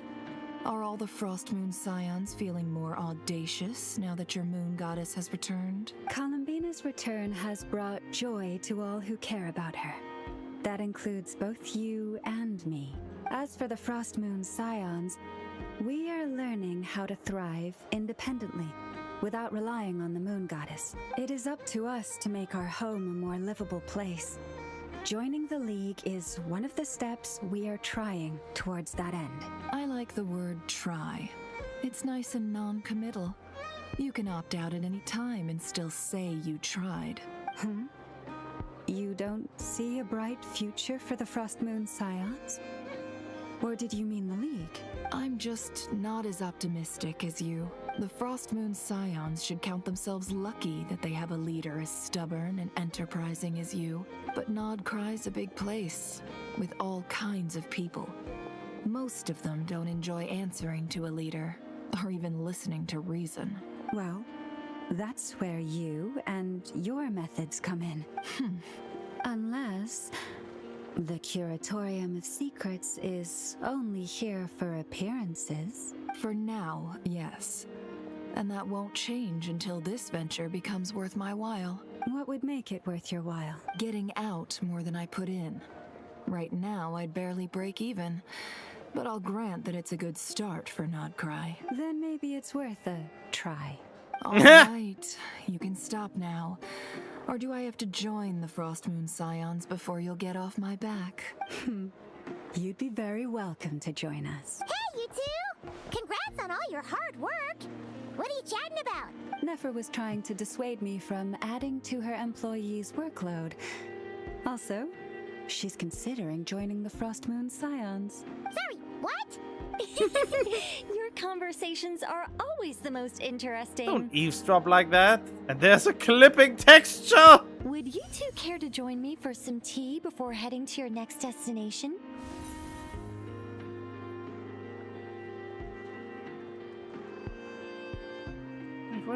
What's up with Sandrone now? Nicole? Wait, where are you? Aren't you gonna show up today? Sadly not. I'm otherwise occupied right now. I'm sorry, Paimon. I can hear how disappointed you are. If it's any consolation, let me say that how things appear on the surface is a far cry from what they are at their core. Perhaps you'll feel better if you focus on the fact you have a special line of communication with the great mage herself. Okay? Has something happened? No, or not yet, anyway. Well, that's not ominous at all. Not for the time being. Just think of this as a general check-in to make sure this communication system is still running smoothly. Besides, it's good to chat once in a while if we want to maintain our friendship. You could have just said so. Paimon got all worked up for nothing. Still, the best friendships are built through face-to-face interaction, you know? It's never gonna stop being weird having tea with you when you're not there and just talking to thin air. All right, fair point. I'll bear that in mind for next time. Yeah. Any update on that crisis at the world's borders? Alice just informed me that they had their work cut out for them. And now everyone's thoroughly exhausted. But they did finally get things back under control. Still, we can't let our guard down yet. The disruption caused by this disaster has made Teyvat easier to detect from the outside universe. She plans to wait for things to stabilize, then reschedule her Mondstadt vacation plans. As for me, I agree with Hat Guy's perspective. This is a time when many new variables are emerging, and the situation is changing constantly. Plus, most of this change is for the worse. Oh yeah, right, we don't even know if he's still alive. Oh wait, I know that NPC in the background! That's the one NPC from that one world quest that I barely remember. No, I do remember it, but that's an NPC from that one world quest. We have to remain vigilant and ensure that the embers of chaos are not rekindled. I did notice that the energy in Nodcry changed somewhat after the War of Funerary Flame. But since it was still aligned with the Light Realm, I never gave it a second thought. It looks like I'll have to examine the connections between phenomena I observe more closely in the future. Just doing my duty. It's more or less second nature by now. Of course. To give you the full picture, I'd have to start with the substance from which angels were formed. Never mind. Paimon's right. Showing off my knowledge would be much more satisfying in person. By the way, you did receive the gifts from the Hexen Circle, yes? I'm not trying to claim credit or anything, but my pride demands that I at least mention it. What? They're quite similar to the protective talisman that Alice gave Dory, but with some very special enhancements. What did you give me? Oh! So that's what kept our friends safe when Dotori trapped them. Indeed. We went to great lengths to make sure they were invisible to his eyes. I'm so happy they came in handy. Still, not fishing for gratitude, by the way. I just want you to be aware that sometimes your friends may be protecting you in ways you cannot perceive. Anyway, I'll contact you if anything else crops up. If not, you know what they say, no news is good news. Oh, my angelic instincts are tingling. They say you should head to the docks next. Your friends are about to board their ship home. Okay, how much longer is this going? I mean, I want to know what happened to Hat Guy.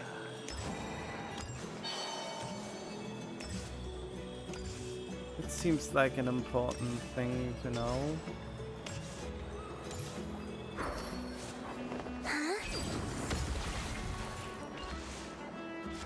What was that? It looks special.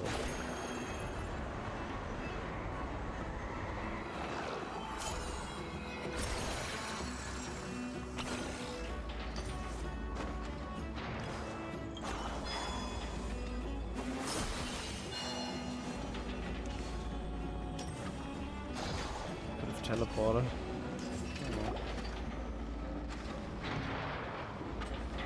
Okay, head guy is still alive?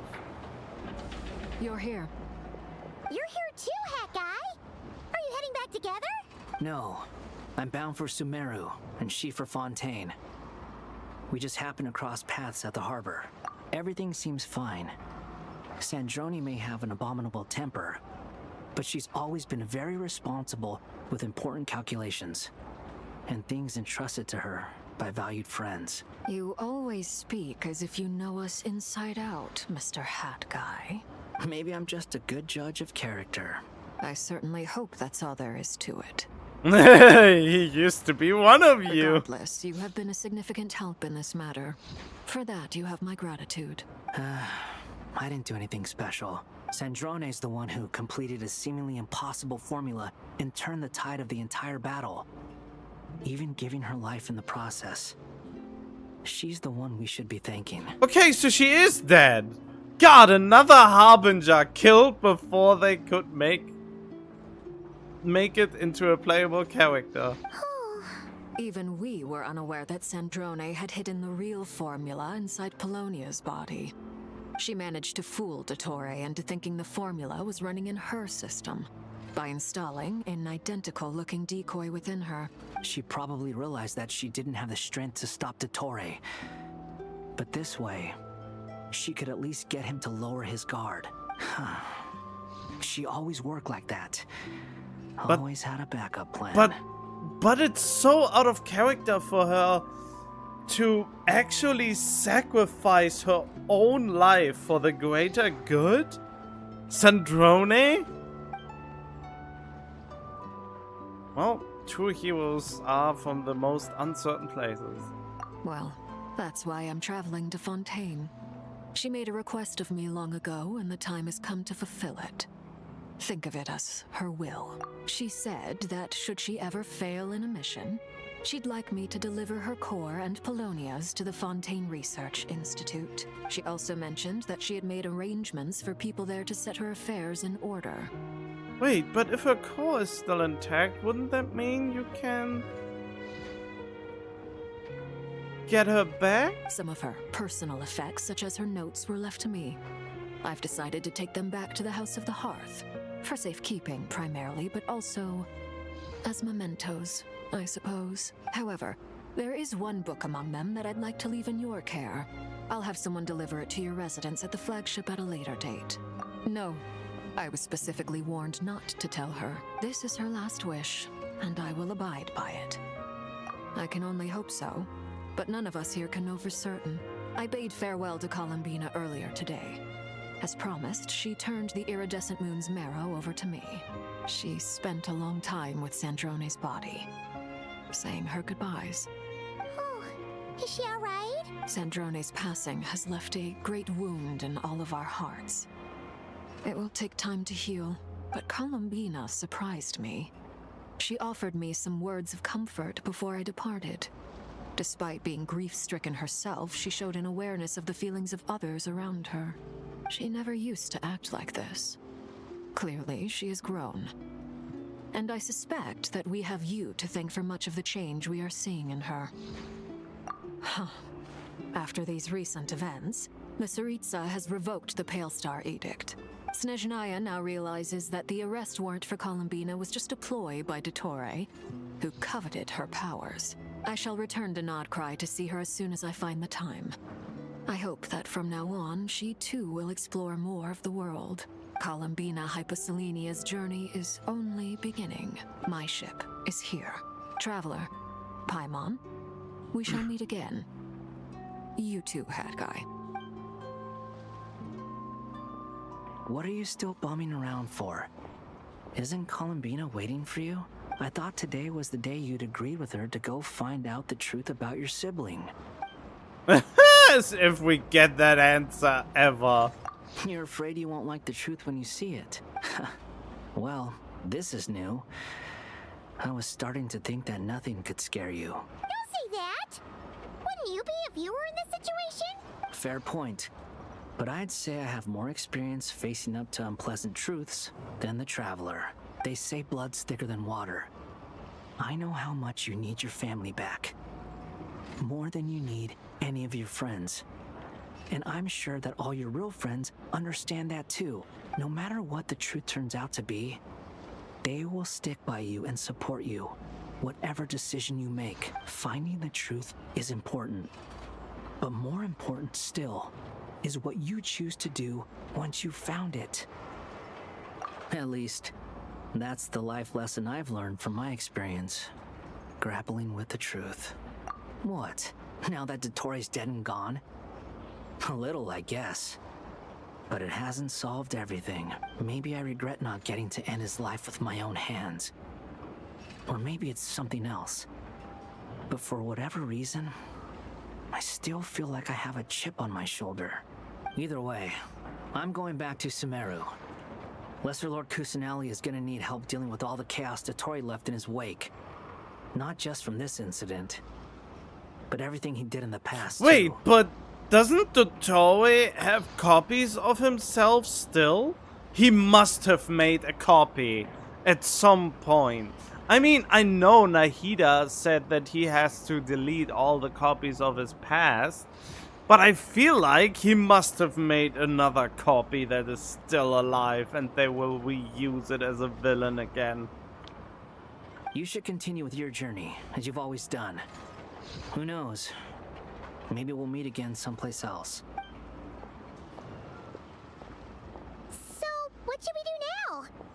If you want to explore a bit more to steady those nerves, Paimon's game. After all, when Columbina said she knew where your ship was hidden, Paimon promised to give you two some alone time with the truth. It hasn't been all that long since we were last apart, sure, but with Columbina there, Paimon's sure things will be just dandy. Ain't no biggie. Paimon might be all about that food and fun, but she knows how to do right by people. Paimon's sure you'd prefer to digest the news about your sister in peace. But, no matter what you see, just know you can share it with Paimon. Of course, as long as it's not super private. If you can't make sense of something, let's give it some thought together. And even if we both can't figure it out, Paimon can at least treat you to a nice meal. Glad to hear it. Feel better now? Alrighty. Next up, time to meet with Columbina.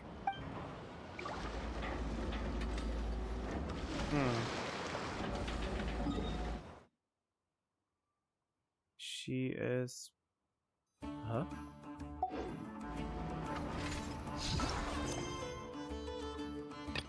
What? What do you mean occupied?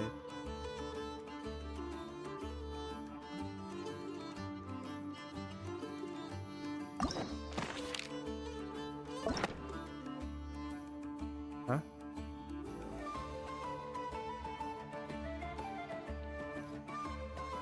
What?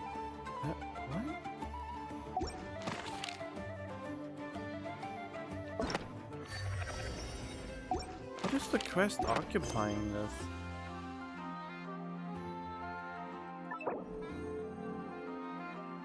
Woke up beneath the moon.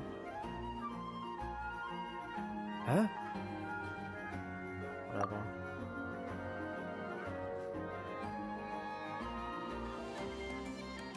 I wanna have this done! Oh no. Oh, I thought the game crashed.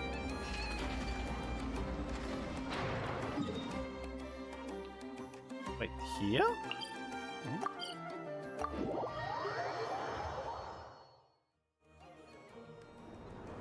Oh, okay, yeah, that kinda makes sense. Columbina, we're here! Can't quite believe we're meeting out here. We've gotten used to walking over to Silver Moon Hall whenever we go see you. Well, you're still welcome to go there whenever you want to see me. It's just, now that it's all over, I've decided to make some changes. Try and fit in with the Frost Moon Scions, like Llama suggested. The older generation are still timid around me. They don't dare get too close, and they bow their heads when I walk by. But things are much better with the children. I see more curiosity in their eyes. Hopefully, by the time the next Moon Prayer Night comes around, I can enjoy the festival with them as myself.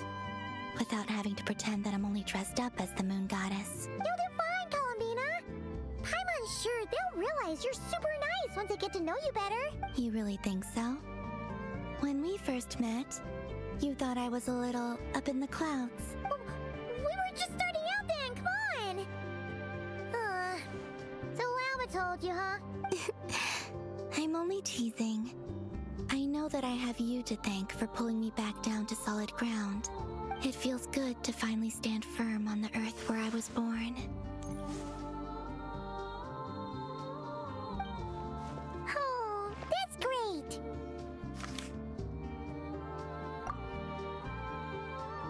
Thank you. I'll make sure not to lose it this time. Well then, are you ready? Lumine, what happened to our spaceship back then? Why did you leave? It's time to learn the truth at last. Ready as I'll ever be. Good. Then let me open the way for you.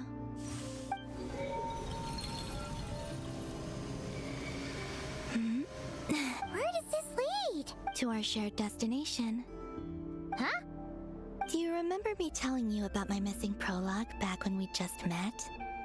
I said that my story began on the moon, but while I was inside the moon's reflection, I realized that my prologue was really hidden in the future. I just had yet to discover it at that point. The story of the time before I was born was in fact the story of my distant future. It's What? truly fascinating. No, that doesn't make any sense. When I obtained the Trilunar Authority and returned to our present reality, I sensed something I hadn't expected. Your prologue. So you mean? Yes, your spaceship. All this time, it has been hidden on the Frost Moon, which lay beyond the sky. The great ruler of the firmament. The heavenly principles.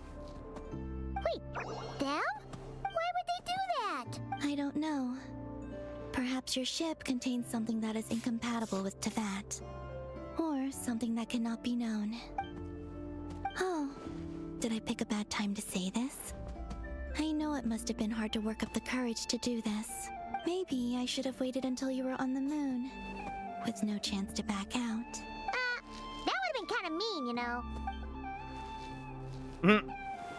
Take me there. Oh? Whatever is hiding in that ship, it belongs to me and Lumine. Those memories belong to us. The memories that you forgot. No one else has the right to decide whether I should or shouldn't know about it. Not even the heavenly principles. Very well. Then let's go. You two take care, alright? And don't forget to come back soon! Rest assured, Paimon. We will. Traveler, after you. Thinking about the story that we'll find hidden on the moon? Yes. And hoping that it has a happy ending. Stories like that don't exist, you know? You don't believe in happy endings? I don't believe in endings. Fair enough. Don't believe in endings. Where only am the I? beginnings. This is the pathway I built between Tevat and the Frost Moon. The moon is very far away from us, so it could be a long journey.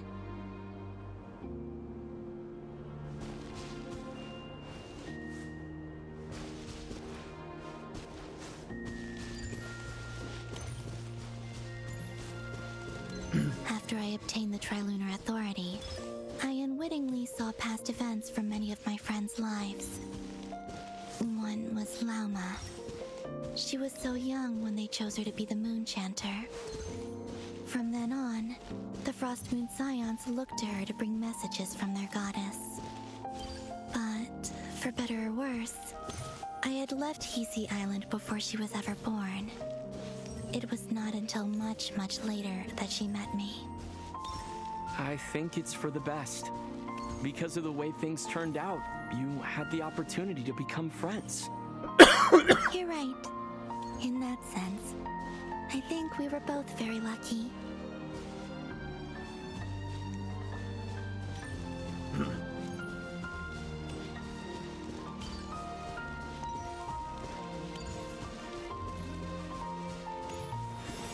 Oh, and about that mage, Nicole. I only recently learned that she has lived in Teyvat since the time of the Three Moon Sisters. The moon goddesses always had a good relationship with the angels. I suppose our friendship continues that tradition.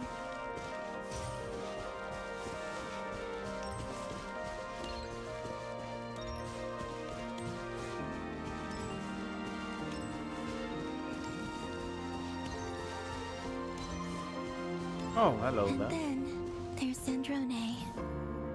I never knew that much about her, beyond the fact that she was created by someone called the Lord Artificer. She, too, suffered for a long time before joining the Fatui.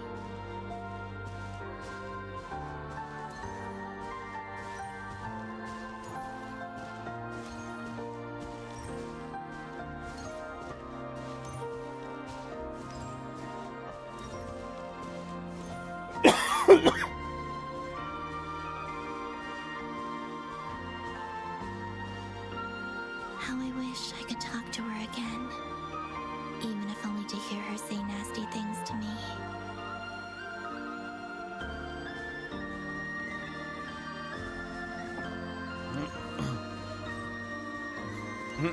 Well, things that make up a good friendship is that you can say nasty things to each other.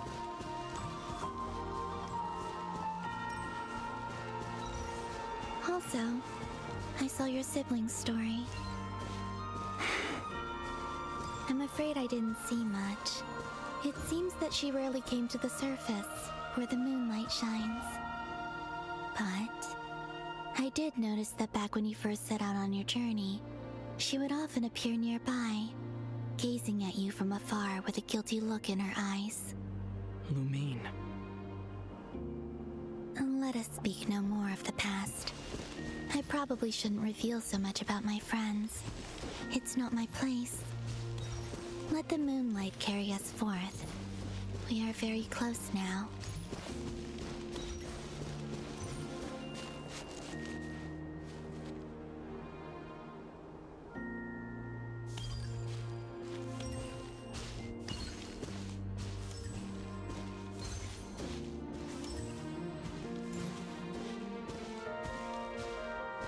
Boat ride? After this, I'd like to bring some Kuhenki to the moon as well. If they're willing, of course.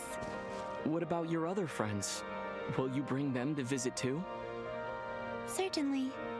But I'll need to tidy the place up first.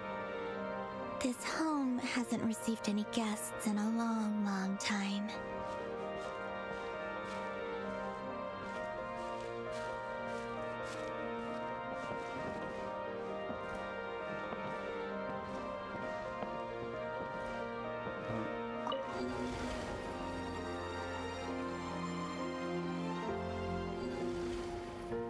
I remember writing something similar with you on Moon Prayer Night. I believe it was called...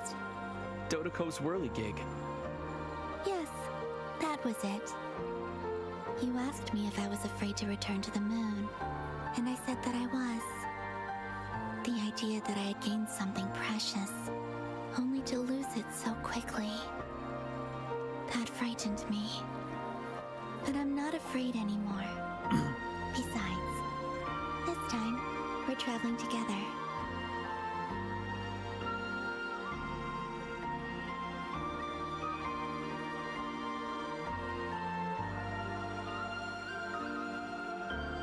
Go to the moon. That's a great game that's called To the Moon. Well, more a novel, but yeah. A novel in game form.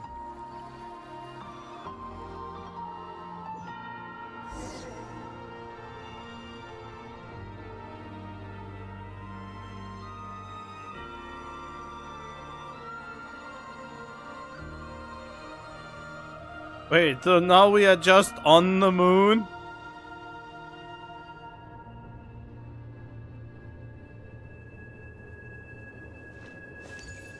So...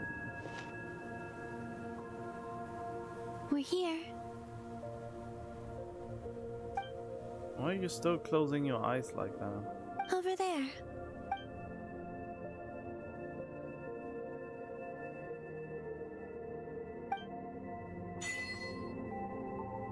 To the moon, of course.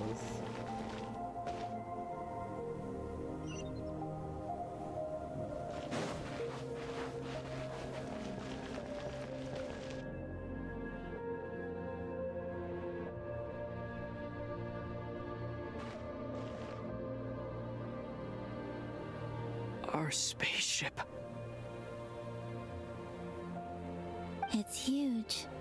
I suppose that the moon is the only place one could hide it. It'll be all right. Huh? The way you feel in this moment, I went through it too, on Moon Prayer Night. The door was right in front of me, but I struggled to find the courage to step through. Solitude for me once meant living a life in which even I was absent. Before I met you, that was the only life I knew. But that night, solitude meant throwing away the life I had gained after meeting all of you. Columbina. Go. Retrieve the part of your life that was once lost. Trust me, you will lose nothing by doing so. Look, Teyvat is right there. All of our friends are down there, waiting for us. You're right. Thanks, Columbina. Wouldn't it be quite kind of a dick move to end the quest right here until the next update?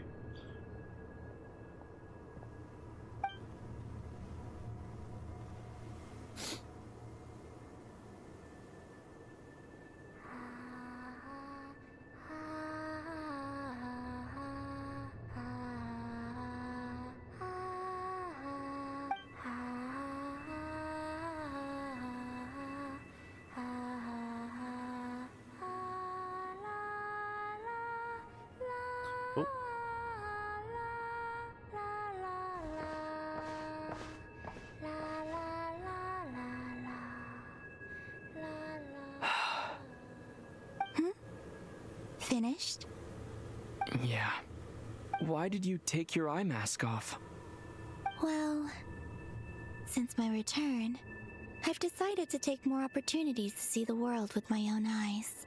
Besides, I've always wondered how Teyvat looks from the moon. And what do you think? It's beautiful. I could spend a whole day here just gazing at it. What about you? What do you think of the truth you found? I don't know, because I didn't see. I haven't looked at another person's expression in a long time, but I think yours is saying it was neither good nor bad. Keep this up, and it won't be long before you give Nefer a run for her money. Oh, I don't think that's going to happen. I'm much more used to sensing what's going on around me with Kuvaki. I think I'll save my eyes for seeing special moments I really want to remember. I read the spaceship's flight logs. I always assumed that this was my first time in Teyvat. I thought that Lumine and I must have been hibernating in space for centuries on end. But the logs show that our spaceship flew over the skies of Teyvat once before. A long, long time ago. Flew over? So you didn't land? No, the ship barely came to a stop before flying on again. After that, it continued traveling through space for a long time. Some of the data is corrupted, but I suspect that it kept flying for thousands of years. It was only after that that the ship made a forced landing in Nodcry. Was that before or after the Heavenly Principles interfered? When Lumine found me, she came from outside the ship. Could this mean that she left the ship long before I did?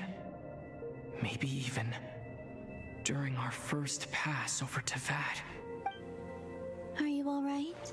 Yes, I can feel that the truth is coming together, one small piece at a time.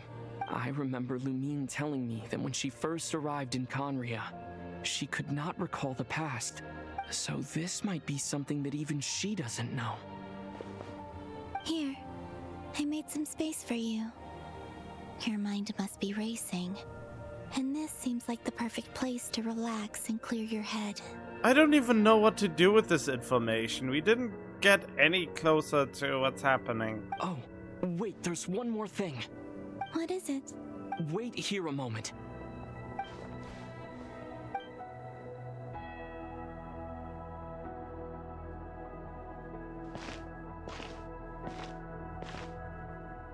Hey, Columbina. Oh, the new digs! It's still low resolution when closed. Damn, that hairstyle. You look a little bit like Varka. Whoa, your whole hair changed! Is that a new outfit? An old one, technically. It's been in a cabinet inside the ship this whole time. Sure it was. It's a matching pair with Lumine's. She always liked this set more. Huh. I don't think there's a huge difference. There is quite the difference. But that they still haven't made a high definition, but they fucked it up on every other character. Really? Yes. It's still the same you. You're the same person, no matter what clothes you wear. Only Columbina would make an observation like that. Traveler, do you consider Tevat your home? Home is wherever Lumine is. But then after all the time I've spent here, and everything I've been through... This is such a out of nowhere way to introduce the new digs. And I wonder, will they keep this as the new canon outfit? Or will they force us into the old one? Yes.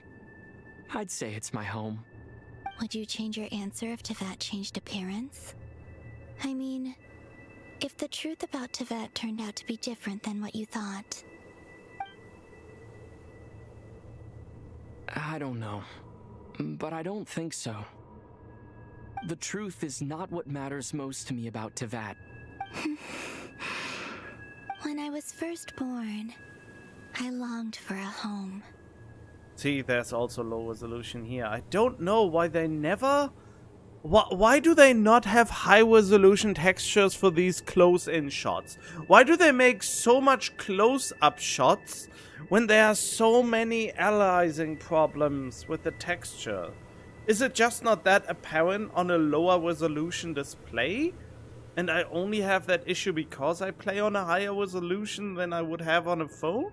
And when you get something before you're mature enough to understand the world, you just take it at face value. I thought that a home was a transaction. You give me what I want, and I'll do the same for you. But you and your friends taught me what a true home should look like. You never asked for anything, yet you gave so generously to me. That's because your friendship matters to us. It was worth it. In the past, I thought that my birth in Notcry must have been a mistake. But after journeying to the distant past where the story began, I realized that it was I who chose Notcry to be my future home. Now, I am glad that I made that choice. I'm sure your friends are just as glad. In fact, I intend to make the same choice today as I did back then. What do you mean? Well, I've given the Eternal Moon's Marrow to Lauma, and the Iridescent Moon's Marrow to Arlecchino. And now, I shall return my Kuvaki to Notcry again, that it may continue to protect my chosen home. Wait, but what about your body? Oh, are you worried that I'll disappear again? I won't. Not this time. The Frost Moon has now entered the fall sky, and I am the Tri-Lune Goddess. I am only returning to Notcry the part of me that it needs. I am giving what I can, because my home is worth it. Oh, and I have something for you, too. Wow, now they give an in-law reason why she's weaker in her playable form. Great. For me? Yes. Come closer.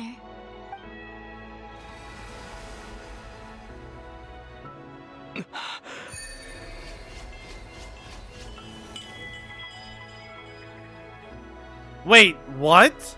Traveler, all elemental types. Attacks increased by 20%. Wait, what? When nearby party members trigger a Night Soul Burst, Traveler will receive a Blade of Sacred Flame stack. Forming a charge attack will consume soul into special charge attack Inferno. Dealing increased night. Okay.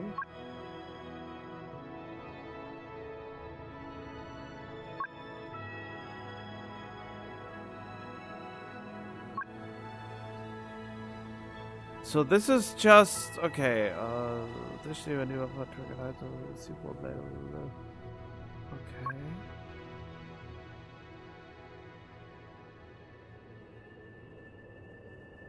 Wait, so permanently my attack, my HP, my elemental mastery is increased, energy recharge is permanently increased, defense is increased, and my crit rate?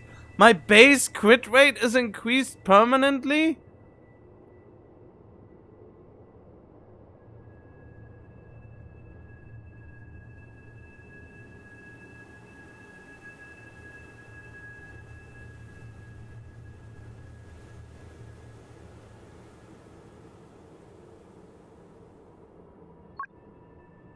This is probably the most but why defense? Defense is such a worthless stat. Become protected by a shield when the shield is replaced by enemy glowing hero occurring. Receive one.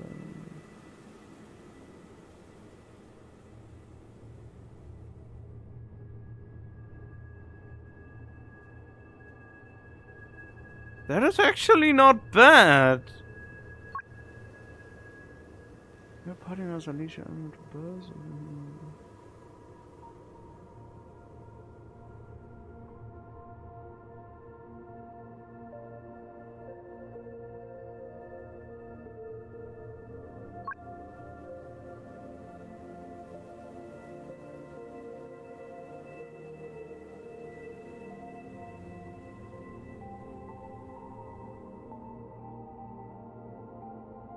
I mean, it's not the greatest boost, but it's something, I guess. I thought we would get something that lets us do the not cry abilities as well, but apparently that's not happening. What was that? I lifted some of the restrictions this world placed on you. I trust this will help in your future adventures. What? Oh, that's how it's explained. But that is... I mean, he is permanently stronger now, so that is something. But still, why defense? He has nothing that scales with defense on him. My power. It feels like it's grown. I can use the elements more freely now. Thank you. This will be a great help. You're welcome. I see you as family, and after everything you've done for me, In fact, no. It's not because I owe you. It's because you're worth it. Here, this flower is for you.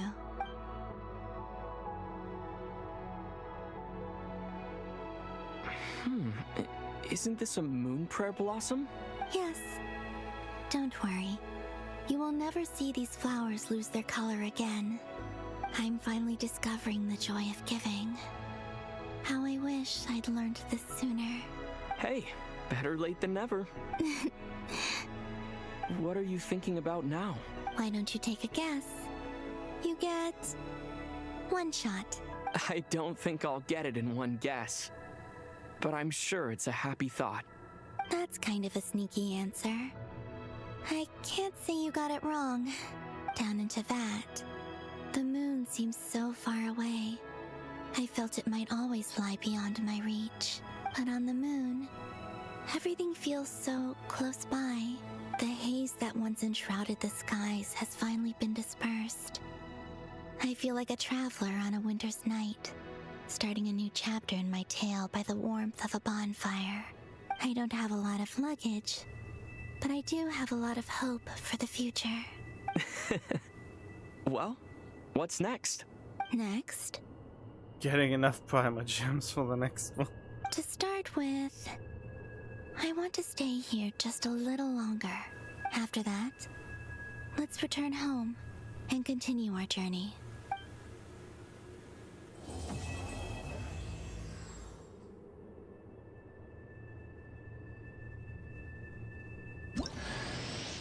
These clothes bring back so many memories. Damn. As heaven and earth are made in me.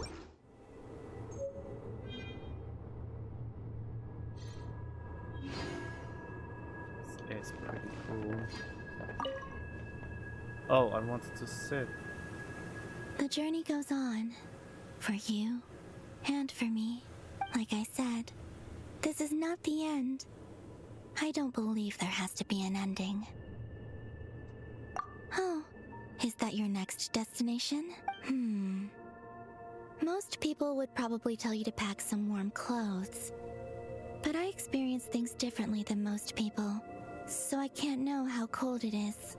In fact, it is home to quite a wondrous heat source. I think they call it Kreshnik's torch. Every city in Snezhnaya is built around one of those. Frostpunk, Frostpunk, Frostpunk! I sensed the energy it gave off as I was passing by on a railway train. It felt grand and distant. I also recommend the Korolievsky troupe in Snezhnograd. They give performances quite regularly, and entry was free for harbingers. I liked them a lot. Ice cold and sharp. Crystal clear in some ways, yet profoundly unfathomable in others.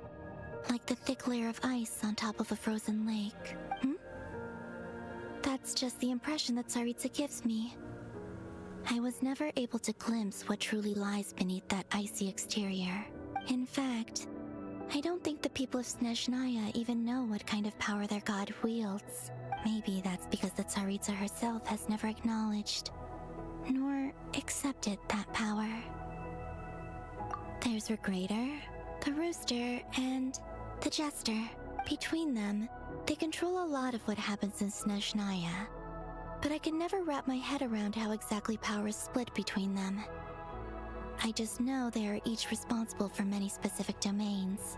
I noticed that the Rooster and Reignited often appear to get along on the surface, while working against each other in secret. And theirs is not a friendly rivalry. But I wasn't particularly interested, so I tended to keep my distance.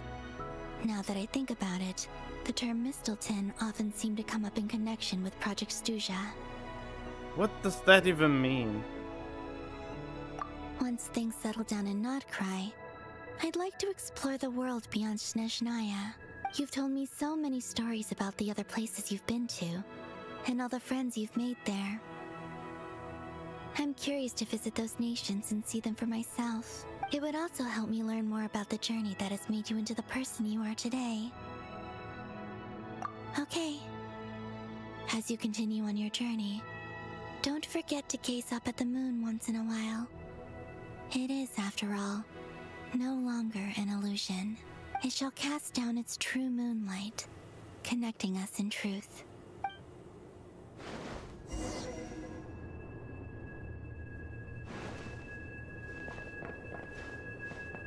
Oh.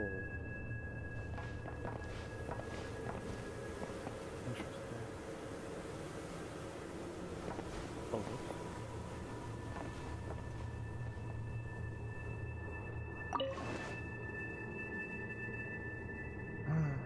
Well, some journey this is.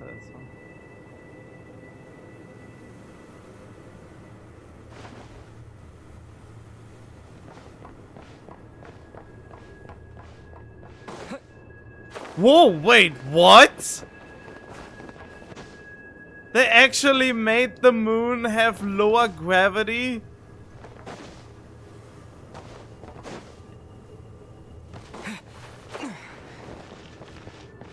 Interesting.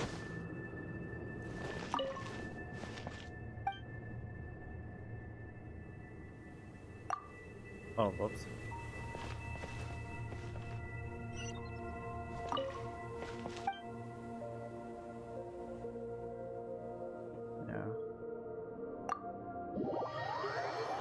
I wonder if we can return to the moon.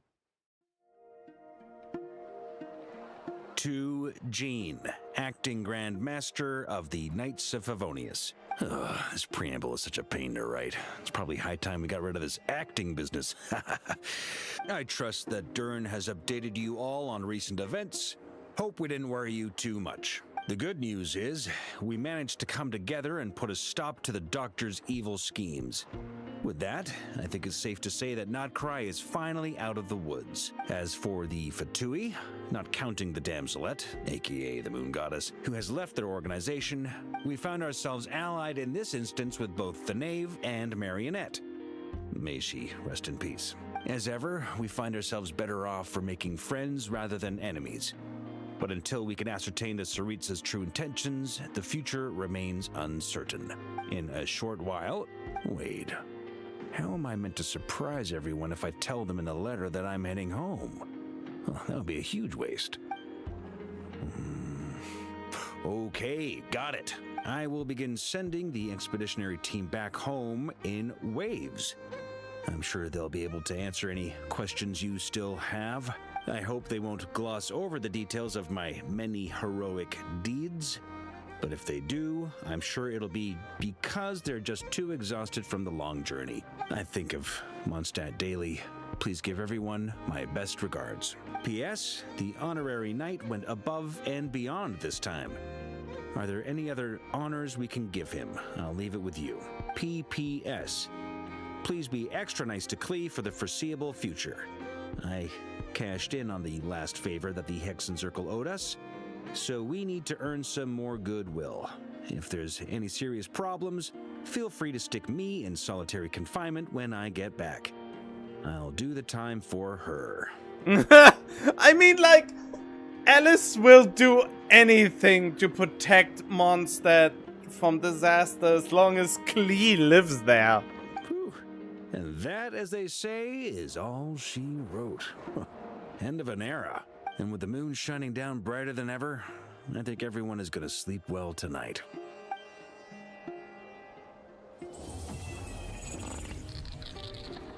Oh, come on. There can't be more now, right? What was that? What was that? Huh? Echoes of an unfinished... No. Oh god, I was scared there for a second. Huh?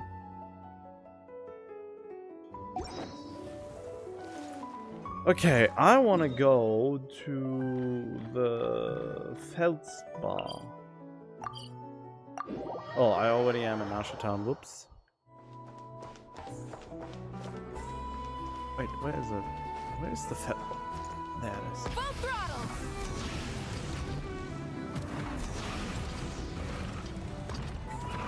Ah! This is sometimes stutters.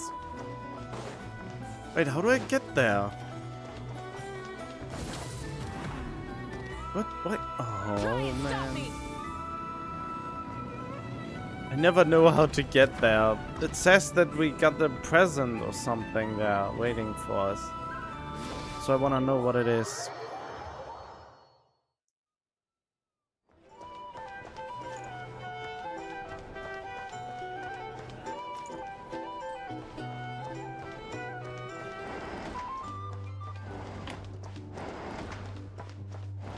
Wait, is that mine?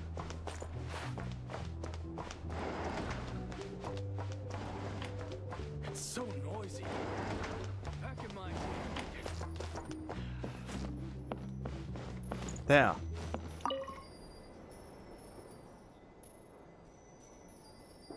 Exactly the same. She also loved taking notes.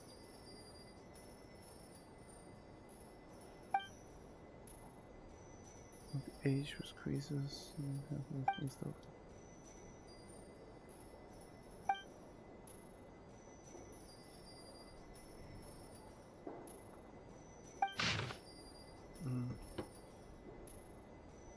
Oh god, this is so long.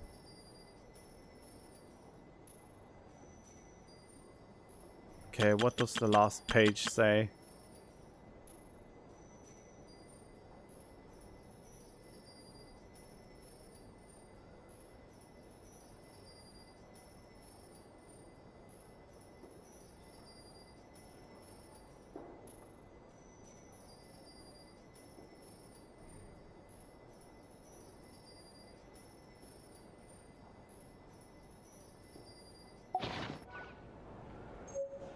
guess I can read this another time. I really don't want to read that right now. But this is finally available again, which is a pain in the ass that I couldn't do this for weeks now. But hey. Do I really have baseline improvement on everything now?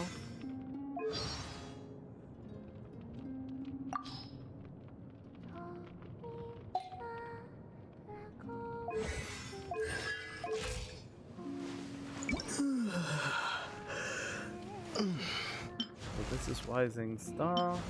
Yeah, I definitely keep this one now. Weapon?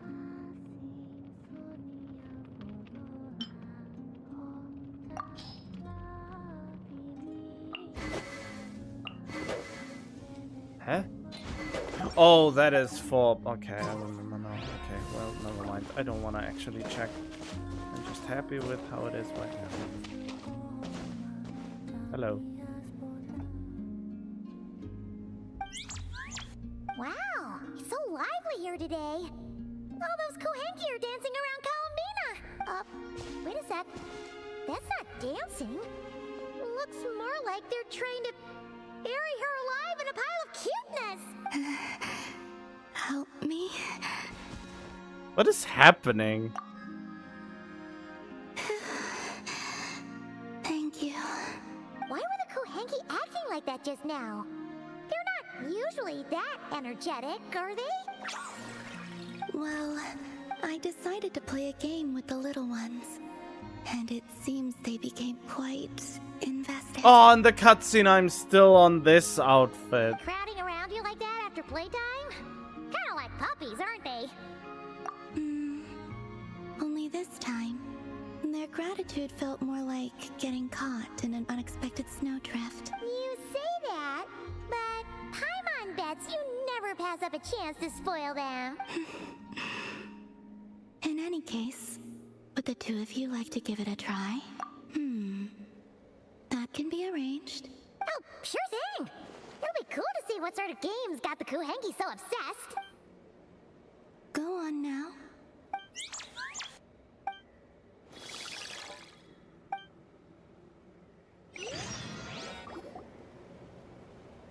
What?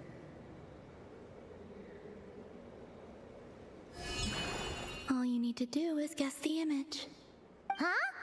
But it's way too abstract. Did you actually manage to get the right answer when you played Columbina? No, I guessed wrong more often than not. Huh.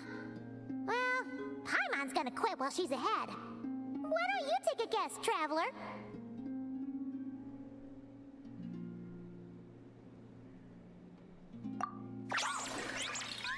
Whoa! That reaction must mean... Congratulations. Your answer is correct.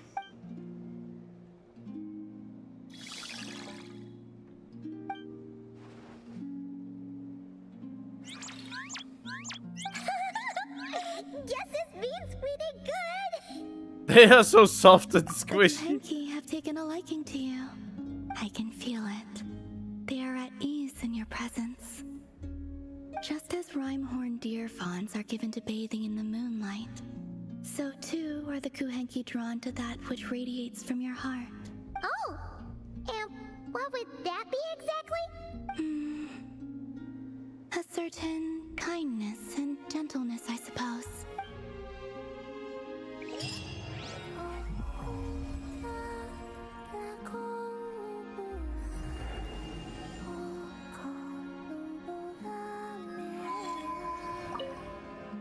If you'd like, you're more than welcome. Okay, so that is it for now, I suppose.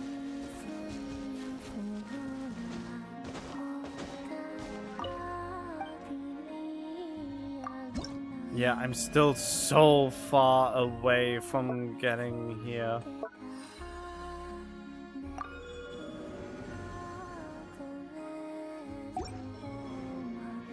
Oh well, whatever. It is what it is, and I'm done here. It's late.